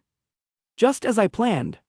I thought, Now I just need to teach an arrogant and angry dragon a lesson. Chapter 376. If you want to support me and read ahead. Patreon.com/C7NX. Yeah, here's the new chapter. After I got the Hungarian horntail miniature, Crumb and Harry also took out the miniatures of the dragons they were going to face from the sack. Crumb took a mini Aria out of the sack, and he would be the second champion to make his entrance. And Harry had the last remaining dragon, which was Mario, and he would be the third champion to face his dragon. After we had all chosen our dragons, Bagman said a few more words to us before leaving the tent, dragging Harry with him for a private conversation. And ignoring the 2 of them, I went to sit on one of the stools in the tent, and the other 2 champions did the same. Fleur and Crumb had tense and concentrated expressions, and nervousness could be felt coming from them, but unlike them, I was sitting completely relaxed, humming while playing with the miniature Hungarian horntail. Will they let us keep them? I asked myself, scratching under the chin of the black dragon that bared its fangs at me. And while we were waiting, Harry entered the tent with a strange expression, coming to sit on the stool closest to me. And looking at him, I could hear him whisper something like, Weird guy. and I could only imagine he was talking about Bagman. We continued waiting a few more seconds before we heard the Bagman's voice, who was giving the opening speech of the first task. And after he spoke a few more words and we heard the crowd outside applauding and cheering, a whistle sounded, signaling that the first task had begun and that Fleur should make her entrance. Fleur then stood up, taking a deep breath and gathering courage. She took a few steps towards the entrance of the tent, but before leaving she turned to me, and seeing her nervous look I smiled reassuringly at her. She then smiled back before raising her head and adopting a confident posture, and now without a hint of fear she left the tent, and all of us who were still in the tent could hear the applause of the crowd. With my senses I could feel hundreds of people outside, and many emotions were flooding my senses. And besides feeling the people who were here to watch the tournament, I could also feel the great magical signatures of the 4 dragons, with Sapphira's being the closest. Sitting on the stool, I closed my eyes, letting my hearing dominate my other senses. I also continued to feel the magic around me. And by combining this with my hearing, I was able to feel and hear everything that was happening in the enclosure where Fleur was facing Sapphira. I hope Sapphira doesn't get too hard on her. I thought. Come on, chicken-smelling human girl. I will roast and devour you. I heard Sapphira's voice, soon followed by a loud roar. Ur! I sweat dropped. Some time has passed and Fleur and Crumb had completed their tasks, having managed to survive Sapphira and Arya, getting the fake golden eggs. At this moment, I was paying attention to what was happening outside the tent, feeling Harry facing Mario using all the strategies and plans we had created before. And I could feel the surprise coming from everyone watching, and the reason they were surprised was probably because Harry had just cast a Patronus. Sometimes, I envy him for being able to cast a corporeal Patronus. I sighed. But putting that thought aside, I went back to focusing on Harry and Mario, feeling that he was getting closer to the egg while flying on his firebolt. Harry had released a cloud of smoke to cover Mario's vision, and she was also busy trying to destroy his Patronus deer, and thanks to that he had a clear path towards the nest where the eggs were. And not a second later I could feel Harry pick up the egg, and still without slowing down his firebolt, he walked away from Mario, heading towards the enclosure entrance, where Madame Pomfrey was waiting for him on the other side. As soon as Harry landed outside the enclosure with the egg in hands, applause and shouts began to ring out, with everyone in the stands cheering him on. Everyone was excited and euphoric, and I could understand why they felt that way, as they had just seen the boy who lived, a hero for many, defeat a dragon in a spectacular way, and using some of the most complicated spells that exist. And I couldn't help but feel a sense of pride come over me knowing that Harry completed the task in such an incredible and eye-catching way. Now I want to see what Malfoy and his group will say about Harry after this screening. I snorted. However, I didn't have much time to think about it, as I knew that now it would be my turn to face a dragon. As soon as the clapping and shouting subsided, I began to stand up, stretching a little, feeling that the Dragon Reserve wizards were removing Mario from the enclosure, bringing the last dragon. Well, it looks like now is the time for the real show to begin. I thought with an excited look. This time it wouldn't be a champion trying to survive a dragon while catching a fake egg, but rather a wizard facing a fierce dragon with the intention of defeating and making the great creature submit to him. Standing in front of the tent entrance, I took my wand from its holster and held it in my hands. I let the magic course through my body, enhancing all my senses and physical attributes, feeling full of energy and stronger. And in the time it took me to prepare, Bagman finished making my announcement, and I heard the whistle blow. Leaving the tent, I passed through some trees before arriving at the enclosure entrance, where I could already see the underside of the Hungarian horntail, which was standing still, as if she was waiting for me. And with a confident look and a slight smile, I entered the enclosure, coming face to face with the great black dragon. And beyond the dragon, I could see the large audience watching me, and with a quick scan using my senses, I felt serious magic with the Tonks and the Flamels, and looking in their direction, I saw them in the stands next to the main stand where the judges were. They were looking at me, but my focus was on the three people next to them. So serious, did it? I thought, smiling softly as I looked at my parents' and little sister's faces. My parents had worried and nervous expressions, while Seal looked at me with a happy smile, waving at me before pointing at the dragon with her eyes shining excitedly. My parents noticed that I was looking at them, and trying to show their trust in me, they smiled slightly, trying to hide their concern, and that made me feel happy. And now more confident and determined to show them that everything would be okay, I raised my head proudly, looking directly at the black dragon that had been glaring at me fiercely from the moment I entered the enclosure. I didn't look away and continued to stare at her defiantly, and this seemed to infuriate her. The Hungarian horntail then raised her head and roared. And realizing that our fight was about to begin, I gripped my wand tightly. Ignoring the voices that were coming from the stands, I focused entirely on the dragon, watching her muscles contract. She then lifted her head again, and I could see her mouth open and something light up inside her, and knowing what was coming, I prepared myself. Roar!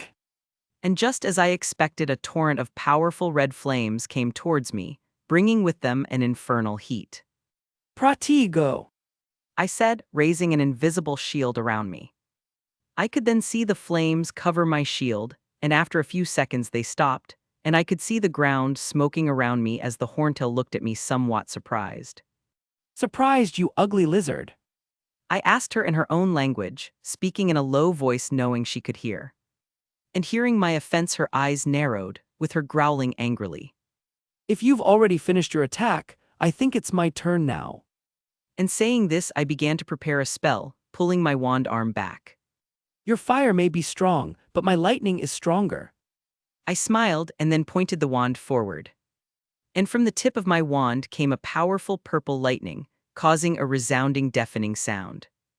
And in the blink of an eye, the lightning hit Horntail right in her chest, with her not even able to react.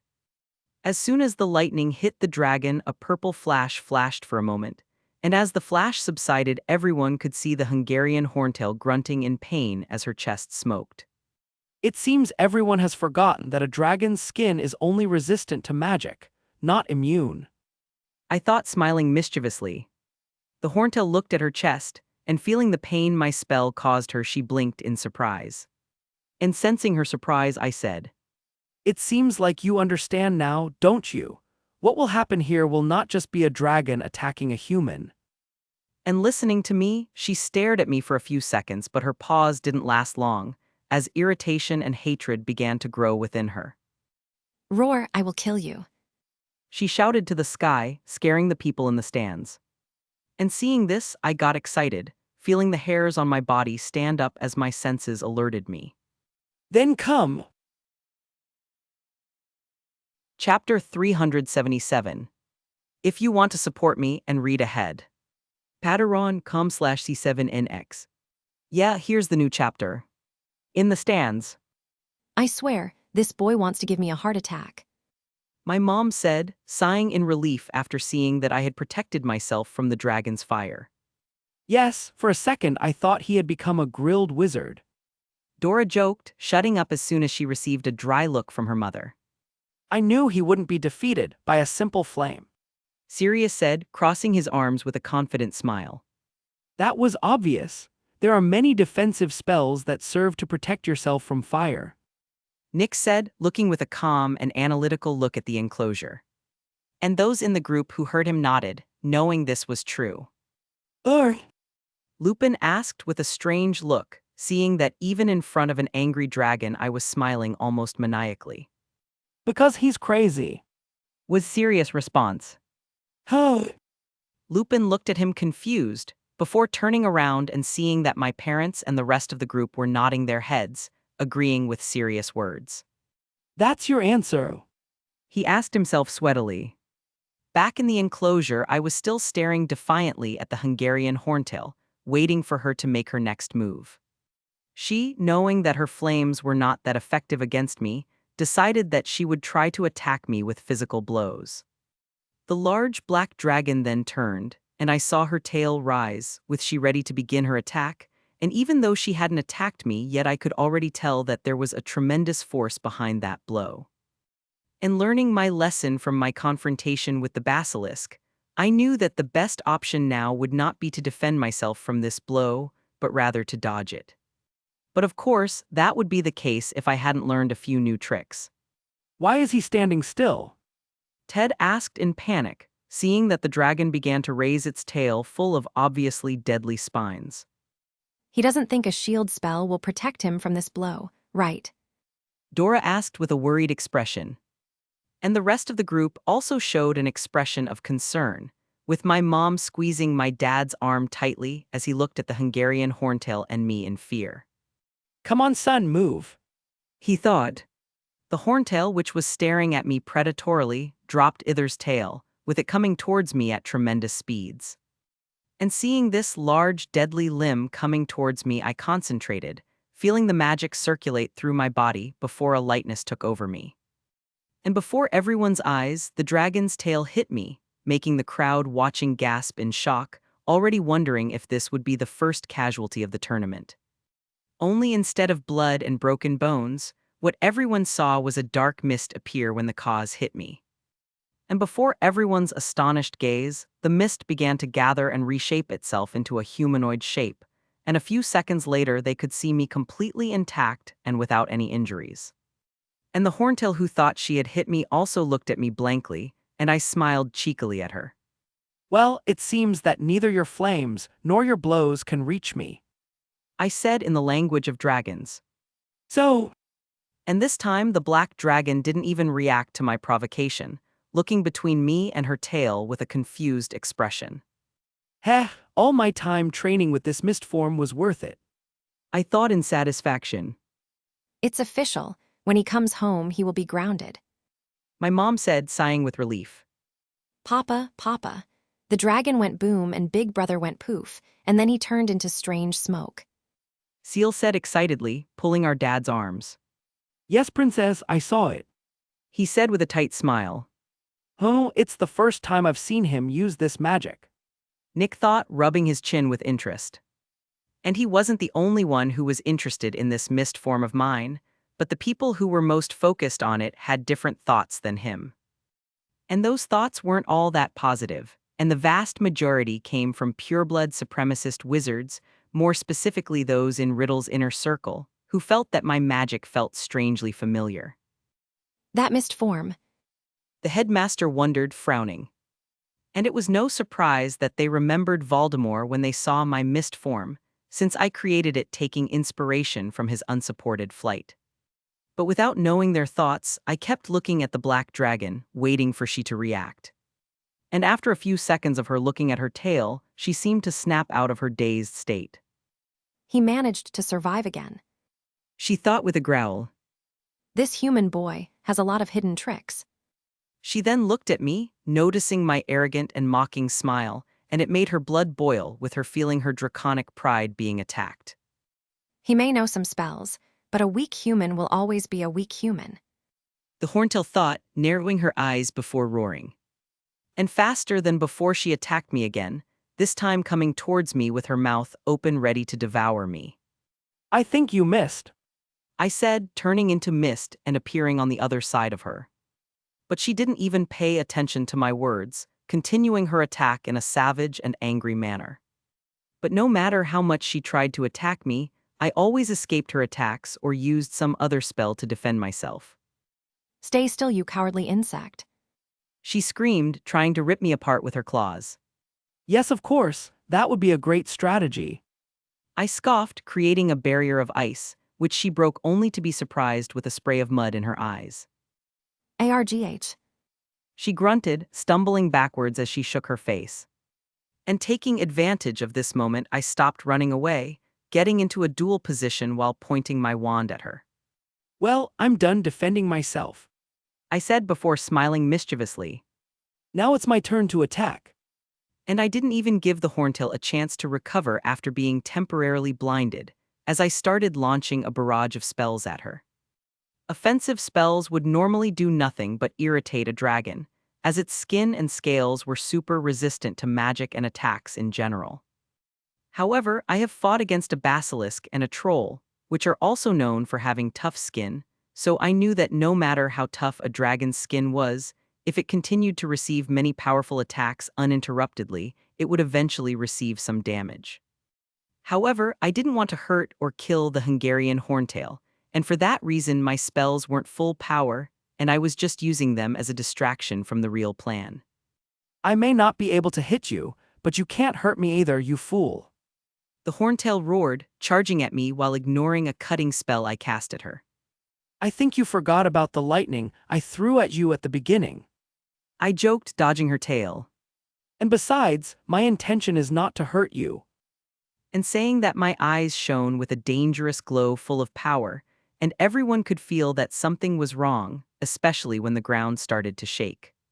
Since the beginning of the confrontation, I wasn't using all my strength as I was letting most of my magic leak out of my body into the environment and onto the ground.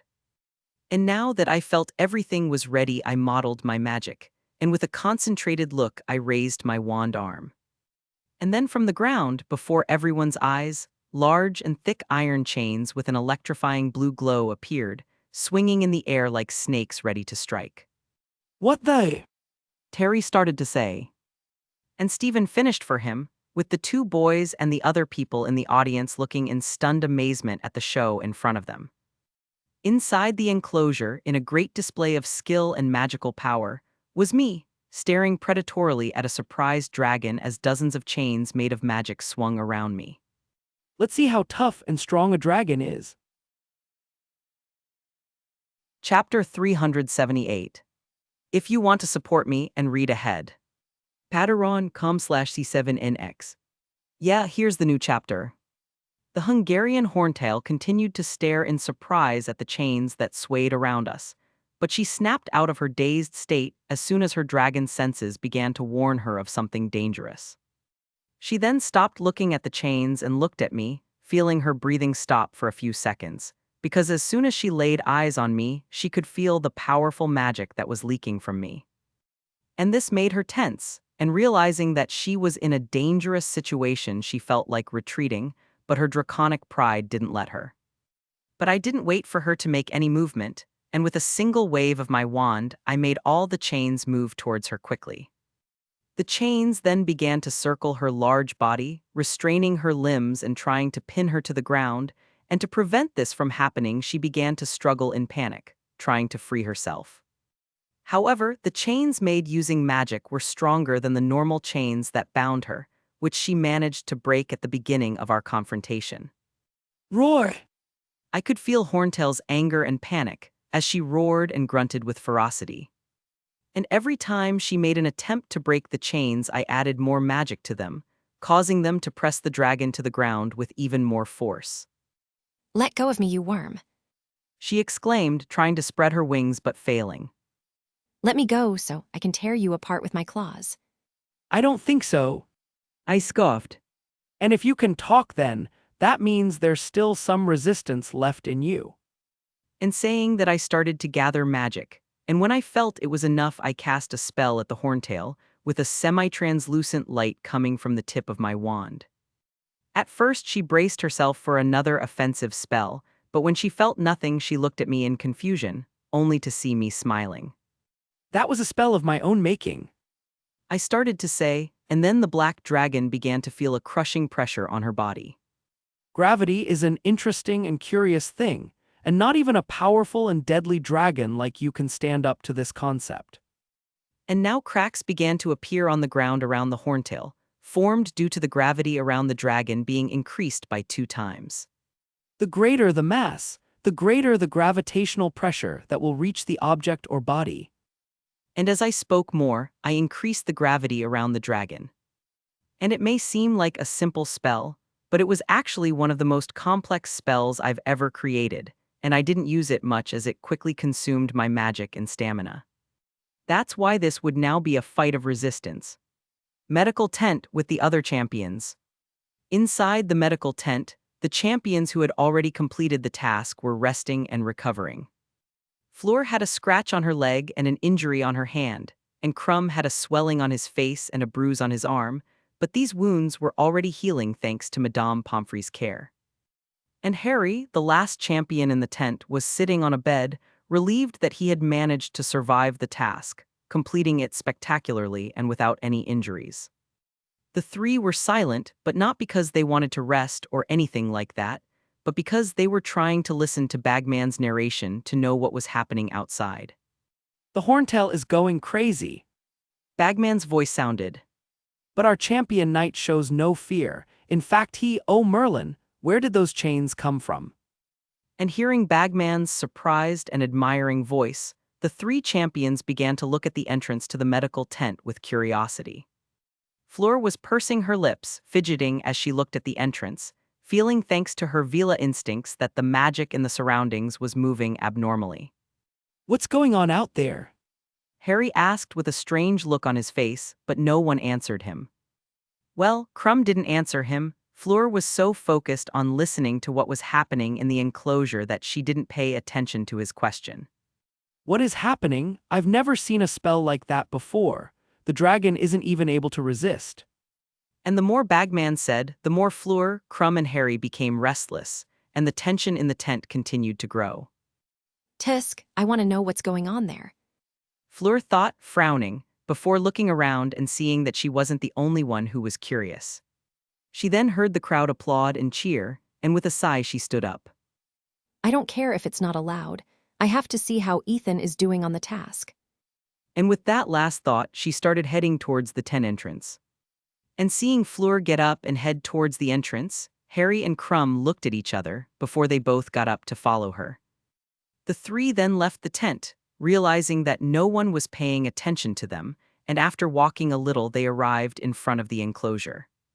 And looking straight ahead, they immediately understood why no one was paying attention to them, and why all the shouting and applause. In the enclosure they could see a large black dragon that looked more deadly and frightening than the one they faced, bound and restrained by large chains as it was pressed to the ground by an invisible force. And in front of this crazed and hateful dragon was me, looking at her calmly with my eyes shining with power while I had my wand in my hands, swinging it so that the chains followed my commands. I always knew Ethan was powerful, but isn't that an exaggeration? Harry thought with his mouth open. And Crumb was thinking almost the same thing as him, realizing that perhaps there was a reason why Hogwarts was one of the most famous and important schools in the wizarding world.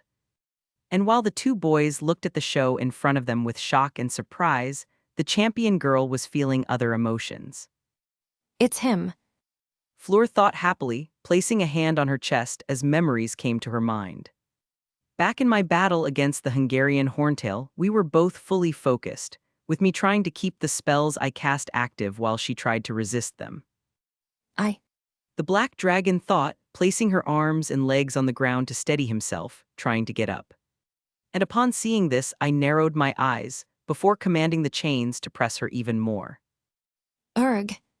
She grunted, but still standing upright.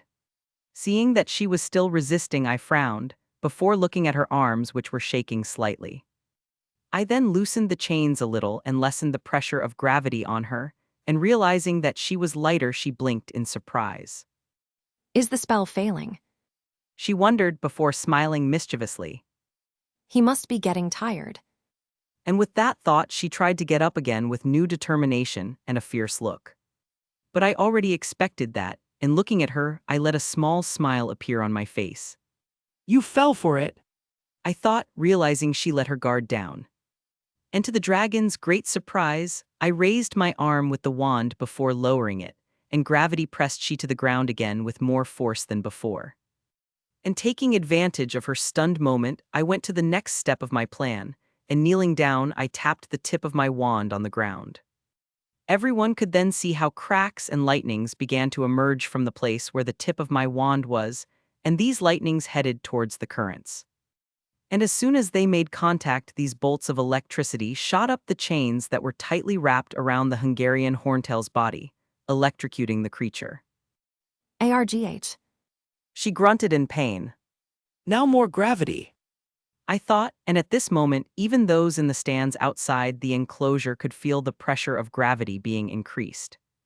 The Horntail was still trying to break free, but I could see that her resistance was almost exhausted.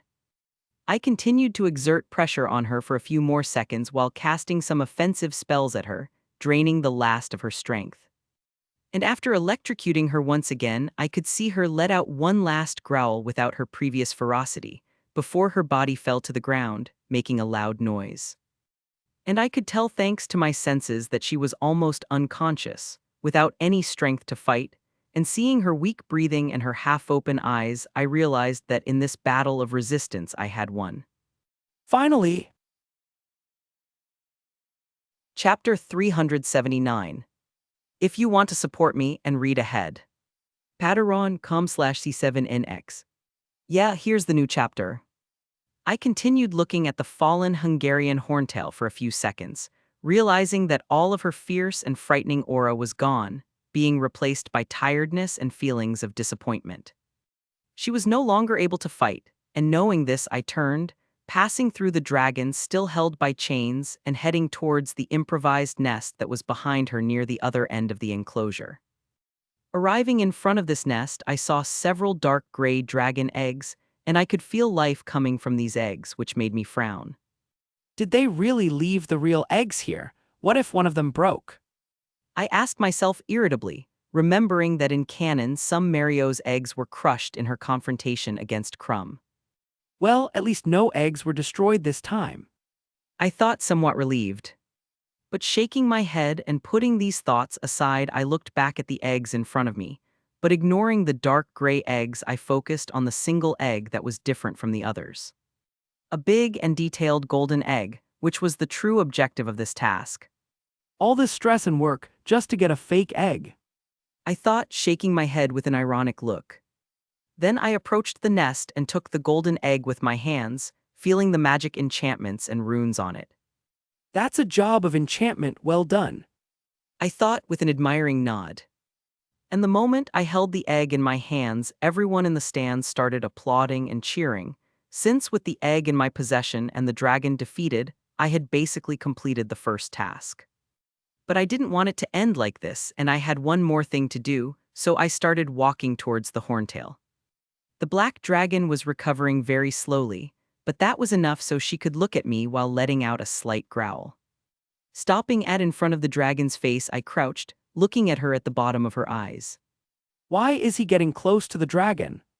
I heard Bagman's confused voice. Shouldn't he be leaving the enclosure? A middle-aged wizard who was in the stands asked. Yes, he already completed the task. His friend said, grimacing slightly. Didn't he? And most of the people who were looking at me in front of the dragon also expressed their confusion, with no one understanding what I was doing. And those who knew me were also confused, but already accustomed to my strangeness, they remained silent, looking at me curiously. And not paying attention to the words of the people outside the enclosure, I raised my free hand, bringing it closer to the dragon, who was a little cautious. But as she was still restrained, she couldn't do anything other than let me touch her. And as soon as I touched her, I opened a connection between the two of us using my beast talk. I think you're calmer now, right? I relayed to her mentally, receiving a slight grunt in response. And through the connection, I could feel that her feelings of anger and hatred had greatly diminished, and the only thing she felt when she looked at me was surprise and a little fear. No need to be scared. I don't intend to hurt you. I looked at her as I ran my hand over her scales. I only fought you to make you recognize me as an equal. And hearing my words in her mind and feeling my true feelings through the connection, the horntail began to look at me thoughtfully. And why do you want to be my friend? She asked me. Why wouldn't I want to? You are an incredible, fierce, and magnificent dragon. I smiled at her, and I could feel some of her wounded pride being restored at my words. You're a strange human. She said, and I could see images coming into her mind of our confrontation. These were her memories of when I released my magic and summoned the chains, and from her perspective I seemed much more frightening, powerful, and dominant. And that was the way she saw me at that moment, along with her feelings of apprehension and shock, and it made me realize why she was scared of me. Well, I don't know if I'm a normal human either. I said, shrugging. But that doesn't change the fact that I really think you're amazing. I respect you, and you are a beautiful and strong creature, and I would like to be your friend. And conveying these words of mine, I began to convey my feelings to her, making it clear how serious I was being. She then continued to look at me for a while, and I could feel her feelings towards me change again. Now she looked at me with respect, satisfaction, and even joy. In that case, then I will do you the honor of being my first friend. She said, and I snorted in amusement, feeling the honesty in her words. Thank you. I said, smiling. I then looked at her, seeing the chains still binding her in an obviously uncomfortable manner. Well, I can't leave my new friend in this situation, right? I thought to myself as I stood up. And then I snapped my fingers, and the chains binding her cracked before breaking, disappearing into bright blue dust. What he is doing? Someone from the stands exclaimed in fright. Why is he releasing the dragon? And why is he standing in front of it? And in the stands where the students were, my friends looked at me in shock. Don't tell me he wants to fight the dragon again. Sue asked with a frown. And hearing her question, our friends looked at each other, knowing that this was very likely. Huh, did you free me? The horntail asked, standing up with a bit of difficulty, looking at the disappearing chains around her in confusion. Now you're my friend. I said in her language. And besides, I trust you, and I know you won't hurt me. And listening to me, she narrowed her eyes at me, and I just smiled, making her snort. But I could tell she was satisfied. Atsundir dragon. I rolled my eyes in amusement. But well, I guess we'll have to end our conversation for now. I said, But don't worry, I'll come visit you guys tonight. and saying that, I prepared to leave the enclosure, to finally complete and finish the first task. But before I could leave, I heard the black dragon's voice. Before you leave, I would like to make a request of you. She said, and I looked at her curiously. What request? Could you give me a name? She asked, and that made me blink in surprise. Do you? I asked. Yes, I don't have a name, and you gave one to the other dragons. She said, and I was sure that if she were a human, she would be pouting right now. Huh, okay. I smiled before looking at the dragon that was standing to her full height in front of me. I had already thought of a name for her, and now I was ready to name her. From today onwards, you will be called Hela, in honor of the Norse goddess of death, the ruler of the kingdom of the dead. I said in the language of dragons, making it clear from my tone that this was a powerful and incredible name. I am the great Hela. She exclaimed proudly, rising to her full height with wings spread and roaring into the sky. And this roar immediately scared everyone, who began to wonder if the dragon had gone out of control again. When Hela finished roaring, she sat down again, before bringing her face closer to me. Oh, Merlin, it will eat him. Professor Sprout said, scared.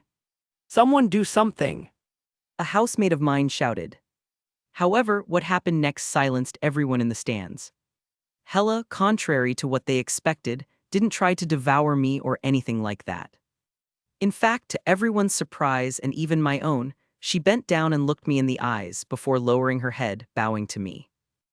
Thank you for being my first friend, human Ethan Knight. She said, and I could feel her emotions and feelings towards me. And feeling her respect, admiration, happiness, and appreciation, I smiled softly. And thank you for agreeing to be my friend, great dragon Hela. Chapter 380. If you want to support me and read ahead. Patreon.com/C7NX. Yeah, here's the new chapter. In the stands.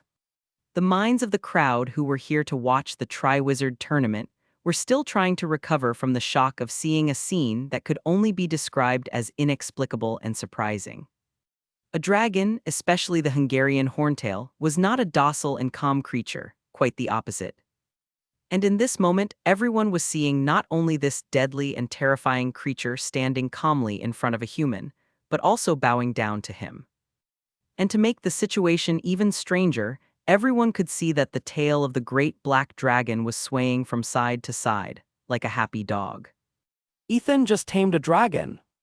Lily exclaimed, impressed, and Astoria, who was next to her, nodded with her mouth open.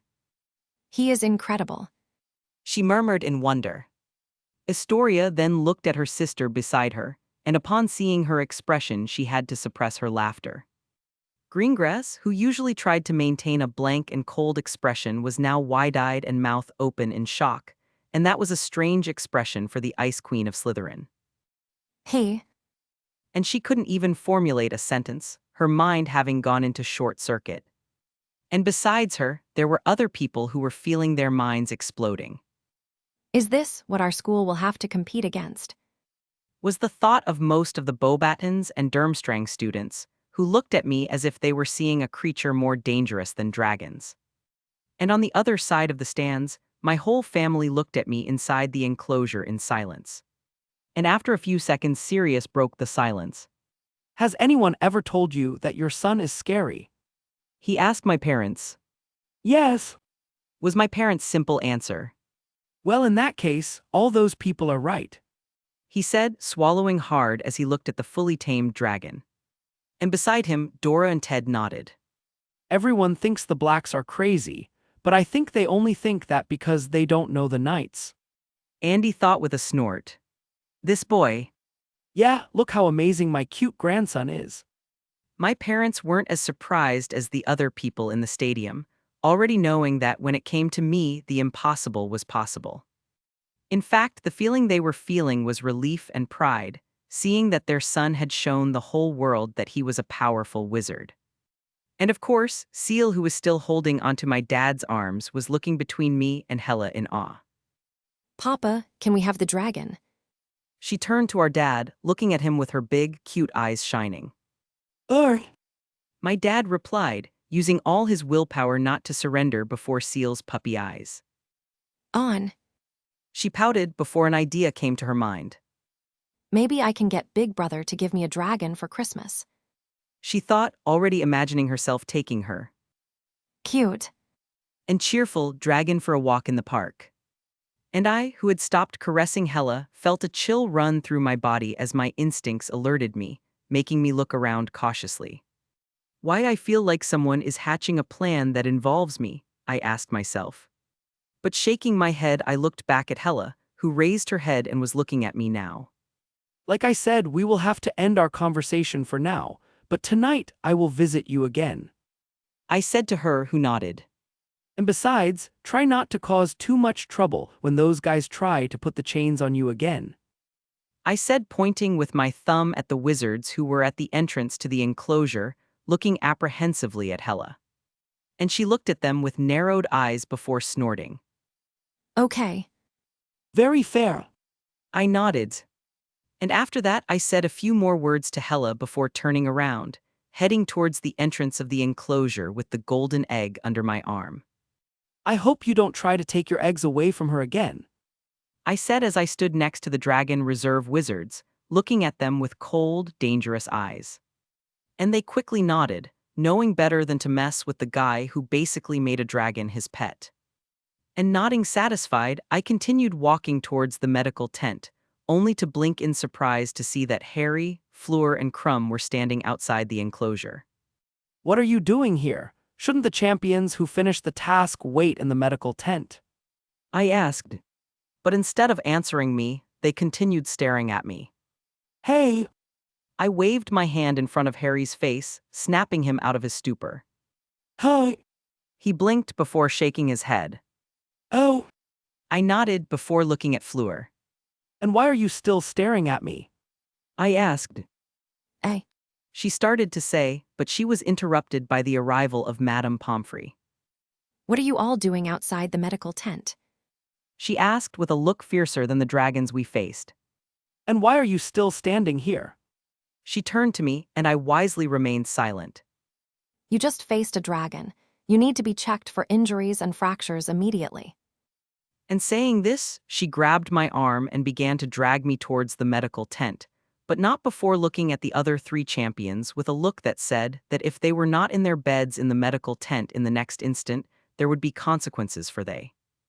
And Harry, who already knew how scary the matron of the hospital wing could be, quickly followed us in silence, deciding to talk to me about the first task at another time. South stands with Hogwarts teachers. Ethan certainly knows how to put on a flashy and amazing show. Professor Flitwick commented after seeing me emerge from the enclosure. You call it flashy and amazing. I call it crazy and dangerous. Professor McGonagall said, pursing her lips.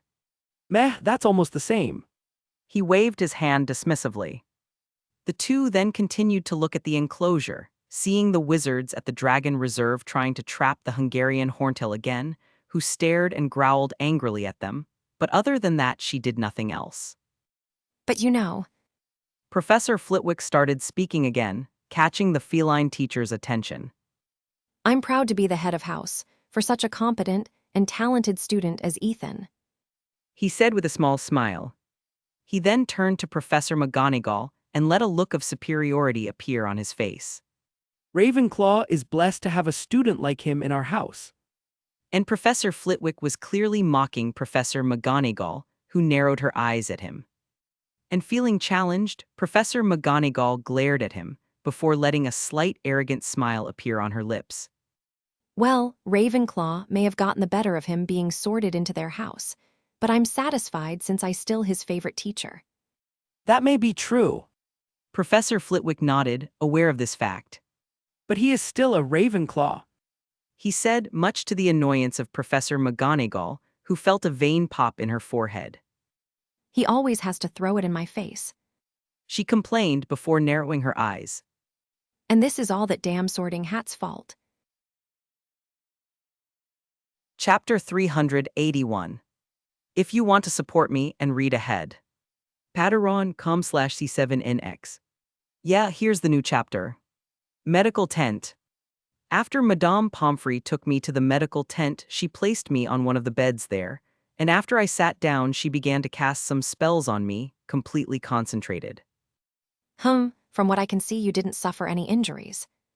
Madame Pomfrey said, somewhat impressed, after casting a quick inspection spell on my body. You just used a lot of magic, which consumed your resistance, so at most you'll be tired for a while, but nothing that a good meal and a night's sleep can't solve. She finished, nodding to herself, putting away her wand. Madame Pomfrey then gave me one last look before leaving to check on the other champions, leaving me alone to rest. However, my moment of stillness didn't last long as the entrance to the tent was opened, and I could see my friends entering, with them looking around until they saw me before coming towards me. Man, that was amazing. Anthony exclaimed excitedly. Yes, I knew you would do well, but Merlin. Sue said, with the others agreeing with her. My other friends then also started talking about how incredible and cool my confrontation against Hela was, and seeing all of them excited, I shook my head with an ironic smile. Well, I'm glad to see you guys enjoyed my little show. I joked. Enjoyed, we loved it. Stephen said. Yes, and I'm sure everyone will remember what happened today for a long time. Padma added. In fact, maybe what happened on your task will even go down in the history books. Terry began and then gestured dramatically. Ethan Knight, the 14-year-old boy who defeated and tamed a dragon. That wouldn't be so bad. I said, scratching my chin, before looking at them with a playful smile. And maybe the next chocolate frog you buy will have a card from me. If that happened, it would be a shame. Terry said. Why? Lisa asked, confused. Because I collect chocolate frog cards, and unfortunately I would have to have a card with Ethan's ugly and scary face. He shook his head with a sad look. I laughed dryly, ignoring the other boys' laughter. Well, it might be a bad thing for you, but I'm sure someone here would love to have a card with Ethan's face on it. Sue said, looking at the small blonde girl in the group. And following her gaze, everyone saw Luna, who was beside me, quieter than usual. However, she was quiet and wasn't paying attention to us, as her focus was entirely on the miniature Hungarian horntail that was on the table next to my bed. It seems like you liked Mini Hela. I said, catching her attention. Mini Hela. She asked, tilting her head in confusion. Yes, the miniature Hungarian horntail. I said, taking the little dragon in my hand. This is a model dragon which has been transfigured and magically animated, made to look like Hela, and it's small, so Mini Hela. I explained. But who is Hela? Lisa asked. The Hungarian horntail, obviously. I said, as if it was obvious. Wait. Michael asked. I nodded. I can't believe it. You're really treating the fiercest dragon in existence like a pet. He threw his hands up in exasperation. She's not my pet. I rolled my eyes. She's my friend. That's not much better. Michael exclaimed, wanting to rub his temples. Did you become friends with that dragon?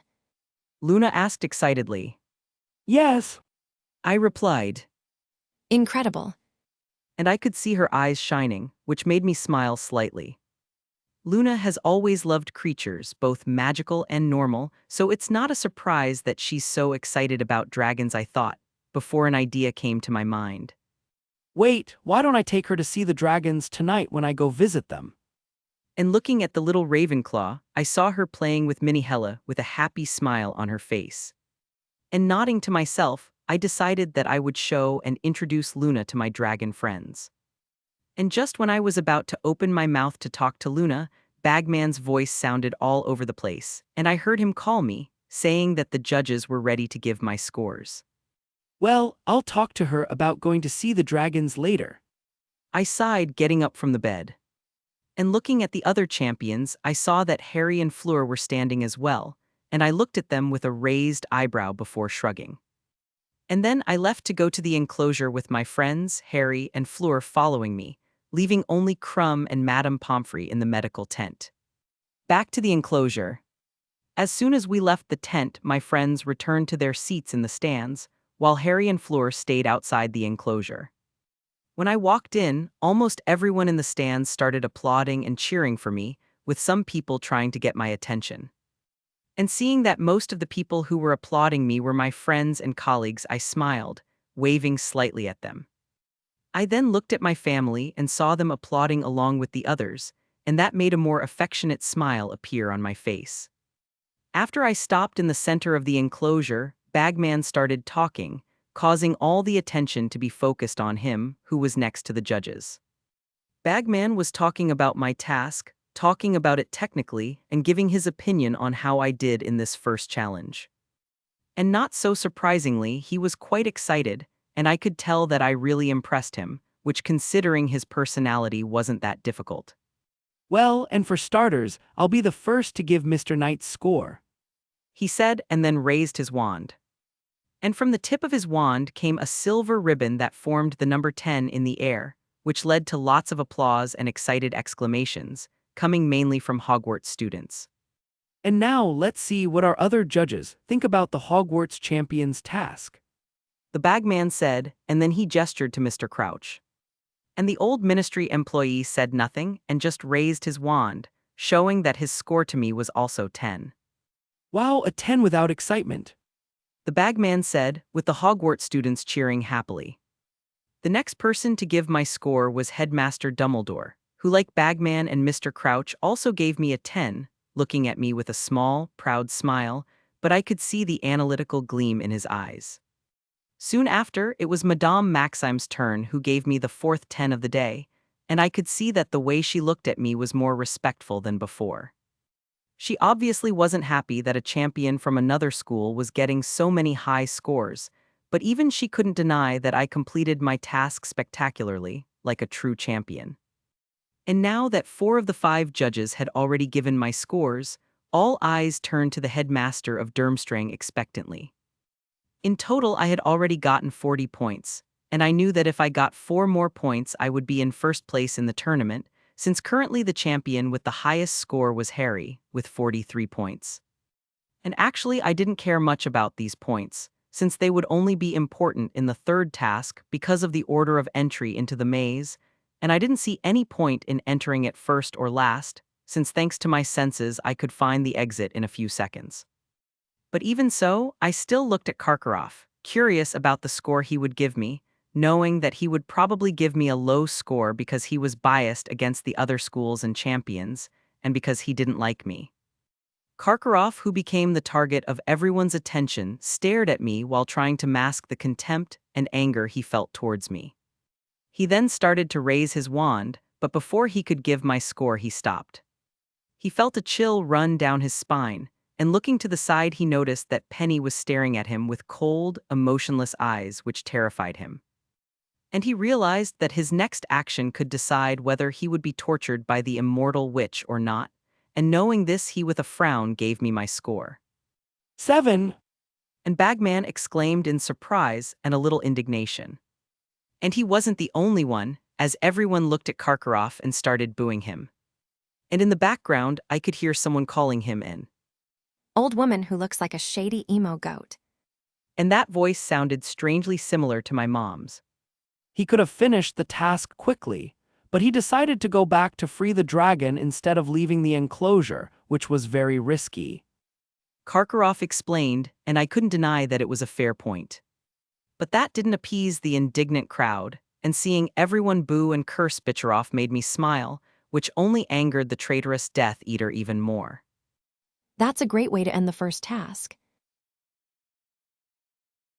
Chapter 382. If you want to support me and read ahead. Patreon.com/C7NX. Yeah, here's the new chapter. As soon as the first task was officially finished, I left the enclosure again, and halfway through my friends and colleagues came up to me to congratulate me for getting the highest score and for being in first place among the champions. And after thanking them for their support and cheering, I saw my family walking towards me, and I immediately separated myself from my colleagues and went towards them. You came. I said happily, going to my family and hugging them. Of course we came. My mom said, hugging me. Did you really think we would miss the chance to see our son kick a dragon's scaly ass? She asked, smiling mischievously. Yes, and I have to say, that was scary and amazing. My dad said, before placing his hand on my shoulder. And I'm proud of you, son. And listening to them, I felt a feeling of happiness arise in my chest, but I didn't miss the chance to show off. Kicking a dragon's ass for me is the same as taking a walk in the park. I said with the chin raised and an arrogant look. Obviously. My mom rolled her eyes playfully, with Penny behind her laughing lightly. Big brother. I heard Seal call me. Yes. I asked with a small smile at my cute sister. Can you give me a dragon for Christmas? She asked and I blinked, not expecting her to ask that. Well. I started to say, but then I noticed my parents' looks. And hearing me, Seal pouted, and seeing that she was sad, I quickly tried to cheer her up. But you can ask for another gift for Christmas. I'm sure you'll love getting a toy broom so you can fly like me. And normally, the prospect of flying would be exciting for Seal, but even that didn't excite her, and I didn't know what to do. Hello. A soft and cheerful voice said behind me, and looking back, I saw Luna approaching along with my other friends. Luna then crouched down in front of Seal. You must be Seal, right? She asked. Yuhum. And my sister nodded, and Luna smiled. Well, Seal, my name is Luna. The Ravenclaw girl said. And I heard you wanted a dragon as a gift. And you know, I would love to have my own pet dragon too. She said with a dreamy look. And coming from Luna, I was sure she was serious. But unfortunately, it is forbidden to have a dragon without a license from the ministry. Luna continued, speaking in a disappointed tone. And hearing her, Seal lowered her head sadly. However. And this immediately caught Seal's attention. I think it's okay to have a. Seal tilted her head in confusion. But her confusion turned into surprise as soon as Luna took something out of her coat pocket. Then I would like to give you this. She showed Seal the Hella miniature that I had left in the medical tent. And Seal, looking wide-eyed at the tiny dragon in Luna's hand, stretched out her own hands to take it, but she stopped. She then looked at my parents, asking for permission, and when they nodded with small smiles, she immediately took Mini Hella from Luna's hand, looking at the little creature with a sparkle in her eyes. And Luna, seeing how excited my sister was, smiled happily before turning to me.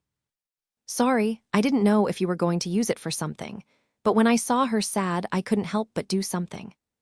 She apologized, a little nervous about my reaction. Don't worry. I smiled at her.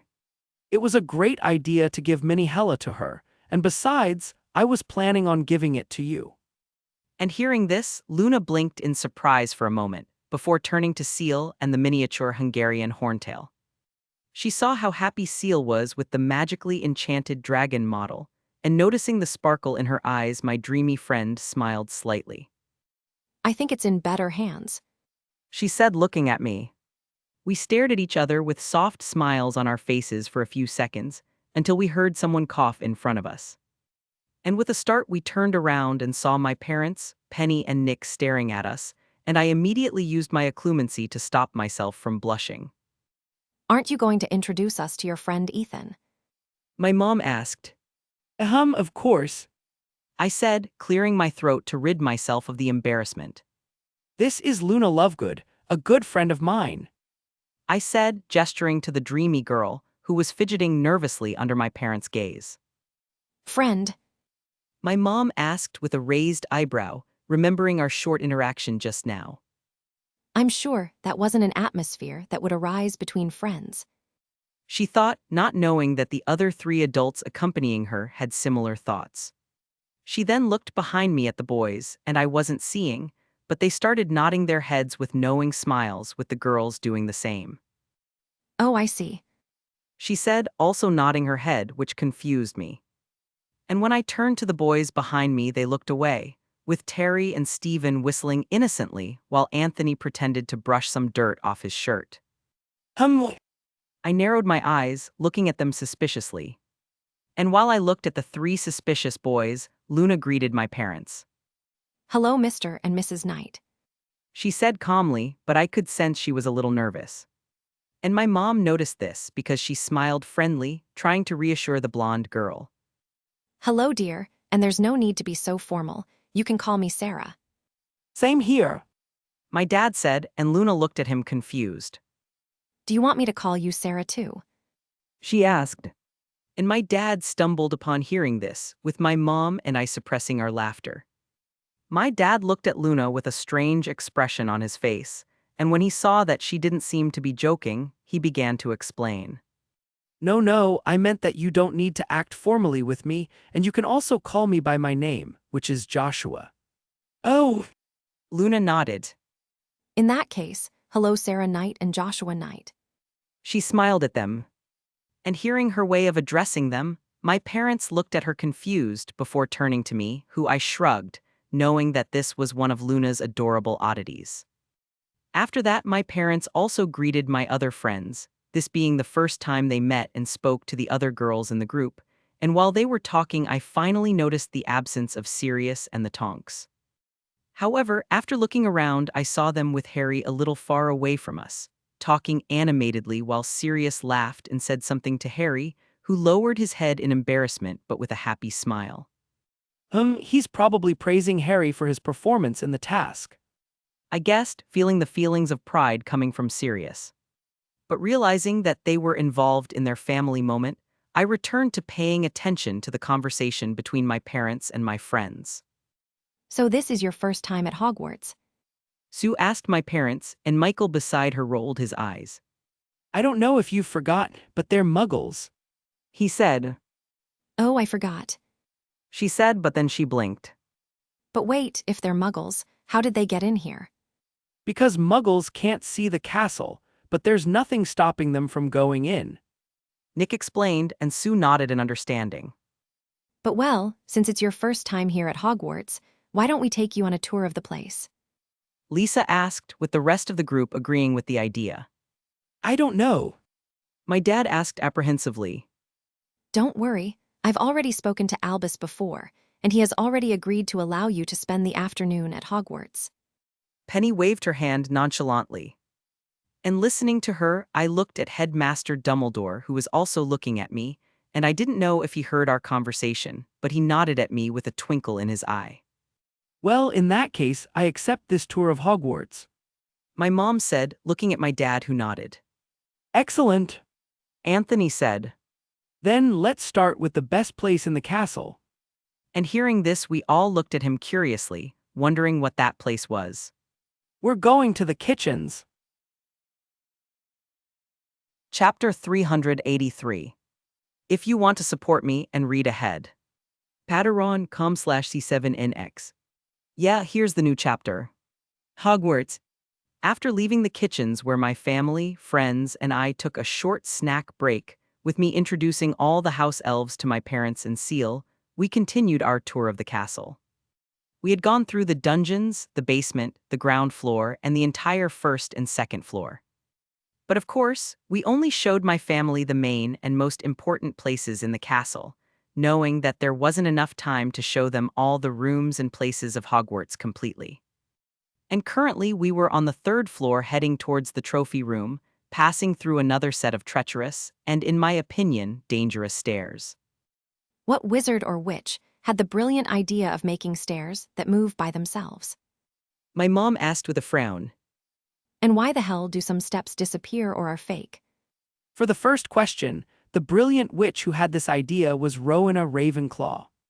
I said, pursing my lips. And for the second question, I have no idea. Wait, isn't Rowena Ravenclaw one of the founders of Hogwarts and the founder of the House of Ravenclaw, which is known for being the house of the intelligent and wise? My dad asked, surprised and somewhat perplexed. Yes. I replied, already knowing the reason for his surprise. But what kind of intelligent and wise person creates stairs that have a mind of their own? He exclaimed with a strange expression. And I just shrugged my shoulders at your question, knowing that Rowena Ravenclaw had her moments of wisdom where she creates something incredible and wonderful, and she also had her moments of stupidity, as is the case with the Hogwarts stairs and the entrance to the Ravenclaw common room. You know, I once heard a saying that wisdom and stupidity went hand in hand. Lisa said, summing up my thoughts. If any other Ravenclaws hear you saying that, they might try to beat you with a book. Terry said with a grimace, to which the girl just shrugged. Well, I think that is. My dad started to say, but he suddenly fell silent. And looking at him, I saw him looking straight ahead with an astonished and somewhat frightened look. And turning around, I saw that in front of us, coming towards us, was the ghost of the Bloody Baron.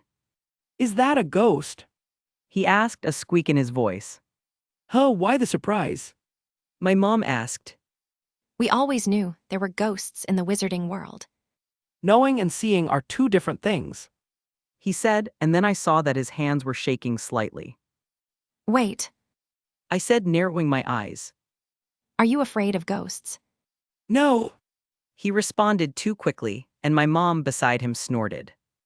Serious? I know you don't like ghosts in horror movies, but the ones in movies and the ones in real life are totally different. She rolled her eyes. And that's one of the reasons these ghosts are scarier. He exclaimed. My mom said begrudgingly. Nick, Penny, and my friends were watching this interaction with amused eyes, and Stephen looked at my father with sympathetic eyes, understanding his feelings towards the not-so-dead that roamed the castle's corridors. And much to my dad's relief, the Bloody Baron didn't continue heading our way, as he turned and went through a wall. Phew! My dad, who was frozen until 2 seconds ago, sighed in relief. And he then noticed the silence that was in the group, and looking ahead, he saw all of us staring at him with different expressions on our faces, ranging from amusement to exasperation. What? He asked, looking away embarrassed. And looking at my mom, she and I shook our heads with wry smiles. We continued the tour of the castle, showing my parents all the important points. However, after a while, my friends decided to leave to let me have a moment alone with my family, and so I continued guiding them around Hogwarts, showing them my favorite places in the castle. Their time at the castle was coming to an end, and to end our tour, I decided to take them to the last and most important room at Hogwarts for me. And in front of a wall on the 7th floor, I started pacing back and forth, with my parents looking at me curiously, knowing that there probably had to be a reason for me to be doing this. And after walking back and forth for the 3rd time, a large door began to form in the wall in front of us. And here is the most incredible place in Hogwarts. And saying this, I opened the great doors of the magical and mysterious room. Entering the room, my family could see an exact replica of the living room in our house, and my parents blinked in surprise, while Nick and Penny looked around the room with interest, having the blue glow of magic insight in their eyes. Why does this room look like our living room? My dad asked, going over to the armchair and looking at it, seeing that it was exactly the same as the one at home, even having the same signs of wear on the armrests. Because that's what I wanted the room to look like. I replied, and that got me some confused looks. The Room of Requirement is a secret, semi-sentient magical room, and it can become any kind of room I want or need, and it only appears to a wizard or witch who needs it. I explained, and that made my parents look surprised and amazed at me and the room. So if you wanted a courtroom, My mom asked. Then the room would turn into a courtroom. I nodded. But it's not just limited to rooms, it could turn into anything, like a forest, the bottom of the sea, and I haven't tested this. But I think if I have enough information, the room could even turn into something like the moon. Amazing! My dad murmured, his eyes shining, and I could feel the room vibrate slightly and almost imperceptibly in appreciation of his words. Yes, truly fascinating. Nick said, rubbing his chin thoughtfully. The founders were amazing and powerful wizards and witches, but I don't think they would be able to create a room like that. He thought, looking at the magic in the room with interest. And I didn't know what Nick was thinking, but like him, I also thought that the room being so incredible wasn't the founders' work. They could have created and enchanted it initially, but I'm sure that the room being so magical and sentient was the fault of the magic itself that changed the room over the course of these 1,000 years. I think I can understand why this room is your favorite in the entire castle. Penny commented before looking at me with a raised eyebrow. And I have a feeling there's more to this room than you're telling us. And hearing her curious tone, I just smiled enigmatically at her, which made her snort in amusement. Cheeky grandson. She thawed. In the late afternoon. The afternoon was coming to an end, and it was getting close to dusk, and because of that I knew that my time with my parents was coming to an end, as they had to go back to home. We then started heading towards Professor McGonagall's office, where Sirius and the Tonks would be waiting for us. It's good that Professor McGonagall gave us permission to use the fireplace in her office to return home. My dad said, but my mom didn't agree with that. I can't see anything good in using the flue. She said with a grimace. Yes, but the options were to use the flue or apparate. My dad said with a sick look, and thinking about the purple monstrosity that was supposed to be a bus, my mom was silent. And with this short conversation, we arrived at the Transfiguration teacher's office. Hey! Sirius said as soon as he saw us, smiling happily at us. And when we stopped in front of him, the dog Animagus looked at me, and his smile turned into a smirk. That was quite a show you showed us in the enclosure. He said, and I'm sure Malfoy almost pissed himself when the dragon bowed to you. And you could hear the slightly cruel and spiteful tone in his voice, along with a hint of amusement. I'm glad that my fight against a deadly and dangerous dragon cheered you up. I said dryly, but the sparkle in my eyes showed that I was amused. Unfortunately, I was very focused on Hella at that moment. Chapter 384. If you want to support me and read ahead. Patreon.com/C7NX. Yeah, here's the new chapter. In front of Professor McGonagall's office. After talking to Sirius, I looked at the Tonks who were behind him, and Ted, seeing my look, nodded at me in greeting. Watch her, Ethan. Dora said, coming up to me and raising her hand for a high five. Watch your Dora.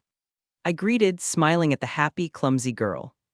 Finishing our high five, Andromeda approached me and hugged me familiarly. Hello, Ethan. She said with a small smile on her beautiful face. Hi, Andy. I said, hugging her back. We then broke the hug and I looked at them, letting a playful and slightly arrogant smile appear on my face. So, I asked them, and hearing my question, the first person to answer was Dora, who started jumping excitedly while her hair changed color. You were fucking amazing. She exclaimed, earning a glare from her mother for her choice of words. That big ugly lizard didn't stand a chance against you. You showed him, and everyone else, that fire, claws and scales will never be more powerful than the classic wand.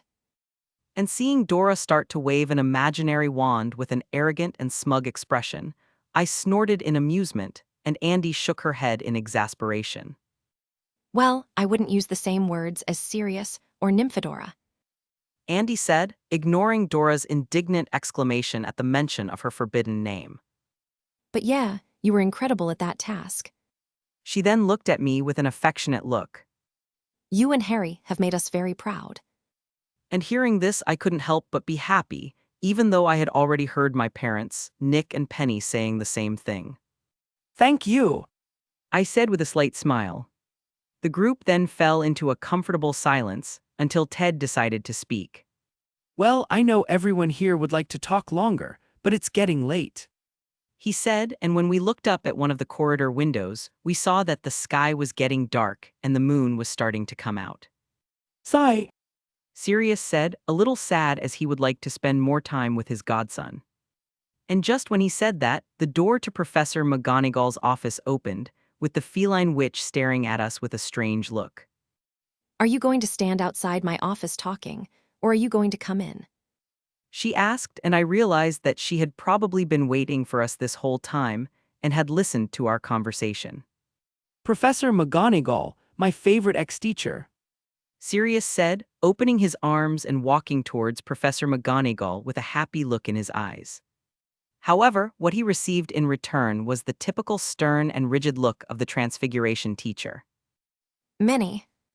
Seal exclaimed excitedly, catching Professor McGonagall's attention, who smiled as she noticed that the one who called her by the nickname I created was my little sister. Hello, Seal, you've grown up. She said, seeing the little 7-year-old girl standing in front of her with a cute smile. Is Professor McGonagall smiling? Dora asked, amazed.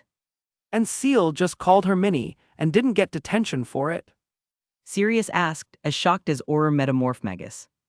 And ignoring the two children in adult bodies with a roll of her eyes, Professor McGonagall began leading us all into her office.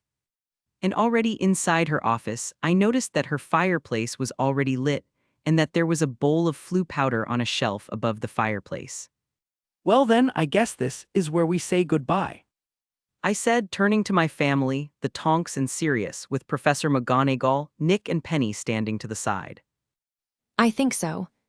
My mom said, smiling softly at me. She then hugged me, and I could feel that the feelings of worry and care that she had suppressed all day were emerging again. I already told you this, but I'm very proud of you.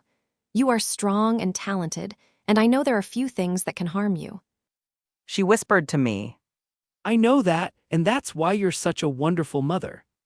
I said, which earned me a happy smile from her. She then broke the hug, but didn't take her eyes off me. We may be heading home, but we'll be back to watch and cheer you on in the second and third tasks. And when my mom said this, Professor McGonagall snorted, and I could hear her mumble.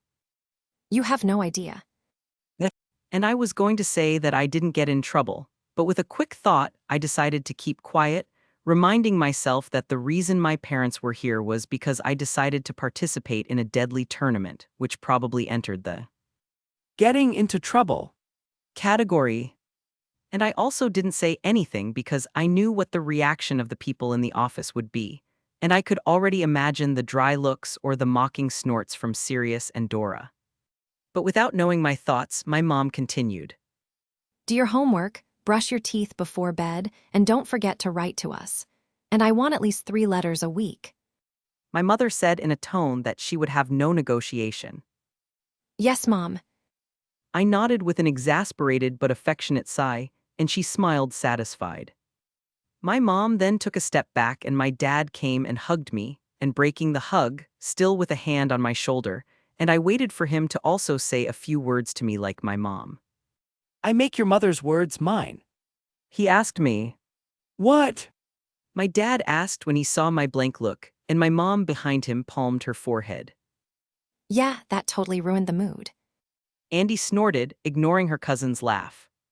With a sigh, my mom pulled my dad by the arm, who continued to look around without understanding. I just wanted to know when I would have a daughter-in-law. He thought, and Penny, who was standing next to Professor McGonagall, looked at my father with sympathy, understanding his feelings. After saying goodbye to the others, giving my little sister and Andy a hug, I saw everyone approaching the fireplace, with each one taking some of the flue powder.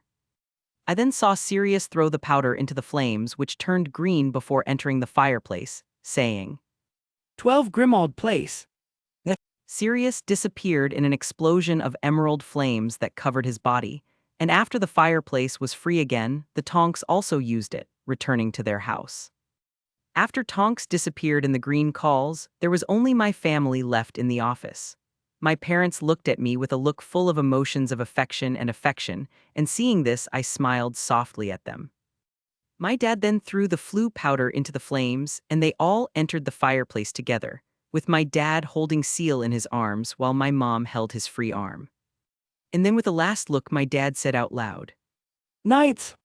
House, which was our house's flue network code before the emerald flames covered their bodies, sending them on a magical trip back to our home. After my family returned home, I said goodbye to Nick, Penny, and Professor McGonagall, who told me that she was surprised by my performance on the first task and that she was very happy, proud, and pleased that Hogwarts had me as its champion. And leaving Professor McGonagall's office, I started walking through the corridors, already missing my family.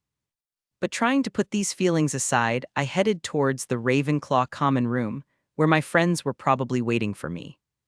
And as I went to the raven's nest, I put my hand in my coat pocket, feeling inside it the golden egg that I had shrunk with a spell. The second task will probably be the same as the canon, and I already have everything prepared to complete it. I thought. But that's not important, as I have to prepare for a more difficult and complex event that will happen before the task. Chapter 385. If you want to support me and read ahead. Patreon.com/C7NX. Yeah, here's the new chapter. Ravenclaw Common Room. It didn't take long for me to arrive at Ravenclaw Tower, and after solving the silver knocker riddle, I entered the common room, where I saw almost all of my housemates sitting or standing around chatting, as if they were waiting for something or someone. Why are you all here? I asked, with everyone quickly turning their heads towards me as soon as they heard my voice.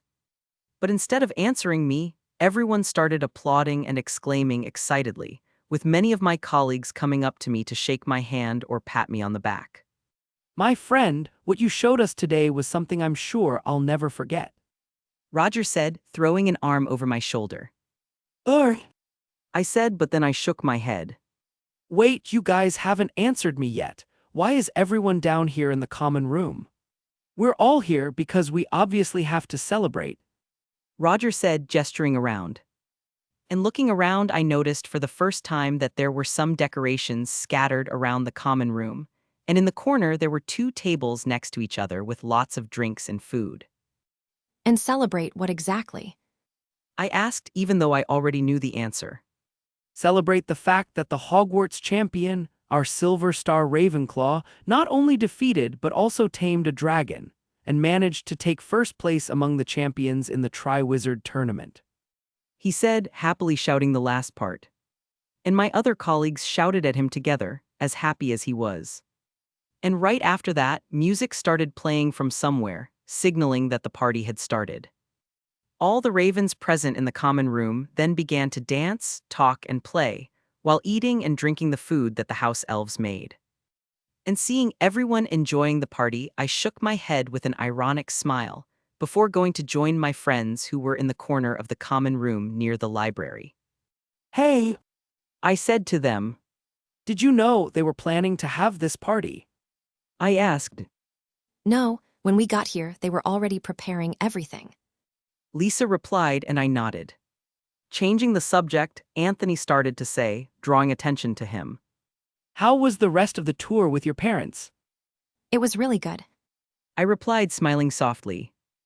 Unfortunately, they had to go home, but they promised they would be here to watch the other 2 tasks. Well, I can't wait for it then. I loved talking to your mom. She's really smart. Padma said. Yes, and Seal is so cute. Sue exclaimed, smiling like a child who found her favorite stuffed animal. Everyone says that. I snorted in amusement.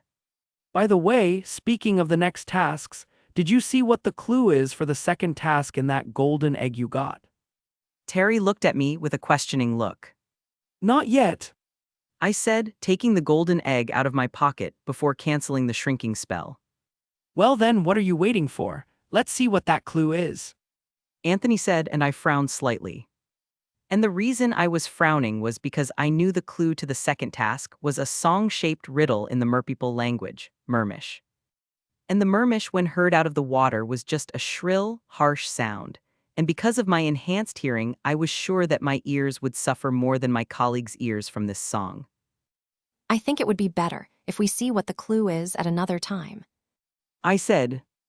Our colleagues put so much effort into preparing this party, so let's enjoy it and celebrate. And after the party, we can go into Sherlock Holmes mode. And listening to me, my friends nodded their heads in agreement with me, with Anthony pouting in disappointment.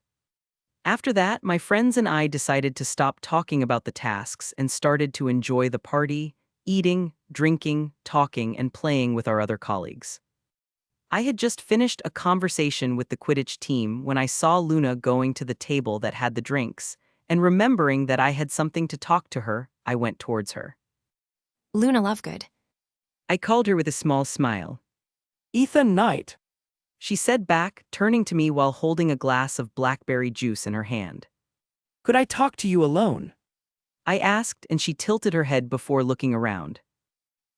I believe we are alone. She said, seeing that there was no one near us. I know, but I would like to talk to you in a more private place, where there are fewer people who could overhear our conversation. Oh, I see. She nodded. And when I saw her nod, I grabbed her hand, then we started heading towards the common room entrance, planning to leave discreetly.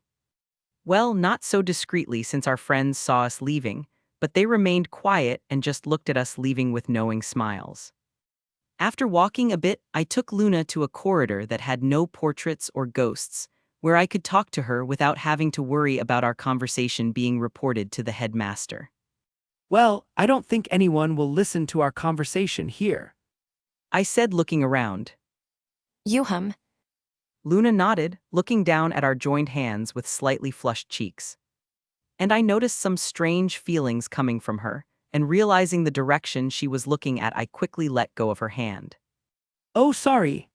I said, a little embarrassed. Don't worry. She gave me a slight smile, and I looked at her for a few seconds. Cute. I thought before shaking my head. Ahem. I cleared my throat, deciding to focus on why we were here. I called you here because I wanted to ask you something. Ask what? She tilted her head in curiosity. Well, you like magical creatures, right? I asked, and Luna nodded. And among magical creatures, you seem to really like dragons, don't you? Yes, they are beautiful, big, and amazing. She said before making a confused expression. But what about it? I'm getting there. I said before continuing. But well, since you like dragons, I'm sure you'd love to play and talk to a real dragon, wouldn't you? She nodded, wondering why I was asking all these questions. He's acting strange. She asked herself a little worriedly. And unaware of my friend's peculiar thoughts, I continued. In that case, what I wanted to ask you is if you would like to accompany me to the Forbidden Forest to meet some of my dragon friends. Dragon friends. She asked as she blinked in surprise. Are you talking about the dragons that were used in the first task? Yes. I replied, and Luna's eyes widened slightly. And I could feel her feelings of excitement and curiosity rising. And you want me to meet them? You. Luna nodded, looking down at our joined hands with slightly flushed cheeks. And I noticed some strange feelings coming from her, and realizing the direction she was looking at, I quickly let go of her hand.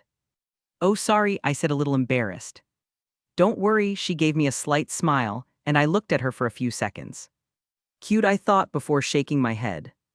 I cleared my throat, deciding to focus on why we were here. I called you here because I wanted to ask you something. Ask what? She tilted her head in curiosity. Well, you like magical creatures, right? I asked, and Luna nodded. And among magical creatures, you seem to really like dragons, don't you? Yes, they are beautiful, big, and amazing, she said before making a confused expression. But what about it? I'm getting there, I said before continuing. But well, since you like dragons, I'm sure you'd love to play and talk to a real dragon, wouldn't you? She nodded, wondering why I was asking all these questions. He's acting strange. So, will you go with me to meet my friends? Yes. She responded quickly, before grabbing my hand with both of hers and starting to bounce around. When are we going to meet them? Would they let me pet them? Could they take me on a flight on their back? Do I bring them something to eat? What do they eat? And listening to her barrage of questions, I smiled with an exasperated but affectionate look. Calm down, Luna. I said, placing my free hand on her shoulder to stop her from skipping around the castle. The dragons are going to be taken away this morning, so I was planning on visiting them tonight. I said, and I could see his eyes light up in anticipation. And as for your other questions, you can ask them yourself. I shrugged. Ask them, but how? I don't know if they understand human language, and I don't speak roar. She asked, frowning slightly. Oh, don't worry about it, you'll be able to talk to them. I said with a mysterious smile. And upon hearing this, Luna looked at me confused, but showing her faith in me, she just nodded. Okay, since you accepted, then let's go. I said, and Luna blinked in surprise. I replied, and Luna's eyes widened slightly. And I could feel her feelings of excitement and curiosity rising. And you want me to meet them? She began to fidget excitedly. Him, I nodded, looking at her with amusement. So, will you go with me to meet my friends? Yes, she responded quickly before grabbing my hand with both of hers and starting to bounce around. When are we going to meet them? Would they let me pet them? Could they take me on a flight on their back? Do I bring them something to eat? What do they eat? And listening to her barrage of questions, I smiled with an exasperated but affectionate look. Calm down, Luna, I said, placing my free hand on her shoulder to stop her from skipping around the castle. The dragons are going to be taken away this morning, so I was planning on visiting them tonight, I said, and I could see his eyes light up in anticipation. And as for your other questions, you can ask them yourself. I shrugged. Ask them, but how? I don't know if they understand human language, and I don't speak roar, she asked, frowning slightly. Oh, don't worry about it, you'll be able to talk to them, I said with a mysterious smile. And upon hearing this, Luna looked at me confused, but showing her faith in me, she just nodded. Okay, since you accepted, then let's go, I said, and Luna blinked in surprise. Now? Yes, I nodded. The sooner we go see the dragons, the more time we can spend with them. And besides, I know you are excited to meet and play with a dragon. It's a dragon. Who wouldn't be excited to be able to play with one? She asked as she tilted her head. Touche. Chapter 386. If you want to support me and read ahead. Patreon.com/C7NX. Yeah, here's the new chapter.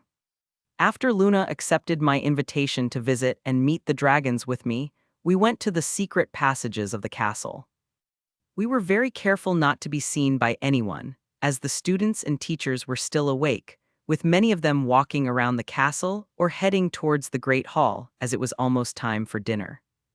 We went to a secret passage that would take us to the Hogwarts grounds near the greenhouses, and arriving at the greenhouses, we started heading towards the Forbidden Forest, passing Durmstrang's ship in the Black Lake and Hagrid's hut. Why are we sneaking out of the castle? Luna asked, seeing that I was looking around cautiously. Because I think the teachers wouldn't be very happy to see us entering the Forbidden Forest so late at night. I replied. When I stopped for a while, I used my senses and felt that the person closest to us was more than 100 meters away, which made me relax. But what would the teachers do if they saw us? She continued questioning. Well, I guess they'd give us a little lecture for trying to enter the Forbidden Forest at night. I started to respond with a finger on my chin. But if they found out that we were doing this to see the dragons, then they would give us a few weeks' detention, probably. I shrugged. Oh. Luna nodded. And I looked at Luna with a raised eyebrow, seeing her look completely unconcerned with the possible punishments we could receive. Aren't you worried? I asked. And why would I be worried? She tilted her head. We'll only get detention if we get caught. And hearing her answer, I smiled, realizing that beneath her peculiar, creative, and dreamy mind was a mischievous and trouble-making girl. You really are like a box of surprises, Luna. I said, which made her look at me confused. We then continued to walk through the dense, dark forest in calm silence, with none of us being affected by the frightening atmosphere of the place. And after a few more minutes of walking, Luna and I finally arrived at the makeshift camp where the dragons were. Looking ahead, I could see the wizards and witches of the reserve packing up their things to prepare to leave, and in one corner of the camp were the 4 dragons tending their eggs. And I could see that unlike the first time I saw them, they were completely calm, not paying much attention to the wizards around them, looking at them at times to let out a slight growl of warning. And in addition to standing still and caring for their babies, they also looked around from time to time, narrowing their eyes and sniffing the air, as if they were looking for something. They're probably waiting for me. I thought with a slight smile, already excited to talk to them. And I wasn't the only one excited, as Luna was almost shaking with anticipation and excitement as she looked at the large and fierce flying lizards. Now, Luna, I'm going to cast the disillusionment charm on both of us. And then we'll go to the dragons discreetly so as not to alert the dragon reserve wizards, okay? I said, and she nodded, trying to concentrate on my words, but her gaze kept straying to the dragons. And with an ironic smile on my face, I pulled out my wand, casting the spell on us and making us invisible. And now invisible, I held Luna's hand and started to take her to the corner where the dragons were. And when I got close to them, they immediately smelled my scent and my magic, which made them excited. But before the mother dragons could say anything, I pulled out my wand and started casting a barrier spell around us. And this spell was a simple illusion spell to hide me and Luna, while at the same time diverting the attention of the wizards and witches from us, giving us privacy to be able to talk to the dragons without having to be under the disillusionment charm. And finishing casting the barrier, I canceled the spell that was on me and Luna, making us visible to the dragons, who immediately raised their excited heads. Ethan! You came! Hello, my human friend. You are finally in the presence of the mighty Hela. And listening to them, I smiled with amusement. Hello to all of you too. I said in dragon language, before turning to Luna, who looked at me in surprise. Can you speak their language? She asked with wide eyes. Yes. I nodded. Incredible. She said in amazement. I've heard stories about Merlin where they said he had the ability to talk to dragons, but I didn't know you could too. Well, talking to dragons is just one of my many skills. I smiled mysteriously. And besides, you didn't know why I kept this skill a secret. But if you were keeping this ability a secret, then why did you reveal it to me? Luna asked me, frowning slightly. It is not obvious. It's because I trust you completely. I replied calmly. And my response made Luna stop in surprise, and after her surprise passed, she began to look at me with an indecipherable look. Ethan, who is this girl? I heard Mario ask me, and I turned around only to see the 4 dragons looking at Luna curiously. Oh, I blinked before gesturing to Luna. this is Luna, a precious friend of mine. I said in their language. And turning to Luna, I spoke in English again. And Luna, these are Saphira, Mario, Aria, and Hela, my dragon friends. I introduced, gesturing to each dragon respectively. And realizing that the dragons were looking at her, Luna took a step forward, approaching them without any hint of fear. And actually she was smiling with an excited look, which surprised the dragons, since the only other person who faced them like that with an excited and friendly look without fearing them was me. Hello, I'm Luna Lovegood, and it's a pleasure to meet you ladies. She greeted them with a cheerful wave of her hand, which made me snort in amusement. Luna said. I started to translate Luna's words into the dragon language, but Saphira interrupted me. We understand what she said. She said, and I stopped. Wait, did you understand what she said?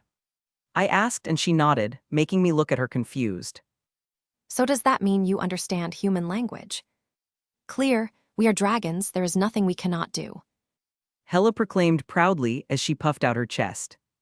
But then, if you understood human language, why didn't you tell me? And why did you let me speak to you only in your language this whole time? I asked with a slight frown. Do you know how stressful it is for my throat to keep talking in grunts and roars for so long? And seeing my upset look, Mario snorted, and I could have sworn I saw Arya rolling her eyes. It was your fault for assuming we didn't understand your language. Mario said. And hearing this, I felt my right eye twitch. Damn stinking reptile. I cursed mentally, looking at the large red dragon as I controlled my urge to go up to she and punch her scaly snout. And Luna, who was watching our interaction, didn't understand what the dragons were saying, but that didn't stop her from laughing amusedly at my upset look. And while I continued arguing with Mario, Saphira approached Luna, and looking at the small girl with her face very close to hers, the blue dragon narrowed her eyes threateningly. But Luna wasn't scared by the fierce dragon, and continued to look at her with shining eyes. You are beautiful. Luna murmured in amazement, reaching out her hand to touch Sapphira. And hearing Luna's praise, Sapphira smiled slightly. I liked her. Sapphira said, leaning her face on Luna's hand, who had a huge smile on her face. Of course you liked. I snorted. She doesn't seem afraid of us. Arya commented, also approaching Luna. Well, I doubt she's afraid of anything. I said, and Luna looked at me curiously. What are you talking about? She asked. Oh, it's just that they're impressed that you're not afraid of them. I replied, gesturing to the giant creatures. And why would I be afraid of them? Haven't you already said that they are your friends? She tilted her head in confusion. Yes. I said, shaking my head with a wry smile. Sometimes I forget that Luna can be very naive sometimes. Chapter 387. If you want to support me and read ahead. Patreon.com/C7NX. Yeah, here's the new chapter. Luna and I had spent almost 3 hours with Hela, Mario, Sapphira, and Arya before they left, being taken back to the Romanian dragon sanctuary. We played and talked with the dragons, with me translating everything the fire-breathing lizards said to Luna, who was completely excited to interact with them. It's obvious that as a Ravenclaw and a lover of magical creatures, Luna also asked the dragons several questions, who were happy to answer them. And I was impressed to see how quickly it was for Luna to make friends with them, but after thinking a little, it was easy to understand why. Sapphira liked Luna because of her cheerful personality, and because she was someone the blue dragon could talk to for hours. Mario liked Luna because she found someone almost as crazy as her, and who didn't mind enjoying her fiery show, and Arya found the blonde girl interesting, easy to talk to and calm, which matched her shy personality. And as for Hela, Beautiful appearance. and incredible abilities. And to think that to be friends with Hela, I had to beat her up in a fight. And in fact, Luna's cheerful personality and the ease she has in making people like her is impressive. How do I open this? I wondered, picking up the egg and inspecting it. And while inspecting the magical device, I saw some hinges on it, as well as a small button on the top of it. And seeing this button, I knew that it would only be necessary to press it for the egg to open and the merpeople's song to start playing. And remembering that out of the water the song would sound like a horrible, deafening sound, almost like the scream of a banshee, I began to prepare myself. It's times like these when I regret having all my senses more powerful than a normal person's. I grimaced. But shaking my head, I returned to focus on the current task, and taking a deep breath, I took my hand to the top of the golden egg and very lightly pressed the button on it. And as soon as the button was pressed, the egg opened, and I immediately braced myself for the screeching noise. Come seek us where our voices sound. Beautiful appearance and incredible abilities. And to think that to be friends with Hela, I had to beat her up in a fight. And in fact, Luna's cheerful personality and the ease she has in making people like her is impressive. Oh, I looked at the egg confused. why am I listening to the song? The egg is not underwater. And with that doubt in mind, I looked at the egg with a thoughtful look, frowning slightly. And after a few seconds, I blinked. My bees talk. I murmured, feeling realization hit me. I could understand the song because it is in Mermish, a magical language. I knew I could understand Mermish if I listened to the language at least once, but I didn't expect that listening to it through a magical device would allow me to understand it. And with feelings of surprise and excitement, I looked back at the golden egg. Well, this saves me all the trouble of getting into the pool. I said, listening to the song repeat. And listening to the part where it says that they will take what I will miss, I frowned. I was so focused on finding a way to move and breathe underwater to complete the second task that I forgot that the real objective of the task is to rescue a hostage. I thought. But the question now is, who will they take as my hostage? A little later, lunch. After listening to the clue inside the golden egg, I continued for a while longer in the room of requirement, training my combat underwater and seeing how good I was at casting the spell I created to transform myself into a fishman. And when I felt satisfied with my progress, I left the magic room, noticing that the morning classes were over and it was almost lunchtime. And feeling a little hungry, I started heading towards the Great Hall. I had gone through some secret passages to get to the ground floor faster, but as soon as I arrived in front of the entrance hall, I felt Crouch Jr.'s magical signature in front of me.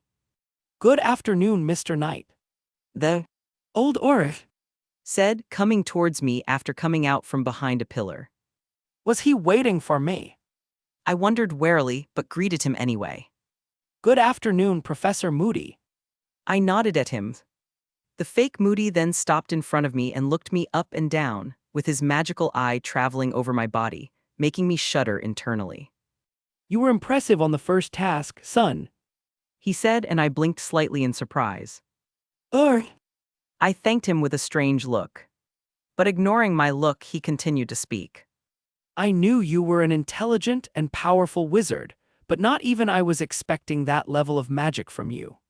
And you know, there aren't many people who would be able to subdue a dragon alone, much less tame one.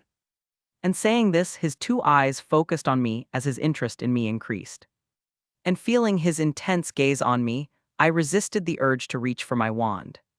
You, Mr. Knight, have proven yourself to be an exceptional wizard, and I could even say dangerous.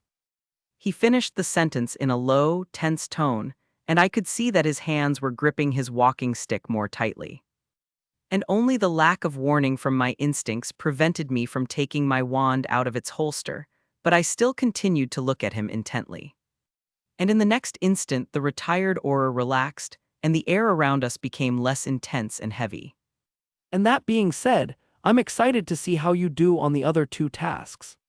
He finished with a scary smile. And after saying that, the old man didn't wait for me to say anything and walked past me, continuing to walk while limping on his wooden leg, until he disappeared around the corner of the corridor, leaving me alone in front of the entrance hall. And after a few seconds passed with me standing still, I felt Barty Jr.'s magic far away from me, and then I finally relaxed. Damn, why is this guy so interested in me? I asked myself with a frown on my face. Doesn't he have other students to torment? But shaking my head, I tried to ignore this short interaction I had with the fake Moody, not wanting to think about it too much as I knew it would only make me more stressed. And luckily for me, someone showed up to help me get the crazy, sadistic Death Eater out of my mind. Ethan! I heard a soft and sweet voice call me. And turning around, I saw Fleur walking towards me with a happy look on her face. Hi, Fleur. I greeted her as soon as she arrived in front of me. Hi. She greeted me back with a small smile. However, that smile didn't last long, as the French girl looked at me with a slightly nervous expression while biting her lip. Do you remember the promise we made to talk and answer each other's questions after the first task was over? She asked me. Yes. I said, looking at her with a raised eyebrow. Well, Chapter 388. If you want to support me and read ahead. Patreon.com/C7NX. Yeah, here's the new chapter. Stone Courtyard. Fleur and I were outside the castle in the stone courtyard, and we were the only people in the place as all the other students and teachers were having lunch in the Great Hall. I was sitting on a marble bench next to her, looking at her serious, thoughtful expression as I waited for her to say something. So who will answer the questions first? I asked, and that made her look at me. I don't know. She said, biting her lip. Well, you already know what my question is. I shrugged. Yes, but my answer kind of has to do with the questions I want to ask you. She said, and I raised an eyebrow at that. Serious? I asked, and she nodded. Oh, in that case, then wouldn't it be easier if you started by answering? I think so. She replied, and then turned to look at the water fountain in front of us. You want to know why I pay so much attention to you, and why I insisted on trying to talk to you, right? She asked, and I nodded. Well, to answer that question, I first need to tell you about my last summer vacation. And hearing this, I looked at her confused, not knowing what connection her summer vacation had with her being so obsessed with me. It all started when my family and I went to the Quidditch World Cup final. She started to say, and I blinked. Oh, I said to myself. But then I remembered that it was never mentioned in the books or films that Fleur was in England to watch the World Cup final. wait, you were at the Quidditch World Cup final. I asked. Yes. She replied. My father insisted that my family come and watch the match, which was strange at first. Why was it strange? Well, he usually doesn't care about Quidditch, so it was strange that he wanted to come and watch the final match so much. She said with a shrug. Fleur then placed a finger on her chin with a thoughtful look. But thinking about it, I think watching the World Cup final was just an excuse so he could come here to talk to your ministry about the Triwizard Tournament. Oh, I didn't know your father was involved in recreating the tournament. I said in surprise. Neither did I. She said. I only found out later because of a letter my mother sent me. And besides, I think he only wanted to get involved in the tournament because of the Flamel's presence, as he is a big fan of them. I see. I nodded, looking down thoughtfully. So it seems that Fleur being in the Quidditch World Cup final was my fault in a way. But back to my story. Fleur said, breaking me out of my thoughts. My family and I came to watch the cup final, and we were going to leave the next morning. And I was confused, not knowing what That was, but hearing the heavy and tense tone in his voice, as well as his feelings of fear and apprehension, realization hit me. The Death Eater riot. I said, and she nodded with a sad look. My parents left as soon as the match ended to talk to some people from the British ministry, and my little sister, Gabrielle, and I stayed with our aunt, my mother's sister, who also came to watch the match along with her Vila clan. The tent we were in was close to the forest and a little far from the other tents, because my aunt and her clan didn't want to be bothered by the wizards who would be attracted to their allure. But our tent being closer to the forest also meant that we were further away from the Aurors and ministry officials, and closer to the wizards you call Death Eaters when they attacked. And after saying that, Fleur stopped to breathe, and I could see the tension in her shoulders, and I understood that she was forcing herself to revisit some bad memories. And knowing this, I put my hand on her shoulder, and when Fleur turned to me, she saw my sympathetic look and smiled gently at me. Taking a deep breath, Fleur then continued to retell her story. We were all outside the tent around a fire, singing and playing, but then the screams started, and we didn't even have time to react before they appeared and set fire to our tent. Those. Fleur began to tremble, not only with fear but also with anger. And there was nothing we could do, since we were unarmed, and there were many elderly women and children in the group, and I was so scared. And noticing her troubled emotions, I gave Fleur a comforting squeeze on the shoulder as I approached her, showing her that she was safe and that I was there. And that seemed to work, as I could feel her calm down a little. However, she wasn't the only one who was reacting to this story, as the more she spoke, the more flashes of memories came to my mind of a group of Velas I saved when the Death Eater riot began. And remembering this group of Vela who were terrified in front of a burning tent, I immediately connected the dots. Fleur was there. I realized. However, without knowing my thoughts, Fleur took a deep breath and continued.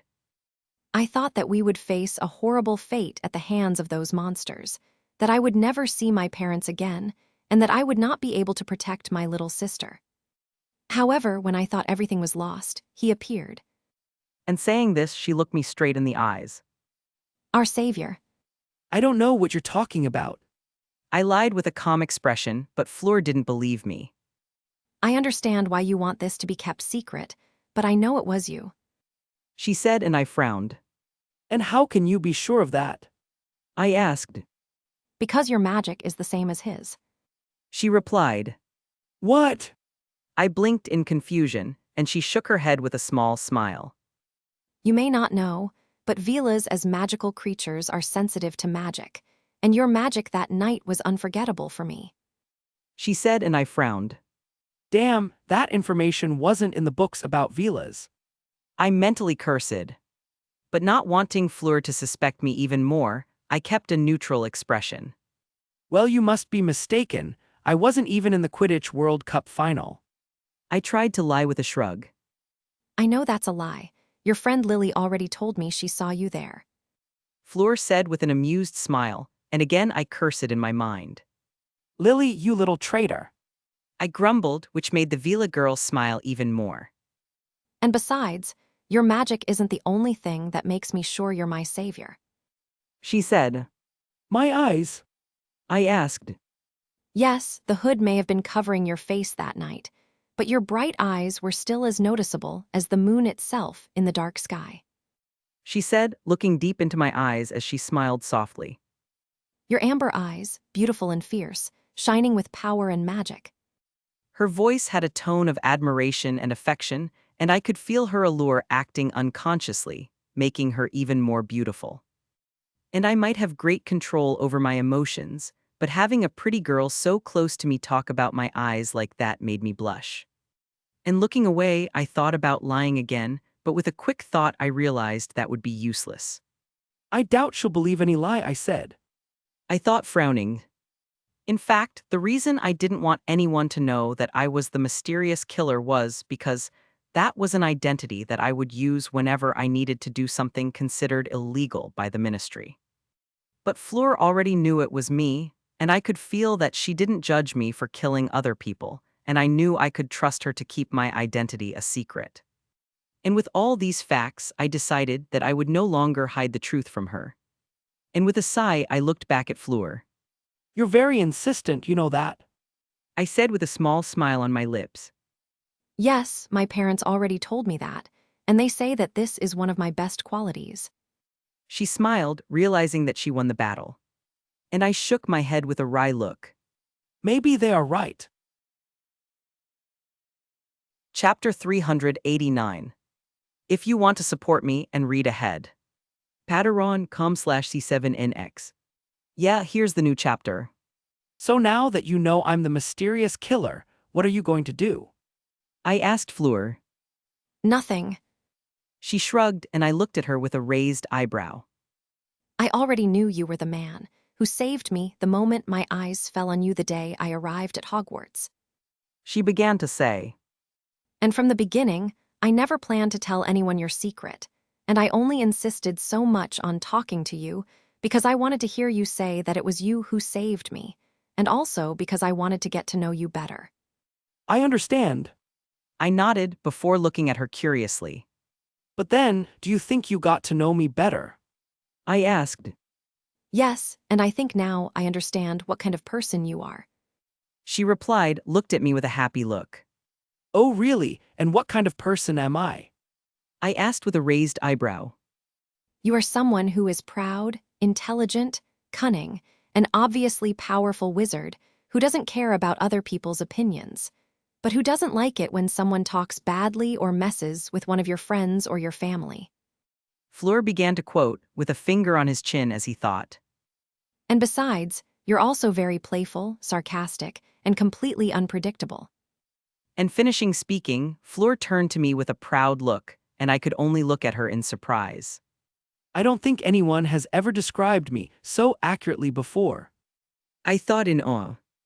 And then I saw that Fleur was looking at me expectantly, and I realized that she was waiting for me to say something.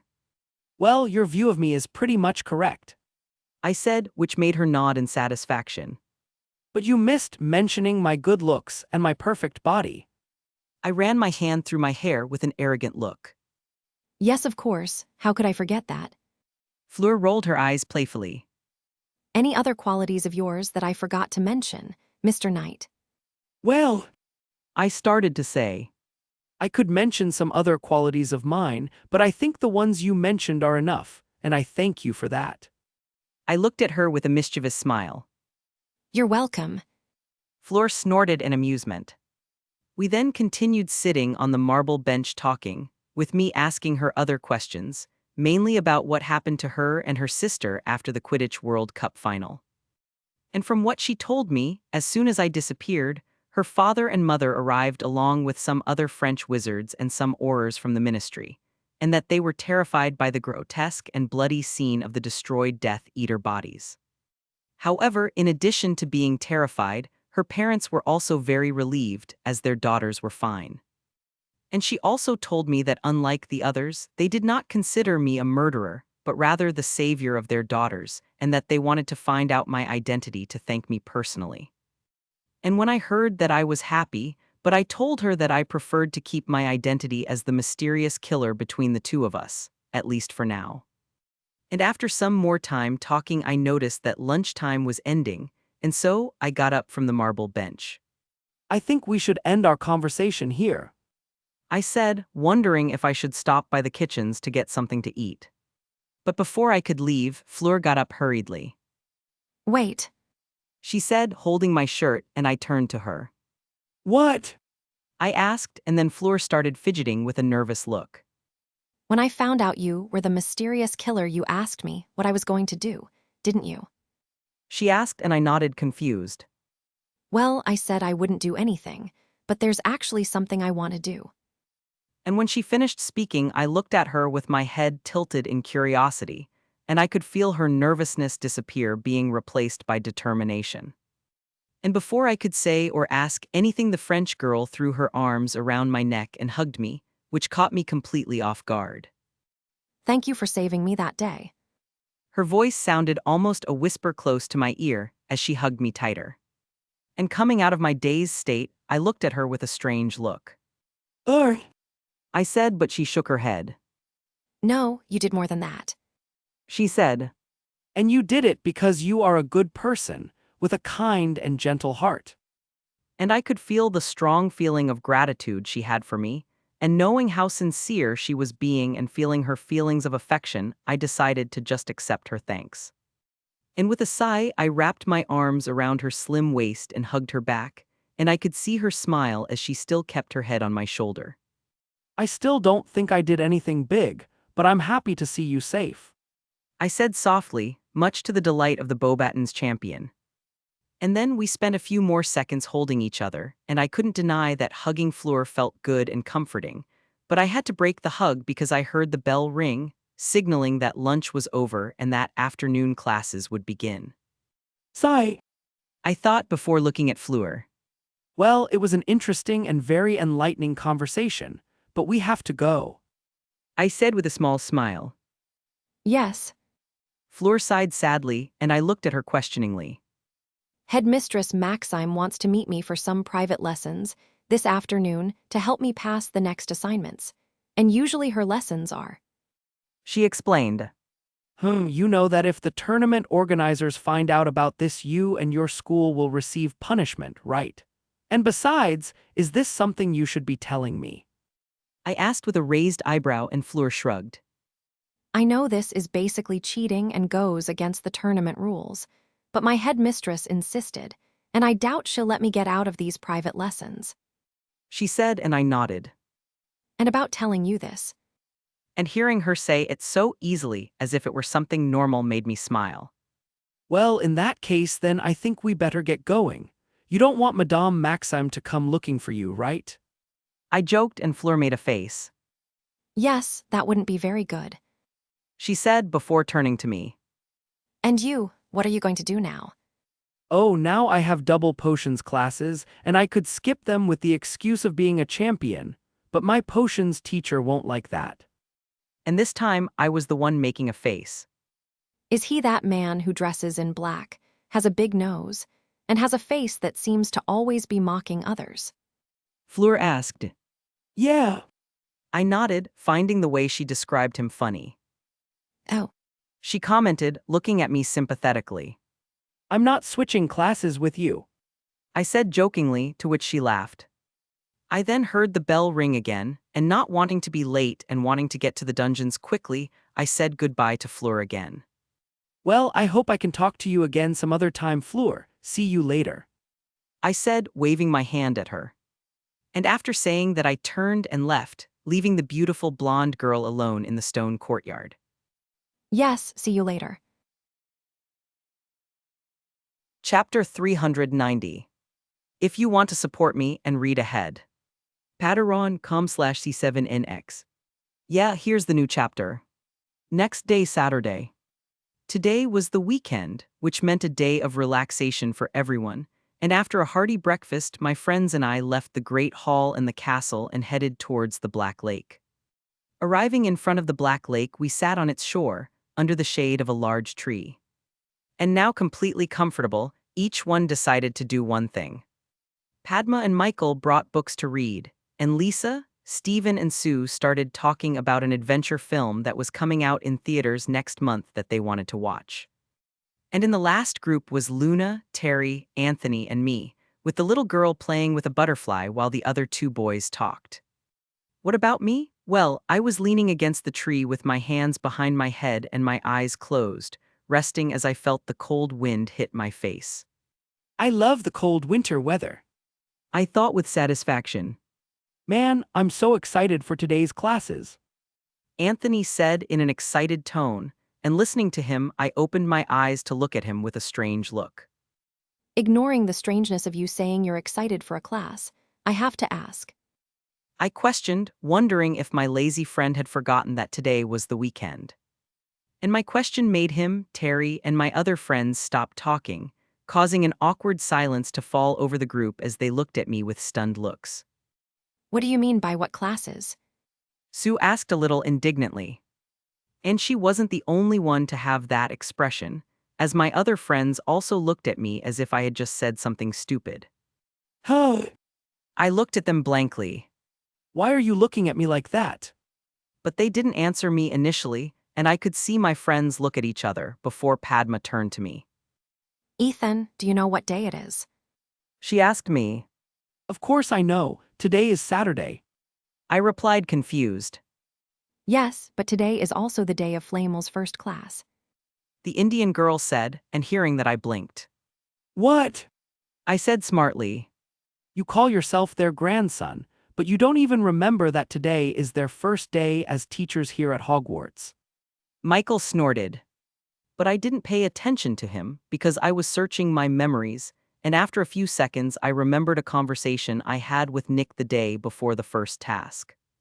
And in that conversation he had told me that he, Penny, and the headmaster had already decided on the day of their first class, and that it would be next Saturday, that is, today. Oh, I blurted out. Really? And you're Ravenclaw's star student? Terry said dismissively, and I glared at him. I'm sorry, I don't remember that. It's just that my mind was busy thinking about plans to complete the deadly tasks of the Triwizard Tournament. I said dryly. You put your name in the Goblet of Fire because you wanted to. He shrugged, and even though it was true, I still felt my right eye twitch while a vein pulsed on my forehead. Calm down, Ethan. Stephen said, drawing attention to him. Do you know what time the Flamel's classes will start? I think Mr. Flamel's first class for the fourth years will start in 2 hours, and Mrs. Flamel's class will take place after lunch. Lisa replied before turning to Luna. Sorry, Luna, I don't know their class schedule for the third years. Oh, our classes with them will start tomorrow at 10 a.m. Luna said, and Lisa nodded. Well, it doesn't matter what their class schedule is. Just know that I signed up for all of them. Sue said, her eyes shining with expectation. Same. Terry said, with the others nodding. Probably every student from all 3 schools signed up for their classes, and anyone who didn't is stupid. Michael said with a shrug, and I didn't disagree with him. Yes, but you know what? I still don't know what they're going to teach us. And listening to Stephen, the others looked at each other. And they, like probably the other students at Hogwarts and the other 2 schools, also had no idea what Nick and Penny would teach us. Nick will probably teach alchemy. I thought before putting a finger on my chin. What about Penny? And thinking about this, I looked at the sky while reflecting. I don't know what Penny will teach us, but whatever it is, I'm sure it will be one of the most incredible classes students will witness. And it might seem like I was exaggerating, but as an official student of Penny's, I knew how good she was at teaching and how smart, knowledgeable, and amazing she was when it came to magic in general. Well, no matter what they too are going to teach us, I know it's going to be some interesting lessons. Alchemy class with Nick. Looks like everyone signed up for this class, I thought, looking around and seeing that all the fourth years were in the classroom prepared for Nick's classes. The room was large and simple, with large windows through which the sunlight illuminated the place, and looking ahead I saw Nick's desk with some objects on top, and behind that desk there was a large blackboard. And I was going to continue inspecting the room, but I stopped as soon as I felt Nick approaching the door. Good morning, everyone. Nick said as soon as he entered the classroom, greeting the students as he went to his desk. Good morning, teacher. Hello, Mr. Flamel. Good morning, sir. And hearing the students greet him back, Nick nodded, before looking at everyone with a calm look and a serious and professional posture. And he went into his teacher mode, I thought as I sighed. I believe there is no need for introductions, and as our time is not very long, I will start the class immediately. He said. And it may not have been the most exciting start to class, but the students didn't mind, with everyone wiggling in their seats expectantly. You all know what I am known for and what my specialty is, but you may still have questions about what I will teach you in my class. Well, from today until the end of this school year, I will teach you about the difficult, stressful, and most complicated type of magic that exists. And as soon as Nick said that, the students started to smile excitedly. And seeing all these excited and happy looks, I shook my head, knowing that their excitement wouldn't last long. It seems like they didn't listen to the part where he said alchemy is stressful and difficult. And Nick noticed it too, because he sighed, and for some reason I was feeling like he was used to people reacting like that. Well, I remember reacting the same way as them. I thought before turning my attention back to Nick when I saw him about to start talking. Alchemy is the most complex branch of magic, as it requires a lot of time, knowledge, and experience, and its main objective is the transmutation of one element into another. Nick began to explain, looking at all of us with a serious look. Alchemy has been in our world since ancient times, being a concept known to both muggles and wizards, and its creation and functioning process is closely linked to other branches of magic, such as potions, charms, and transfiguration. And while he was saying this, he was also writing something on the blackboard, and when he finished writing, he continued with his explanation. However, the practice and study of alchemy is not limited to magic alone, and to be able to truly understand what alchemy is, you will also need to have knowledge of various scientific and philosophical concepts. And at this time, he pointed to the several words he had written on the blackboard. Chemistry, physics, astrology, art, metallurgy, and medicine. These are just some of the things you need to know to be able to delve deeper into alchemy. And looking at the students, he saw everyone paying attention to his words, but he also noticed that some students looked confused as they looked at the words he wrote. And it didn't take long for Nick to realize that these students were purebloods who had probably never heard or read these words before. From what I can see, some of you don't seem to know what some of these concepts and branches of science are. He said, looking at these students who were mainly Slytherins, who looked away, feeling embarrassed for catching Nick's attention for not know something. Well, to summarize it in a way that you can understand, science is the magic of muggles, and they use it to do various things, such as cure diseases, create and destroy things, and they even use it to control nature to some extent. And as soon as the word muggle left Nick's mouth, I could see Malfoy and his group grimacing in disgust and disdain from the corner of my eye. But ignoring them, I looked at my other classmates' purebloods, and I could see that they were amazed at the fact that muggles had developed their own form of magic, and that it was capable of doing so many things. It looks like this class will be enlightening for them in more than one way. Chapter 391. If you want to support me and read ahead. Patreon.com/C7NX. Yeah, here's the new chapter. After 1 hour of theoretical lessons and many explanations, the first class of the fourth years with Nick had come to an end. What Nick taught us was basic information about alchemy that we would find in almost all standard alchemy books, but he explained it in his own way, which made everything more interesting and understandable. However, even this simple explanation was still more than enough to fascinate all my colleagues who had never studied alchemy, not even out of curiosity. And as soon as the class ended, All the students started to leave the classroom talking excitedly, looking forward to the next alchemy class. And obviously among these students were my friends. Man, my brother is going to be so jealous when he finds out that I had classes with Nicholas Flamel in person. Anthony said. Your brother, I'm sure your parents and grandparents will be jealous. Terry snorted. Oh, don't even get me started. My mother keeps sending me letters telling me to ask for Mrs. Flamel's autograph for her. Sue said with an exasperated look. Weren't you one of the first people to ask my grandmother to sign your books?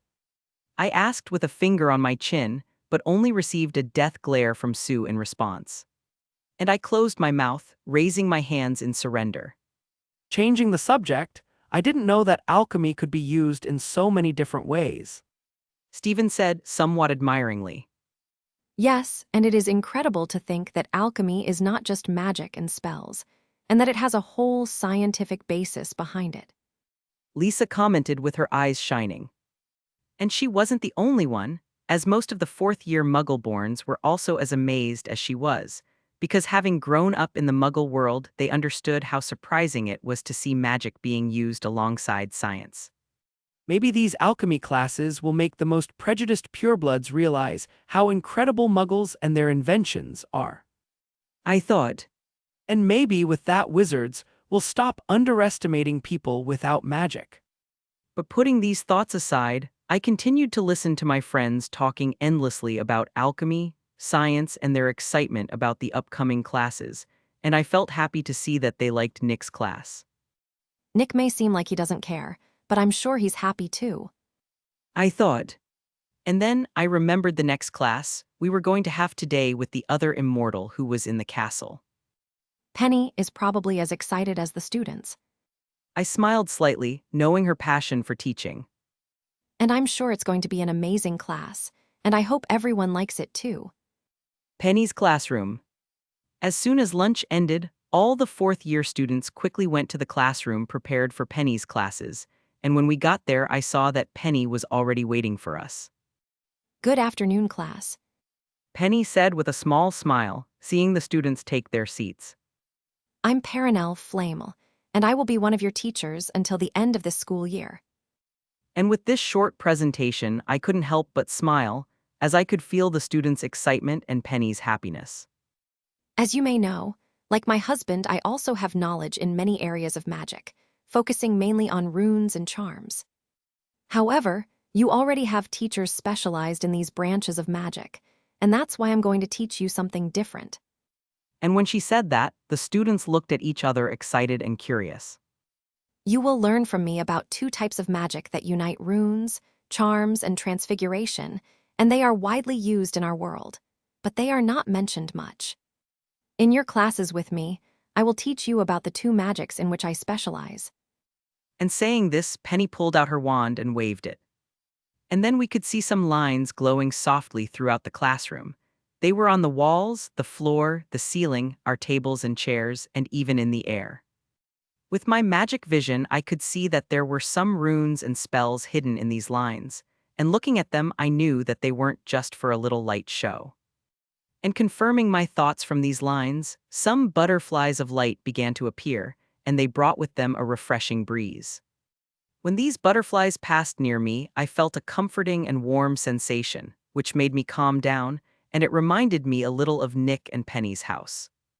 An enchantment is a type of magic in which you transcribe a complex magical code into objects and places, and this allows you to modify the place or item in any way you want. Penny began to explain, smiling when she saw the students impressed by the butterflies. You can, for example, enchant the most uncomfortable and frightening place. There is so that it gives you a welcoming feeling, like home. And seeing the students sighing contentedly, Penny smiled mischievously before twirling her wand. But you can also do the opposite, making the most beautiful and calm place in the world become chaos. And then a strong wind suddenly arose, bringing with it a strong and dangerous pressure. Kaya, This wind is very strong. oh no, my hair is going to be a mess. And as I looked at my classmates' panic, I could only shake my head before looking at Penny and seeing an amused look on her face. And after letting the chaos dominate the room for a few more seconds, Penny canceled the enchantment, causing the classroom to become calm again. And looking ahead, Penny saw that the students were still recovering from the controlled storm she created, with some still looking forward in shock while others fixed their clothes and hair. Well, as you can see, those were just two simple examples of what enchantments can do to a place. She said, and the students looked at her in shock. Simple examples. Was the question that crossed their minds. But unaware of their thoughts, Penny continued with the class. And in fact, I want you to know that compared to enchanted places, enchanted objects are even more fascinating and complex, mainly because they have no limits to the things they can do. And among enchanted places, enchanted objects, and wards, the enchanted objects are more easily found and even used in our daily lives. And at this fact, some students blinked in surprise. I think they forgot that almost every object in the castle is enchanted. I thought before remembering something. In fact, the castle itself is an enchanted place. Penny said, breaking me out of my thoughts. A ward is a spell where you create a dome, wall, or barrier around some place, and within that place, a separate domain comes into existence. The creator or master of this ward can use magic to create their own rules and laws that function within the ward. Penny then tapped her wand on her desk, and the lines of enchantments around us disappeared, being replaced by runes that appeared on the walls around us. These rules can be simple, such as preventing anyone unauthorized from entering that place. And most of you who are purebloods or have important families probably have a ward like that in your homes. And hearing this, most of the students nodded. However, these rules can be more complex, and I would even say. At the end of the sentence, Penny raised her wand, and I could feel the magic in the runes activate.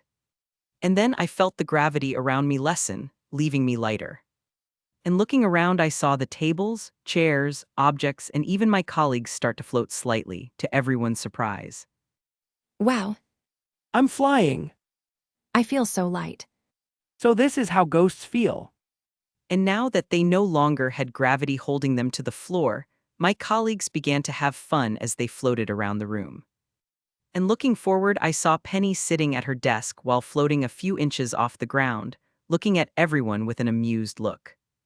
And I could feel the happiness coming from her, just as I could also feel a lot of positive feelings coming from my classmates, and that made me nod in satisfaction.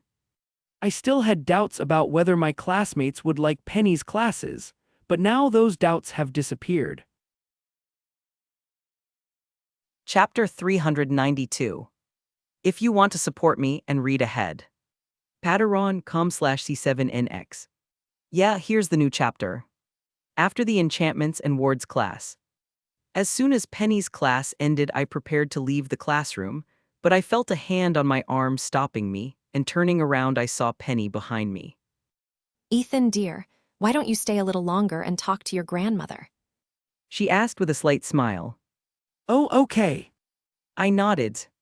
The two of us then waited for the other students to leave the classroom, and when everyone left, Penny closed the door. She then removed all the objects from her desk and transformed her chair into a two-seater sofa. Come on, sit down. She said, sitting on the couch and patting the remaining seat next to her. And as soon as I sat down next to her, I saw a cup of tea and a mug of hot chocolate appearing on the table in front of me. Demisweet hot chocolate with caramel, your favorite. Penny said with a smile as she picked up the cup of tea.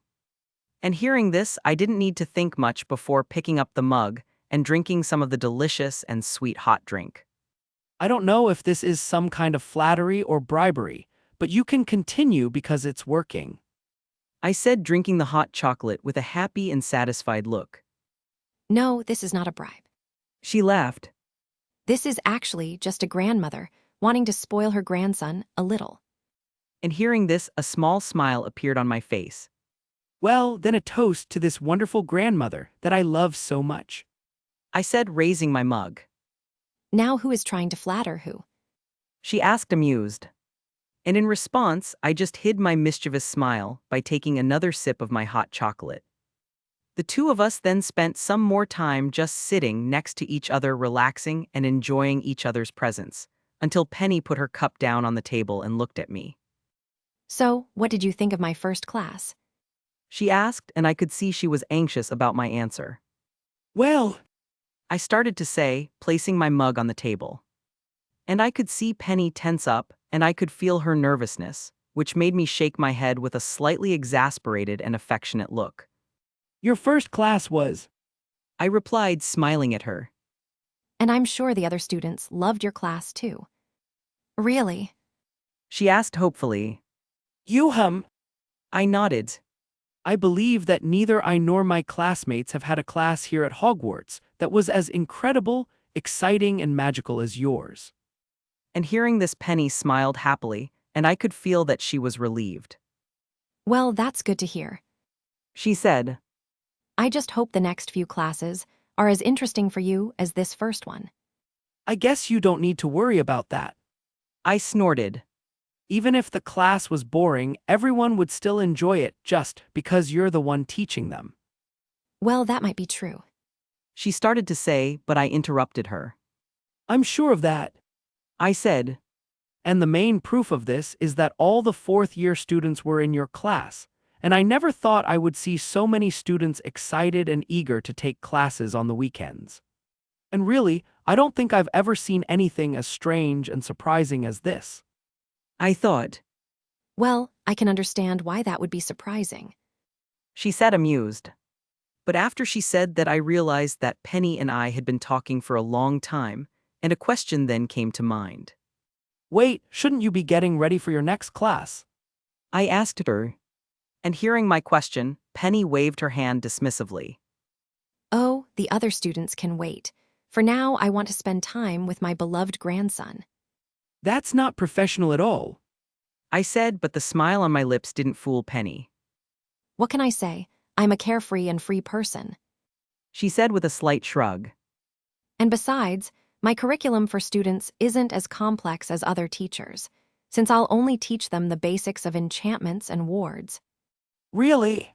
She asked hopefully. I nodded. I believe that neither I nor my classmates have had a class here at Hogwarts that was as incredible, exciting, and magical as yours. And hearing this, Penny smiled happily, and I could feel that she was relieved. Well, that's good to hear, she said. I just hope the next few classes are as interesting for you as this first one. I guess you don't need to worry about that, I snorted. Even if the class was boring, everyone would still enjoy it just because you're the one teaching them. Well, that might be true. Yes, and it's the same for Nick. She nodded. The only person we will pass on all our knowledge to and teach with all our heart is you, since you are our only true student. Well, that's good to hear. She said, I just hope the next few classes are as interesting for you as this first one. I guess you don't need to worry about that, I snorted. Even if the class was boring, everyone would still enjoy it just because you're the one teaching them. Well, that might be true. But are you sure? I know you like teaching, so won't you be missing an opportunity? Oh, Ethan dear, have you forgotten how old I am? Penny asked amusedly. Just my basic.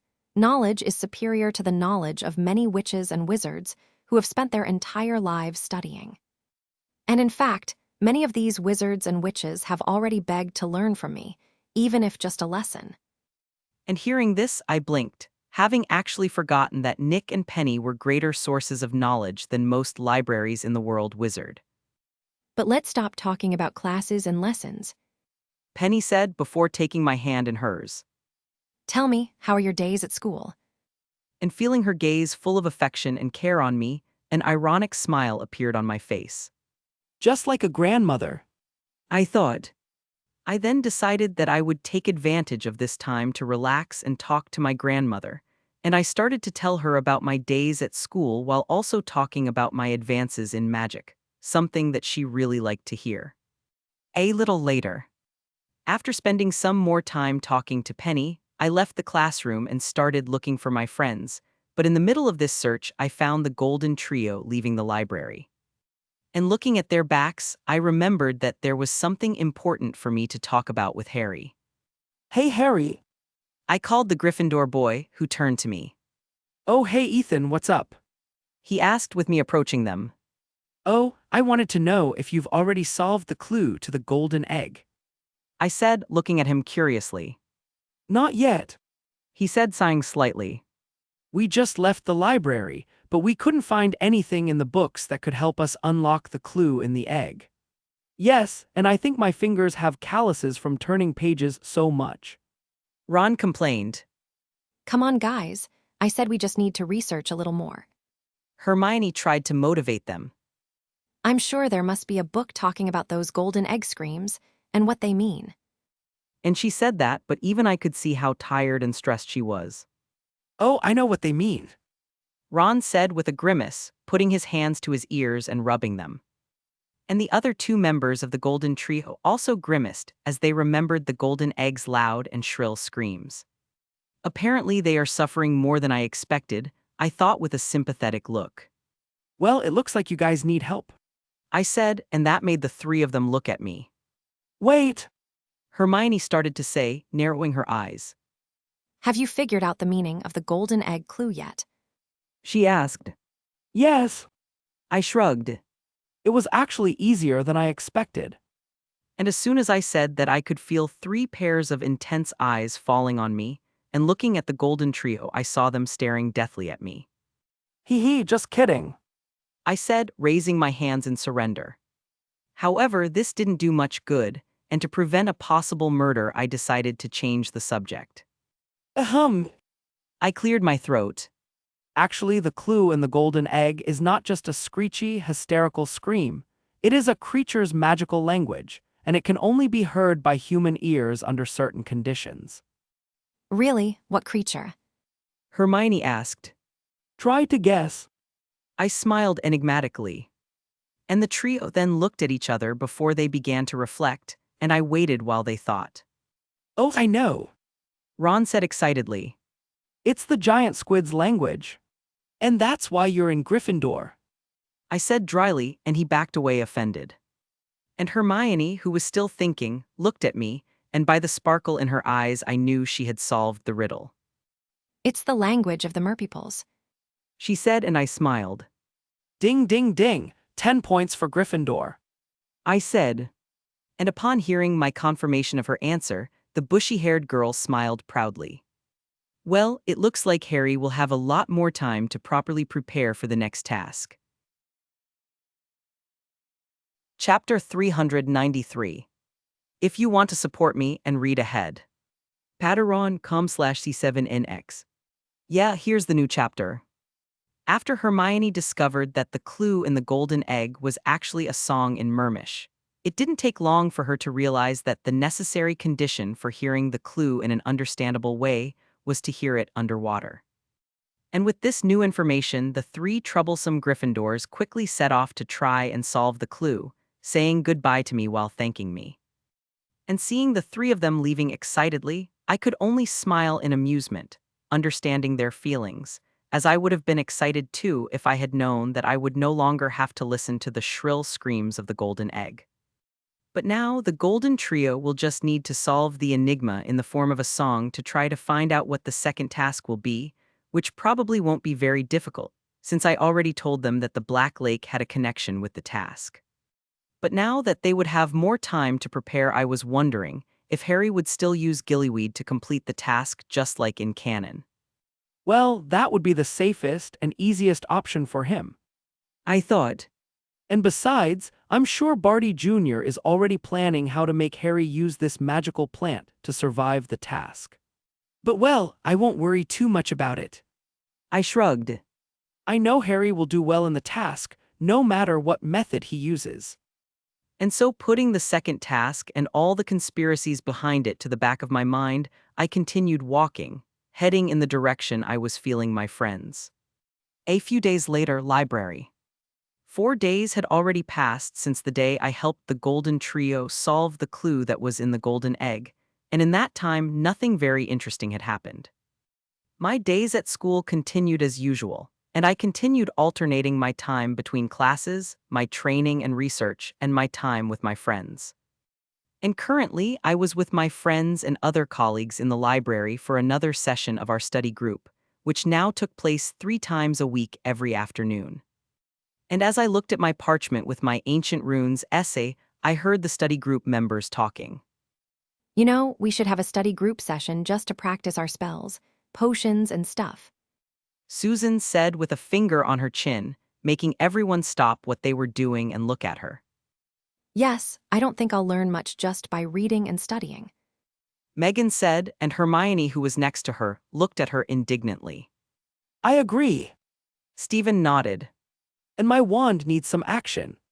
And listening to him, Terry looked at him with a despicable smile. Oh, you can solve that by getting a girlfriend. He said before thinking a little. Nah, that's not going to happen. I guess you'll have to settle for your hand. And that comment made Stephen look at him dryly, while most of the girls in the group looked at Terry with disgust. You're a pervert. Sue said to Terry, who just shrugged. Huh, why he's a pervert? Lily, who didn't understand the innuendo in Terry's sentence, asked in confusion. Oh, the wand he was talking about wasn't a normal wand, but Stephen's D. And before Anthony could continue the explanation, I looked at him with a deadly look, silencing him. And turning to Lily, with a smile, I placed my hand on her shoulder. You don't need to worry about that, they're just being idiots. And Lily looked at me for a few seconds, and I felt a bead of sweat form on my forehead in nervousness. But then the little girl just nodded with a small smile, deciding to trust me. And seeing this, I sighed with relief, before looking at Terry and Anthony with a look that promised pain for both of them. Susan cleared her throat to get our attention. Back to the topic. Lisa said. If we try to cast any spell in here, Madame Pince will kill us. Then, we just use one of the dozens of abandoned rooms in the castle. I suggested with a shrug. And besides that, there are also the courtyards, the Black Lake, and as a last option, the Forbidden Forest. Oh, I'll definitely enjoy attending a study group session in the Forbidden Forest. Michael said sarcastically. You don't need to be afraid of the Forbidden Forest. It's not that dangerous there. I rolled my eyes. And besides, I only mentioned the forest as a last option. I'm not afraid, I just have common sense. He said. Yeah, whatever you say. I waved my hand dismissively, trying not to look pleased when I saw him look at me with a frown. And ignoring our exchange, my colleagues began to reflect on the suggestions for places I mentioned for our next session. Well, I think using an abandoned classroom is a good option. Faye said, and the others agreed. And seeing no one disagree, Susan nodded. Okay, then it's decided. She said. Our next session will be a practical session in an abandoned classroom. And as soon as she said that, everyone nodded, but after a few seconds someone raised their hand. But which abandoned classroom are we going to use? Davis asked. We can decide that on the day of the session. Zabini replied to his housemate. As Knight said, there are dozens or even hundreds of abandoned rooms in the castle, so it won't be difficult to find one for us to use. True. Lily said. There are at least 3 abandoned classrooms near the Slytherin common room. There are also some near Gryffindor Tower. Hermione joined the conversation. And listening to the two, Susan nodded. Well, then it looks like we won't have to worry about looking for a room. She said. Yes, we'll just have to worry about the mess the room will be after the session is over. I snorted. All these teenagers together, casting spells all over the place. And just thinking about it made me feel sorry for the house elves, even though I knew they loved it when they had more work to do. After everything was decided, we went back to what we were doing before, with me finishing my runes essay while the others also finished their homework or continued with their studies. And after a few minutes, we saw that it was getting late, and so we decided to end today's study group session. The session had come to an end, and everyone began to get up from their seats, with my colleagues packing their materials. And I, who had already packed my materials in my bag, took the books I had used and went to return them to their shelves.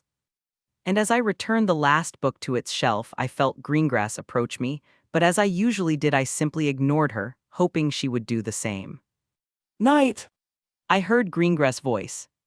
And hearing the cold, emotionless voice of the Slytherin Ice Queen, I stopped, wondering if I had heard wrong. However, that didn't seem to be the case, as Greengrass was still standing next to me, and I could feel that she was looking directly at me. Are you talking to me? I turned to her, somewhat confused and wary. Are there any other knight here? She asked, and her expression may not have changed, but I could hear the irritation in her voice. Oh, sorry, I just wasn't expecting the cold and famous Ice Queen to talk to me, a mere muggle-born. I said in a mocking tone. And that seemed to irritate her, because I could see her clenching her hands. But then Greengrass took a deep breath and I could see her hands relax, with her using her occlumency to keep calm. Look, I just want to talk to you. She said, and I looked at her with a raised eyebrow. Do you want to talk to me? I asked slowly. Yes. She replied. Like a normal talk. Yes, and I could feel her irritation returning. Are you by any chance sick? Maybe you should pay Madame Pomfrey a visit. I said, looking her up and down, and if looks could kill, I was sure that right now I would be in line for my third reincarnation. I'm not sick. She said through clenched teeth. Are you sure? An examination in the hospital wing is quick. Okay, I confess that now I was just doing this to make her angry. Yes, I'm sure, knight. Now are you going to talk to me or not? And hearing her question, I looked at her a little more before placing a finger on my chin, pretending to be thinking. And when Greengrass saw this, she felt her right eye twitch. This stupid boy has a gift for making me angry. Chapter 394. If you want to support me and read ahead.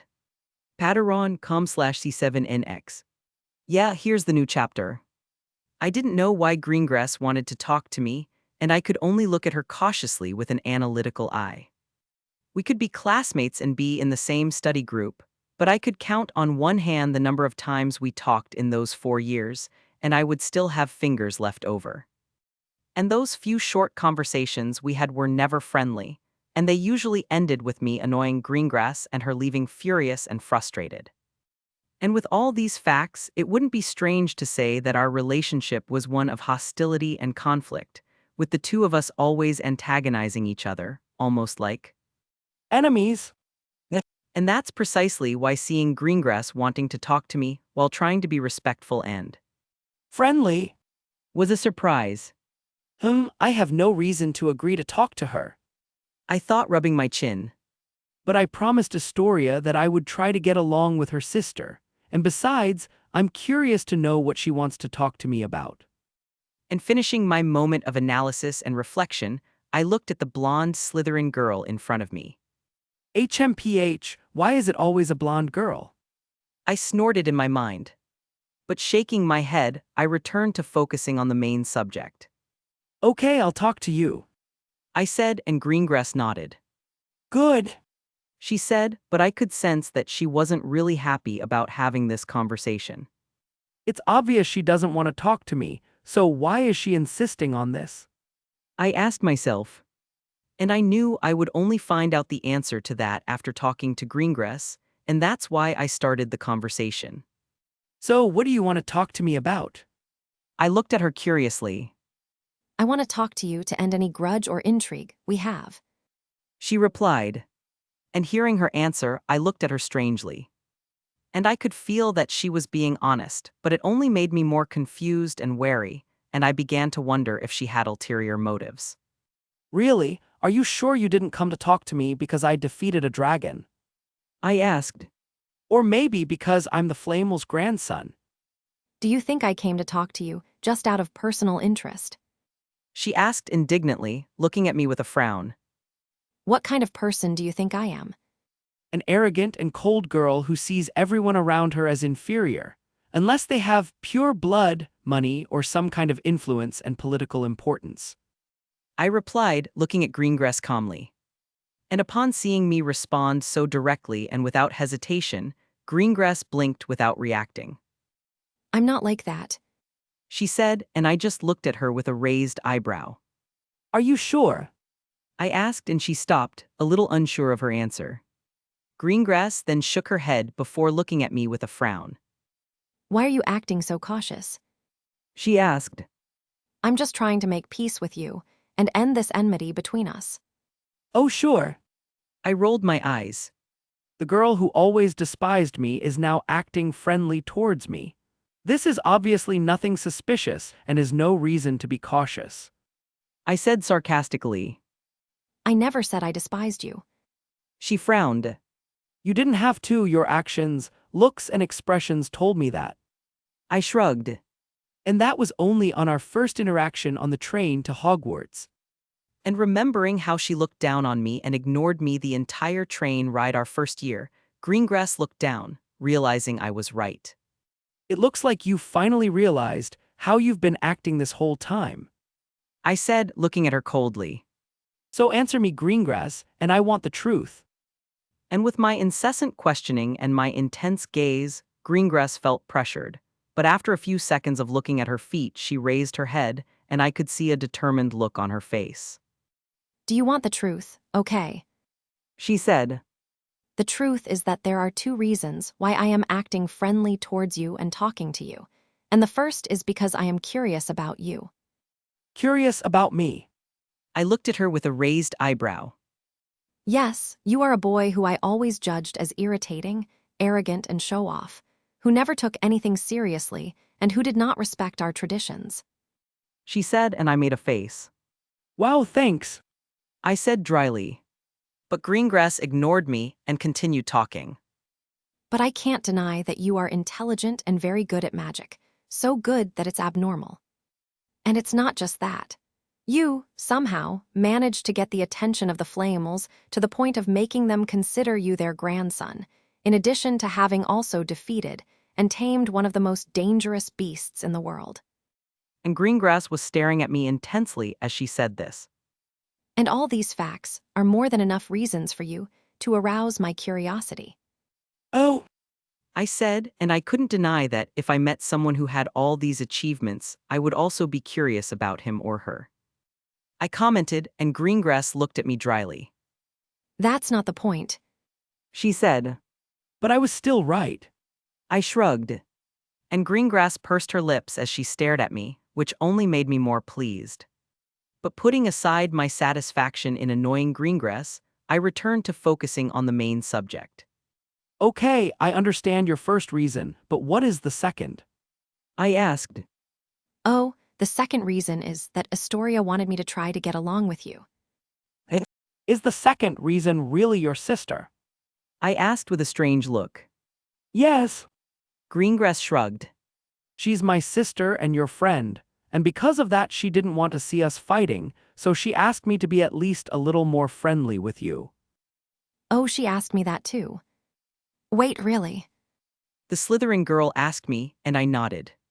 Yes, and I wanted to deny it since I didn't want to get involved with you, but she looked at me with those eyes. I said, making a face. Those big cute eyes. That makes you want to do everything she asks. She asked me. Yes.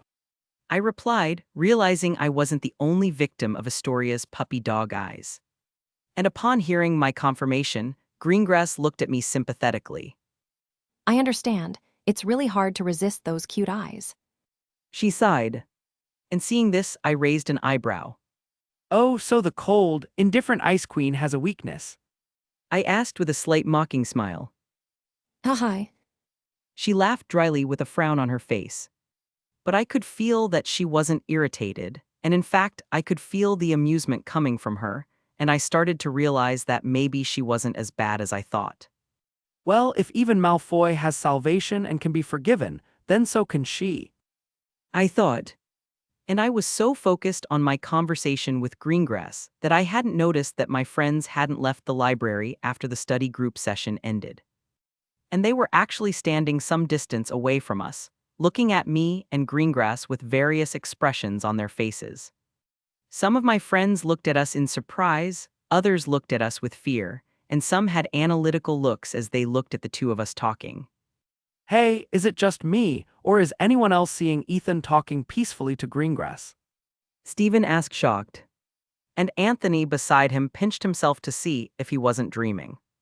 I always thought she wanted to murder him, so why are they talking so friendly? Terry asked with his hand on his chin.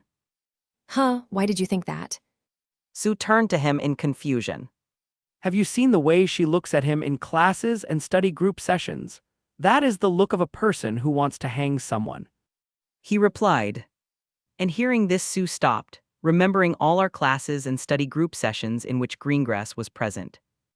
Well, now that you mention it, the way she looks at him really is strange. The Asian girl said. Aren't you guys exaggerating? Hannah asked, looking at Terry and Sue nervously.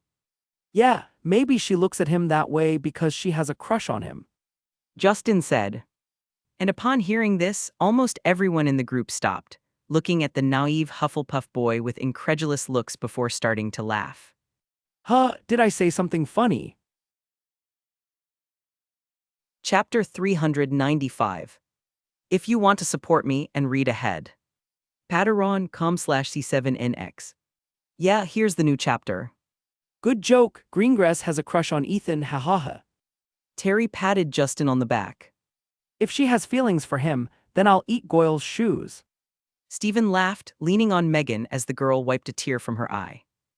Look, I, like almost every girl, love romance stories where the couple starts out as rivals or enemies. But that couple over there is impossible. Sue said with almost everyone nodding. I agree, and they're not even the Romeo and Juliet type. Hermione said, shaking her head. Imagining them together is almost the same as imagining myself with Ron. She thought, feeling sick just imagining it. And seeing everyone laughing at him made Justin cross his arms while huffing irritably. Then why are they talking? He asked. I don't know, they're probably saying the ways they would like to kill and torture each other. Michael shrugged. With those calm faces. Hannah asked. I've never seen Greengrass with any expression other than that, other than when she's staring deathly at Ethan. Stephen began to respond. And Ethan! And no one could disagree with what Stephen said, but that only made everyone look at Greengrass and me with even stranger expressions. Hi everyone! And just at this moment, Tori decided to appear, walking towards the group of students with a happy look. I had something to talk about with Professor Sprout, so I couldn't come to today's session, sorry. She said. However, she noticed that no one was paying attention to her, with everyone huddled together looking at something while talking. Guys. She called, approaching them. Huh, oh, hi, Tori. Lily, who was the first to notice the little girl's presence, said. What are you all looking at, and what are you talking about? Tori asked, looking at everyone curiously. And Terry, who heard her, didn't turn to her and just pointed ahead. About that. And her gaze followed the direction he was pointing, and Tori saw her sister and I talking in a friendly way. Oh. She blinked, staring at us open-mouthed. Am I dreaming? She asked herself. And I, who was being stared at by my friends, frowned, feeling many pairs of eyes on the back of my head. Do they know I can hear them? I felt my right eye twitch. After my talk with Greengrass ended, she left the library, but I stayed for a while longer to look for some transfiguration books that Professor McGonagall recommended to me. And as soon as I found and took the books I was looking for, I left the library, noticing that my friends had already left. And I was going to start looking for them, but as soon as I walked out of the library doors, I ran into Astoria, who seemed to be waiting for me. Hi, Ethan. She greeted me with a small smile. Hi, Tori. I greeted her back. Do you need anything? I looked at her curiously. Oh no, I just wanted to walk with you for a bit and talk. She replied and I nodded. Well, in that case, then come on, miss. I said, showing my arm to her, who hugged it with an amused look. Of course, my kind sir. She said and I smiled. We then began to walk through the castle quietly, in calm silence.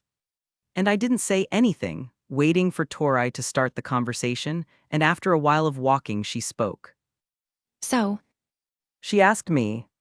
And I already suspected she was going to ask me something like that, so I wasn't surprised. Well, we've only started to understand each other now, so it's too early to say that she and I are friends. I replied. Well, this is better than before at least. She shrugged.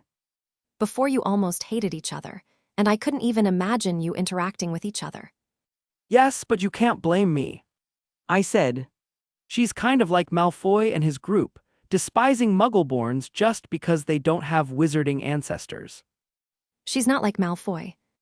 Tori tried to defend her sister, but I just looked at her blankly. Look, she is like this, and has these prejudices only because of our grandparents, and also because of the other wizarding families that are involved with our family. Well, but you're not like that. I said, and Tori looked at me with a sad smile. I'm not like that because I know that having wizard blood in my veins doesn't make me better than others. She looked down with a sad look. Huh. I looked at her confused. And you know, come to think of it wouldn't be wrong to say that I'm a real mudblood. She said in a self-deprecating way. Your blood isn't dirty, Tora. I said with a frown. No, but it's cursed, which is much worse. She shrugged, still not looking up. And hearing that I blinked, realizing she was talking about her blood malediction.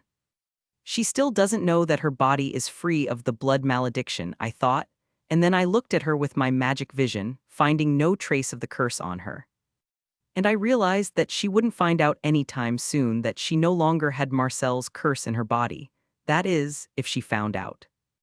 And knowing this, I frowned, because even cured she would still think she was sick, and because of that she would never try to live her life normally. Things cannot continue like this. I have to tell her the truth. I thought before looking at her determinedly. Astoria. I said, looking deep into the eyes of the girl who was a dear friend of mine, and who I treated like a sister. You don't need to comfort me, Ethan. I already accepted this burden a long time ago. She smiled slightly, and I could feel the sadness in that smile. No, what I mean is that you are no longer cursed. And hearing this, she looked at me in surprise, since she hadn't told me that the curse she was talking about was a blood malediction. But besides being surprised, she was also confused, and seeing this I decided to explain. Haven't you noticed that your body no longer suffers from pain and weakness? That you are now more energetic and powerful than before? I asked. And Astoria was still confused, but my questions made her look down with a frown, lost in thought. And after a few seconds I saw her blink, before she lifted her head and looked at me with her eyes slightly wide in surprise. You are now like any other normal girl, Tori. I said, smiling slightly. You will live for a long time to enjoy all the good things in life. You will be able to do everything you couldn't do before because of your fragile body, and you will no longer have to worry about your health deteriorating. But She stuttered, and I could feel her confusion. That's not important. I said, dodging the question. The important thing now is that you are no longer cursed. You are a free girl. And hearing this, Tori stared at me, and I could feel dozens of emotions and feelings passing through her, and the most powerful were those of confusion, fear, happiness, and relief. She never imagined that she could be cured of her blood malediction, and she saw no future for herself other than dying young while suffering from the curse. But now she realized that she no longer needed to worry about it, and that she could live her life as she always wanted, without fear and worries. And knowing this made a weight lift off her shoulders, and she didn't know what to say or do. And with her emotions taking over her, the only thing she could do was cry, letting out all her feelings that she had kept inside for all this time. Waza. She cried, putting her hands to her eyes to try and stop her tears from falling. And seeing her like that, I did the only thing I could do to help her, which was to hug her. You can cry, I'm here. I said softly to her, running my hand over her head. And I started using my beast talk to try to convey my feelings of care to her, showing that I cared about her and that everything would be okay. And I had never used my beast talk on a human before, but for some reason at this point I felt like I should do it and that it would work. And Astoria, feeling safe and cared for in my arms, grabbed the front of my shirt and continued to cry. And I could feel my shirt getting wet because of her tears, but I didn't care and kept speaking kind and reassuring words to her. And at this moment, I felt that it was totally worth it for me to have used the elixir of life to cure Astoria, and I was even more determined to break the blood malediction that Marcel cast on her family. Don't worry, Astoria. Neither you nor anyone else will need to suffer because of this curse. Chapter 396. If you want to support me and read ahead. Patreon.com/C7NX. Yeah, here's the new chapter. It had been a few days since I told Astoria that she was cured of her blood malediction, and since that day, the sweet and gentle girl started to seem more cheerful and energetic. And this was something that everyone could notice, as many members of the study group asked her if something good had happened. And Astoria, who was being questioned by almost everyone she knew, lied saying that nothing had happened and that she was simply feeling happy these days. And I asked her why she hadn't told the truth about being healed, at least to her sister, and she said she hadn't told anyone, not even her family, because that would attract unwanted attention to me. And knowing that she was keeping something so important a secret just for me made me feel happy. But I knew that this secret couldn't be kept for long, even if Astoria tried. And actually, I didn't see a problem with people knowing that the reason Astoria was cured was because of me, since if something happened, I could say that I was only able to help her thanks to Nick and Penny, which was true.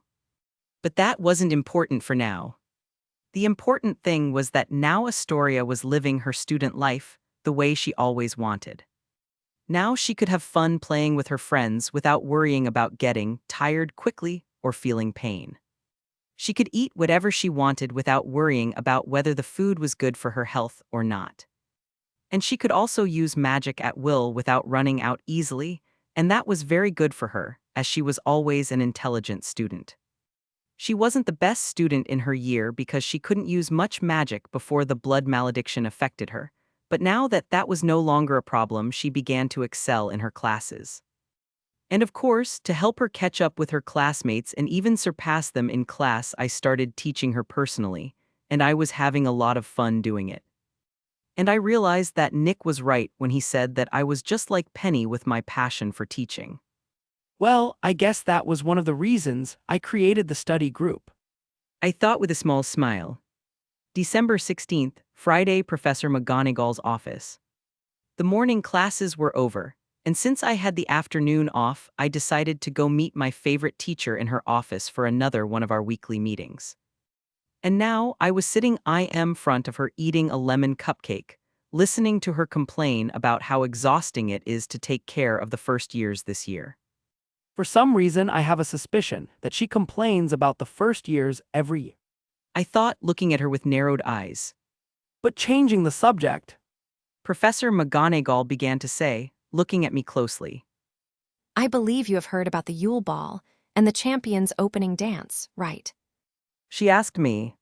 Yes, Professor Flitwick told me about that yesterday at the end of his class. I replied and she nodded. And are you ready for the ball yet? She asked, taking a sip from her cup of tea. What do you mean? I looked at her confused. Oh, I wanted to know if you've already bought your robes, if you know who you're going to invite as your date to the ball, and if you know how to dance. She explained. Well, I already have my robes. And no, I still don't know who I'm going to invite to the ball. I started to answer, and then I grimaced. And about knowing how to dance. Professor McGonagall asked, looking at me with wide eyes. Why do you seem so surprised by this? I asked, somewhat offended. Well, it's just that you've always been good at almost everything I could think of, so I thought you were a good dancer too. She replied, and I rolled my eyes. No, I'm not a good dancer. I said, but then I stopped to think for a moment. Well, maybe I know the basics of ballroom dancing, but not much more than a few moves. I see. She murmured with pursed lips. But that's not enough. You're a champion and you're going to be the center of attention when you do the opening dance, so you need to know more than the basics. And I'm not going to let my favorite student be embarrassed in front of everyone, so I'm going to teach you how to dance myself. Professor McGonagall said, looking at me with a determined look. I see. I nodded. So I'm your favorite student. And Professor McGonagall looked at me and noticed my smug smile, which made her eye twitch. Was that all you heard of everything I said? She asked me. No, but that was the most important part for me. I shrugged. And hearing this, Professor McGonagall shook her head in exasperation. This boy. She thought before returning to the main topic. But well, as I was saying, you will have private lessons with me 2 or 3 times a week, where I will teach you how to dance. Wait a minute, private lessons? Does that mean I won't learn alongside the other students? I asked. Oh, so you know about the dance lessons I plan to give the other students. She asked and I nodded. Yes, I heard Cedric from Hufflepuff talking about that. I said. I understand. She nodded. But no, you won't learn with the other students. She said, and I looked at her confused. But why? I asked. Because you learning to dance is a priority, since you're going to do the opening dance. She replied, and I couldn't deny that it was a good point. So Harry will also participate in these private lessons. I asked. He's also a champion, so he'll need to do the opening dance too. Well, Professor McGonagall began to say, looking away. Mr. Potter will not be participating in private lessons, as I think it would be better for him to learn alongside his colleagues. And hearing this, I looked at the feline teacher with a raised eyebrow, as if I was saying. really? Sigh. She said. And besides, I know that unlike him you wouldn't be uncomfortable with your transfiguration teacher teaching you to dance. She smiled wryly. And listening to her explanation and her reasons, I couldn't deny that she had good arguments. Harry probably wouldn't be able to concentrate on learning to dance if the person teaching him was Professor McGonagall, who would have to act as his date. You're right. I said, and she nodded satisfied. But then, when and where will our classes be? I asked. And Professor McGonagall then placed a finger on her chin as she thought. How about every Tuesday, Wednesday, and Saturday night here in my office? She asked me, and I thought for a moment before nodding. That's fine with me. I said. Good. Professor McGonagall looked at me satisfied. In that case, then your first class will be tomorrow after dinner. Don't forget that. Okay. I agreed, and I could sense that Professor McGonagall was excited for these classes, something I found amusing. And now that our dance classes had been decided, the head of Gryffindor decided to change the subject. And so, she started talking to me about the ball and how stressful it was for her to organize it. She also asked me how my preparation for the second task was going, and if I needed a break from her transfiguration classes so I could prepare and train better. And it warmed my heart to know that she, who was always strict and serious about school and classes, was allowing me to skip her classes so that I would have a better chance of surviving the second task. We both continued to talk and enjoy the time we were spending together for a few more moments before we realized it was getting late. And knowing that I would have a busy day tomorrow, we decided to end our conversation for today, and after saying goodbye to my strict but caring teacher, I left her office. And walking through the school corridors towards the Ravenclaw common room, I started thinking about the conversation I had with Professor McGonagall. I'm glad Professor McGonagall decided to help me. I thought, knowing that my immortal grandmother wouldn't think twice before deciding to help me, mainly because dancing was one of the things she loved most. But well, now that the dancing issue has been resolved, I only have one problem to resolve before I can say that I am truly ready for the ball. And the problem is, Chapter 397. If you want to support me and read ahead. Patreon.com/C7NX. Yeah, here's the new chapter. Next day, Saturday, Great Hall. It was morning, and I was sitting at the Ravenclaw table eating my breakfast while listening to my classmates talk. Some were talking excitedly about the upcoming Yule Ball, excited at the prospect of attending a ball at Hogwarts. And the remaining students were talking about Nick's alchemy class and Penny's enchantments and Ward's classes, saying how excited they were for today's classes. And looking to the side, I saw that my friends were also among these students, with the boys who were sitting next to me talking about the ball and who they were going to invite. Dude, I'm telling you, surely that Gryffindor girl has a crush on me.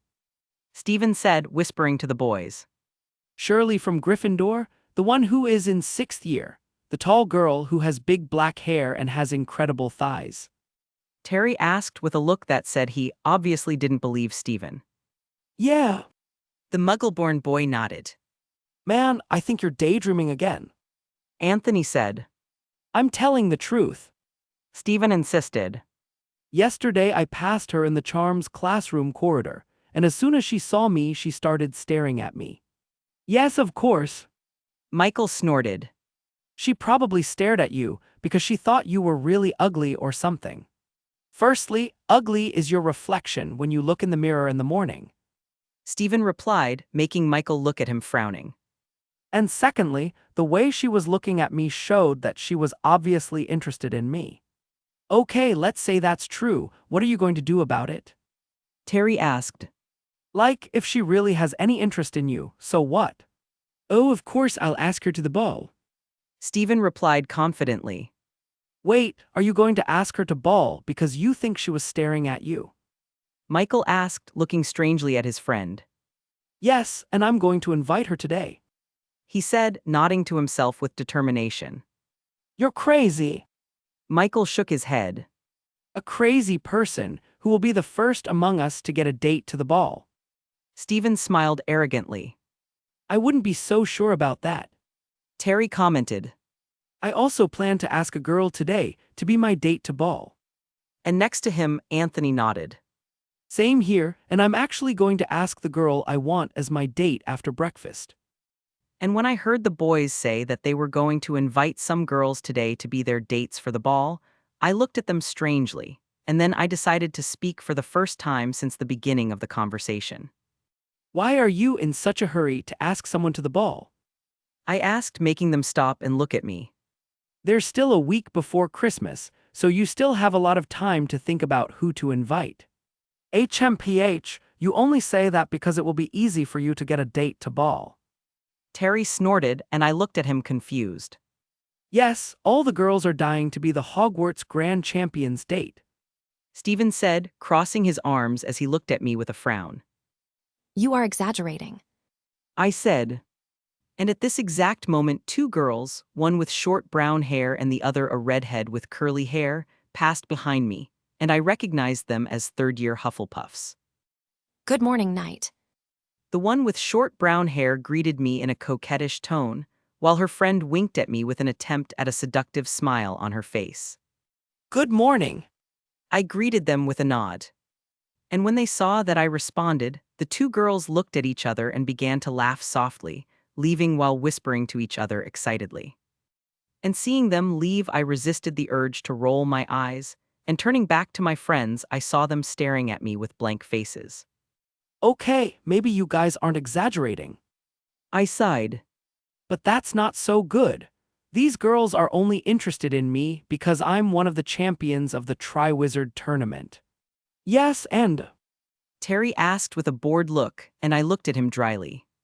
These girls are shallow gold diggers who like attention. I said, making a slight face. That... Anthony said slowly. Stephen and Michael also started thinking about it, realizing that I was somewhat right, but Terry simply shrugged his shoulders. I don't see what's bad about that. He said. We're just looking for some girls to be our ball dates. We're not looking for a girlfriend or a wife. He rolled his eyes. And you should be the happiest about that, Ethan, since the less girls know you, the less likely they are to run away scared when they see you. And hearing that, my eyes started twitching, and I felt a strong desire to spank Terry right then and there. And besides, we can't forget what the main point here is. The punching bag, Terry said. And the point is that Ethan can ask any girl at school to ball and they'll accept, and that it's so unfair. Are you still thinking about it, seriously? I asked with a tired groan. Yes, that is very unfair. Anthony said, looking at me as if I were to blame. Now I'm seriously regretting the fact that I didn't put my name in the Goblet of Fire. Stephen grumbled as Michael nodded. And I shook my head as I realized that everything I said had been ignored by them. Why are my friends so stupid? I sighed. after enchantments and wards class. So Ethan, Nick and I want to invite you to dinner with us tonight. Penny said, serving me some cookies. It's been a while since we spent some time alone, just the three of us, and we wanted to talk to you. And she said this with a warm little smile on her face, and I realized that it really had been a while since the three of us sat together to talk or play. Well, I accept this invitation, I said, and Penny smiled happily. but it won't be possible today since I have some matters to attend to tonight, so it would be better to leave our dinner for tomorrow. Matters to attend to. Penny tilted her head curiously. Yes, I nodded. today after dinner, I'm going to have my first dance lesson with Professor McGonagall, and she's quite strict with her schedule. Dance lesson. Ethan, don't you know how to dance? She asked in surprise, looking at me with slightly wide eyes. Why is it so surprising that I don't know how to dance? I groaned, and Penny laughed lightly. It's not that it's something surprising. It's just that dancing is something so simple and easy that it's unexpected that you don't know it. She said. Yeah, whatever you say. I grumbled. And seeing my pout, Penny shook her head with an amused look. But well, tell me a little about these dance classes with Minerva. She said to me. And then I started talking about the dance classes, saying when and where they would take place, and what Professor McGonagall would teach me, or at least what I thought she would teach me. And as soon as I finished speaking, Penny nodded, placing a hand on her chin as she thought. Interesting. She said. Penny then continued thinking for a few seconds before looking at me, and for some reason her look made me nervous. But you know, Ethan dear. She started talking, looking at me intensely. What? I said, swallowing hard. If you were worried about the Yule Ball opening dance, then why didn't you ask for my help instead of Minerva? She asked. Oh, I started to say, looking away. actually, Professor McGonagall offered to help me. Oh, Penny looked at me with a raised eyebrow. She discovered that I didn't know how to dance and insisted that I take private dance lessons with her, and since there was no reason for me to refuse her help and I didn't want to refuse, I accepted her help, I explained. And hearing this, my immortal grandmother nodded, understanding the situation better. And now that his intense gaze on me disappeared, I could breathe a sigh of relief. women are the scariest beings there are. I thought. And Penny, who didn't know about my thoughts, was now feeling more relieved, happy to know that her grandson hadn't replaced her with another lady. And she wouldn't deny that she was jealous and that she wanted to be the one to teach me how to dance. However, someone else had already offered to help me, and knowing this made her a little upset. But she was an insistent woman, and so she began to reflect on the information she acquired just now, and then a plan began to form in her mind.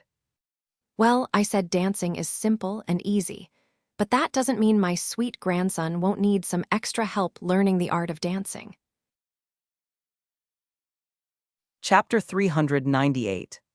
If you want to support me and read ahead. Patreon.com/C7NX. Yeah, here's the new chapter. At night, end of dinner. As soon as dinner was over, I saw Professor McGonagall get up from her seat at the staff table and leave the great hall, but before she left, she glanced at me. And I understood the meaning of that look, which was basically her telling me that I shouldn't forget that our first dance class would be today, or more precisely, in a few minutes. And knowing this, I got up from the Ravenclaw table and also left the Great Hall, heading in the same direction as Professor McGonagall, who was going to her office, which was where our dance class would take place. And walking a little fast, I easily caught up with the Transfiguration teacher, who started walking more slowly when she noticed that I was approaching her. So, ready for today's lesson? She asked me, looking at me sideways. I should be asking you that. I snorted. Have you already prepared a medical kit or a healing potion for your feet? That won't be necessary, She said, pursing her lips. because if you step on my feet, I'll turn you into a pink-furred raccoon. And saying this, she looked at me with a slight look that made me doubt whether she was joking or not. Well, I nodded. Not tonight and not in the next. She said with a small smile. And with our short conversation, we arrived in front of her office, and when she opened the door, we both entered. It looks like you've already prepared your office for the class.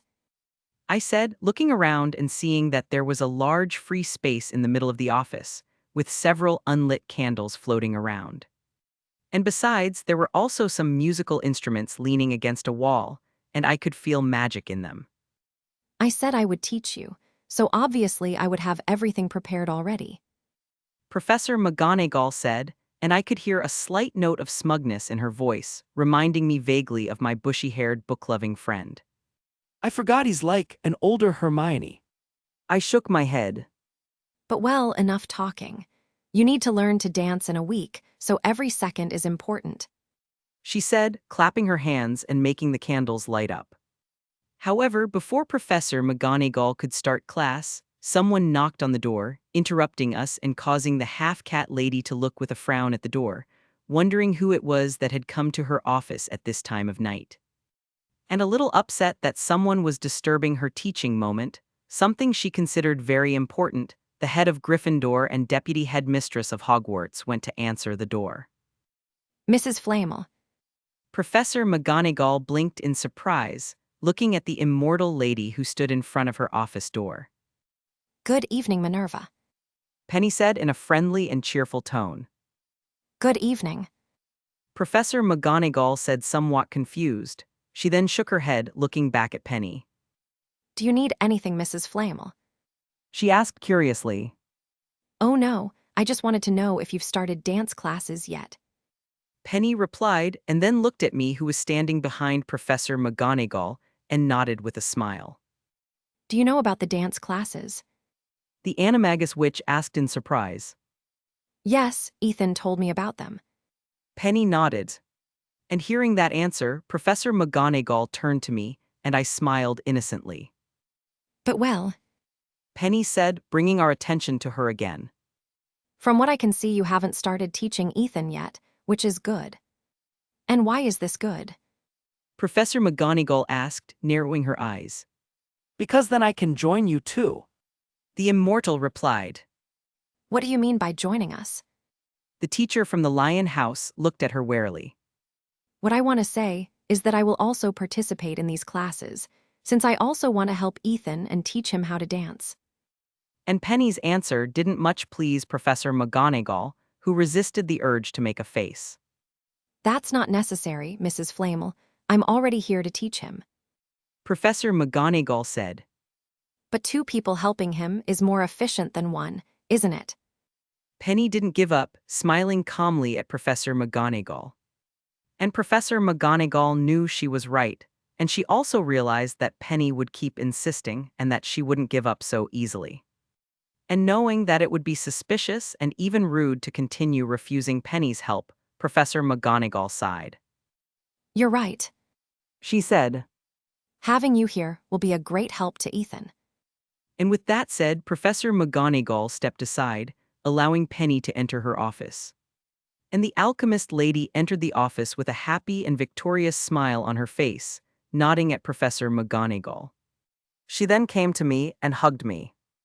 See, darling, I'm here to help you too. She said. Yes, I am seeing. I said with a wry smile. Ahem. Professor McGonagall cleared her throat to get our attention, and looking at her, I saw her staring at us with pursed lips. If you've already finished, I think it's time to start class. Oh yes, of course. Penny said, breaking the hug as she looked at Professor McGonagall, who was looking at her with some feelings of envy. And the 2 ladies then stared at each other for a few seconds in silence, with Penny keeping a calm smile on her face, while Professor McGonagall pursed her lips into a thin line. And I could feel a slight tension coming from both of them, with Penny amused by Professor McGonagall's obvious jealousy. Why do I feel a rivalry emerging here, and why do I think I'm going to be in the middle of it? I wondered, looking between the 2 older women. Sometime later. Professor McGonagall. I had started Ethan's dance classes by making the enchanted musical instruments in the corner of the room play a light, slow song. I started explaining and teaching him the basics of ballroom dancing, talking about how he should behave, what movements he should make, and what courtesy was necessary when inviting someone to dance with him. Of course, many of these things were for more formal events, and he probably wouldn't wear them to the Yule ball. But that didn't matter, as more knowledge was never bad. But back to focusing on the main thing, now Ethan was practicing what I taught him with Mrs. Flamel. They were dancing to a soft and calm song, with Mrs. Flamel guiding him while giving him some tips. And seeing the two of them so close and having fun, I started to feel a strange feeling arise in my chest. Is this jealousy? I asked myself, making a small face. No, maybe I'm just feeling tired. I said mentally to myself. There's no reason for me to feel jealous of my student dancing with his grandmother. That would be stupid. And besides, why would I be jealous of them? I'm also teaching him to dance. I thought. I then looked at the two and saw Ethan concentrated, trying not to step on Mrs. Flamel's foot, and when he started to get the hang of the dance, he lifted his head, smiling happily. And seeing his smile, I smiled too, feeling proud of my dear student. A dear student who I consider as my own grandson. I thought, and then I saw him looking at me, as if expecting some praise from me. And seeing this, I nodded amusedly. Perfect, Ethan, you're doing great. And hearing my praise, his smile grew, and I could see happiness and affection in his eyes. Yes, a grandson who also considers me his grandmother. I thought, feeling a sense of satisfaction, pride, and happiness rising within me. And Mrs. Flamel, who saw our short interaction and our smiles, looked at us with a raised eyebrow. She then stared at us for a few seconds, lost in thought before the realization hit her. And after that, she looked at me with a knowing and understanding smile. Apparently, Ethan's charisma and kindness made another victim. Chapter 399. If you want to support me and read ahead. Patreon.com/C7NX. Yeah, here's the new chapter. Monday, 6 days until Christmas and Yule Ball. It had been 2 days since my first dance class, and I could say that for my first class I had done really well. Sigh. I thought.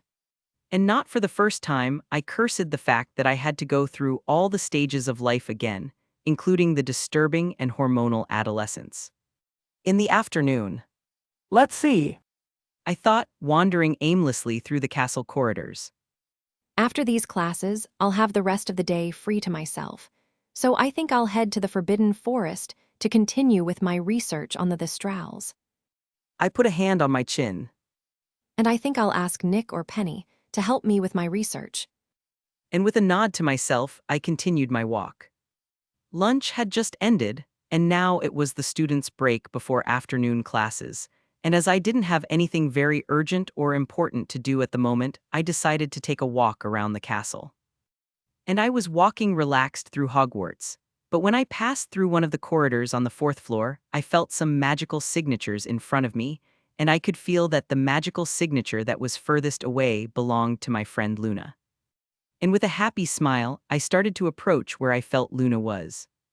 And turning the corner of the corridor, I stopped, as the sight in front of me made me angry. Luna was sitting on a bench in front of a window, reading an issue of the Quibbler with a calm look while not seeming to be paying attention to her surroundings. But I knew she was faking it, and I could feel that she was sad and depressed, and the reason for her sadness was a group of Gryffindor and Hufflepuff girls who were standing on the other side of the corridor. I recognized some of these girls as being 5th and 6th years, and from what I remembered of them, they were typical self-centered girls who only cared about their appearance and influence. They were huddled together talking and whispering to each other, but they weren't trying to keep their voices down, obviously wanting Luna to hear what they were saying. I feel sorry for people who have to be friends with someone so strange. One of the Hufflepuff girls, the tall one with short hair, said in a mocking tone. Yes, it must be difficult to deal with all these. A blonde Gryffindor girl nodded, making a face. That's true, but look at the other side. The smallest of the girls said, and then she and her friends started laughing. And it was obvious to anyone that they were talking about Luna, and the dreamy girl herself realized it, and I could see how she sank into her seat with a sad look on her face. And seeing this made me completely angry, and not wanting to let Luna continue to suffer the insults and mockery of these girls, I went towards them. What are you doing? I asked as I approached the group of girls, looking at them with an angry look. Night. One of them exclaimed in surprise. No, the Easter Bunny. I scoffed before looking at Luna and seeing that she was looking at me with slightly wide eyes. Ethan. She thought surprised but a little happy. And realizing that my presence had alleviated her feelings of sadness, I smiled, nodding my head at her. I. The short-haired Hufflepuff girl stuttered, making me look back at them. And under my cold gaze, the girl didn't back away scared. In fact, she started to look away with slightly flushed cheeks. Oh. I looked at her strangely. Good afternoon, Night. I heard someone say, and turning around I saw one of the Gryffindor girls, who seemed to be the oldest of the group, looking at me with a seductive smile. You look very good today. She said. HMPH, that's no surprise, I look good every day. I rolled my eyes, not hiding that I was irritated. Yes, that's true. She laughed. She then started to approach me. You know, the Yule Ball is coming up, and I heard you don't have a date yet. She said in a tone that made me uncomfortable. So I was thinking, why don't we go together? And hearing this I stopped, blinking in complete shock. Wait, are you asking me to the ball? I asked and she nodded. Yes, I am. She said, and her friend next to her stepped forward. Darcy, this is cheating. She exclaimed with an upset pout. I was going to ask him to the ball too. Yes, you should have talked to us before doing this. The short-haired Hufflepuff girl complained. Well, first come, first served. The Gryffindor girl named Darcy shrugged. And seeing these girls arguing and fighting over me made me look at them with my mouth open. What the hell is going on? I exclaimed in my mind. Do they? I asked myself, impressed by the boldness and stupidity of these girls. How can someone be so shameless? But these girls didn't know my thoughts and continued arguing among themselves. And looking to the side, I saw Luna looking at the group of girls with her head tilted with a confused expression. And looking between Luna and the girls who were making fun of her just now, an idea started to come to my mind. Well, it's not exactly a punishment for them, but it will be a big blow to their ego. I thought, and I hid the vengeful smile that threatened to appear on my face, before looking at Luna with a twinkle in my eye. Oh. Luna looked at me confused when she noticed my gaze. Why is Ethan looking at me like that? And why is he smiling? Chapter 400. If you want to support me and read ahead. Patreon.com/C7NX. Yeah, here's the new chapter. Well, girls, it's nice and all to see that you want to go to the ball with me, but that won't be possible. I said, causing the girls to stop arguing and look at me. What? Why? The puff girl asked somewhat dejectedly. Because I actually already have a date. I replied, going over to Luna and taking her hand. As soon as I took her hand, Luna looked at me in surprise and I just smiled, winking at her. I then turned to the other girls, and the look of shock and outrage on their faces satisfied me. What? Do you already have a date? The puff girl looked at me shocked and I nodded. And you're going to the ball with her? The older girl asked as she looked at Luna with a frown. Yes. I shrugged. And she's actually the only girl I'd like to have as my ball date. But why her? Well, why not? I looked at the girl who asked the question while tilting my head. Luna is an amazing, fun, and beautiful girl who I trust completely, unlike some shallow and self-serving girls who only want to go to ball with me because of my fame and influence. And when I said that, I looked directly at these girls with a look that said I was talking about them. But this. The puff girl stuttered, and I could feel her mind short-circuiting. Yes, realize how inferior you are when compared to my sweet Luna. I thought, stopping a malicious smile from appearing on my face. And Luna, who was next to me and heard everything I said, looked down, trying to hide her face, which was completely red, but a small smile could be seen on her lips. He thinks I'm beautiful. She thought happily, feeling her heart beat faster. And I, who had noticed Luna's feeling of happiness, thought that she was feeling happy that I had come to her defense. And without knowing the dreamy girl's inner thoughts, I decided to end the conversation with this group of snobbish and arrogant girls. But well, Luna and I still have to practice our dance, since we're going to do the opening dance at the Yule Ball, so we're leaving now. I said. But before leaving, I looked at the girls in front of me with an emotionless smile and a cold look. It was a displeasure talking to you, and I hope I never have to do it again, so I ask that you do not approach me or my friends again. And the girls who weren't expecting me to say that or for me to look at them so coldly blinked in surprise, taking a step back. And feeling that my message was clearly received by them, I nodded satisfied before turning to leave, still holding Luna's hand. And when I left, I could feel that my words reached that group of girls, as their emotions were in a mess of disappointment, anger, sadness, fear, and shame. Well, that's what they get for messing with my friend. I thought, and then a cruel gleam flashed in my eyes. But this is just the beginning of my revenge. And the girls who were still shaken felt a chill run through their bodies, along with a bad feeling. But leaving revenge plans aside for now, I continued walking with Luna through the castle without any specific destination. However, after a few seconds of walking, I realized that Luna was very silent, which was strange. I then looked to the side and saw Luna looking at her feet, and her hair was hiding her face, but I could see the tips of her red ears. Luna, I called a little worried. are you okay? She nodded, but I knew she hadn't paid attention to my question, too focused on her own world. I've never seen her so thoughtful before. I thought, frowning. I called a little worried, are you okay? She nodded, but I knew she hadn't paid attention to my question, too focused on her own world. I've never seen her so thoughtful before, I thought, frowning. I don't think she's thinking about anything bad since I can feel she's happy, but I'm still worried. And I then gave her hand that was still linked to mine a light squeeze. Luna, I called again. And it seems that my light squeeze on her hand woke her from her thoughts as she blinked, lifting her head. She asked, turning to me. I asked if you were okay. I said. Oh, yeah. She muttered softly. It's just that I was thinking about something. I noticed. I shook my head with an ironic smile. I then looked at her with a look of curiosity. So, what were you thinking about? I asked. I was thinking about the ball. She replied. About the ball. I looked at her confused. Yes.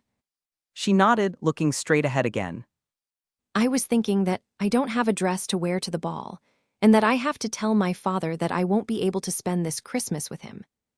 And actually, I was also thinking about us, and how surprised I am to know that we're going to the ball together. She said, her cheeks blushing again. And hearing her, I blinked. Oh, actually, I only said we were going to the ball together to annoy those girls. I said, and that made Luna stop, with her slowly turning her face towards me. She said, and I could feel the disappointment and sadness in her voice.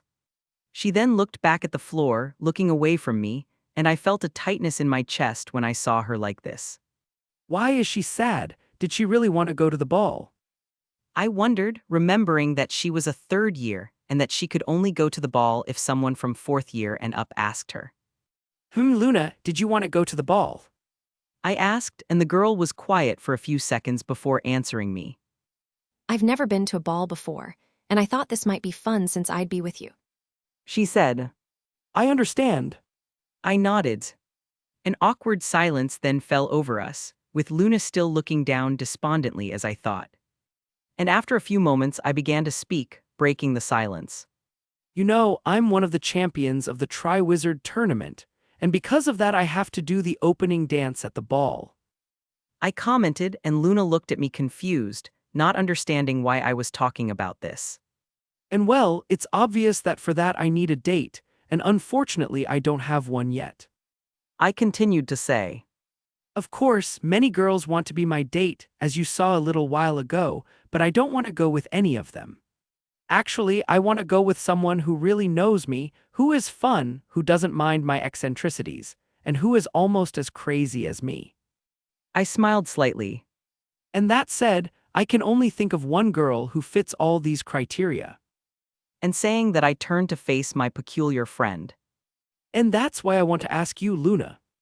Luna stared at me paralyzed, being caught completely off guard. And her expression was so cute and funny that it made me laugh, and that brought her out of her dazed state. Are you? She asked me with a look of uncertainty and nervousness. Yes, I'm sure. I nodded with conviction.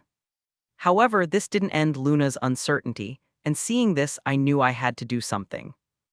And with that in mind, I stopped in front of the blonde girl and held both of her hands with mine, making her look at me. And you know what? I said, smiling gently at Luna.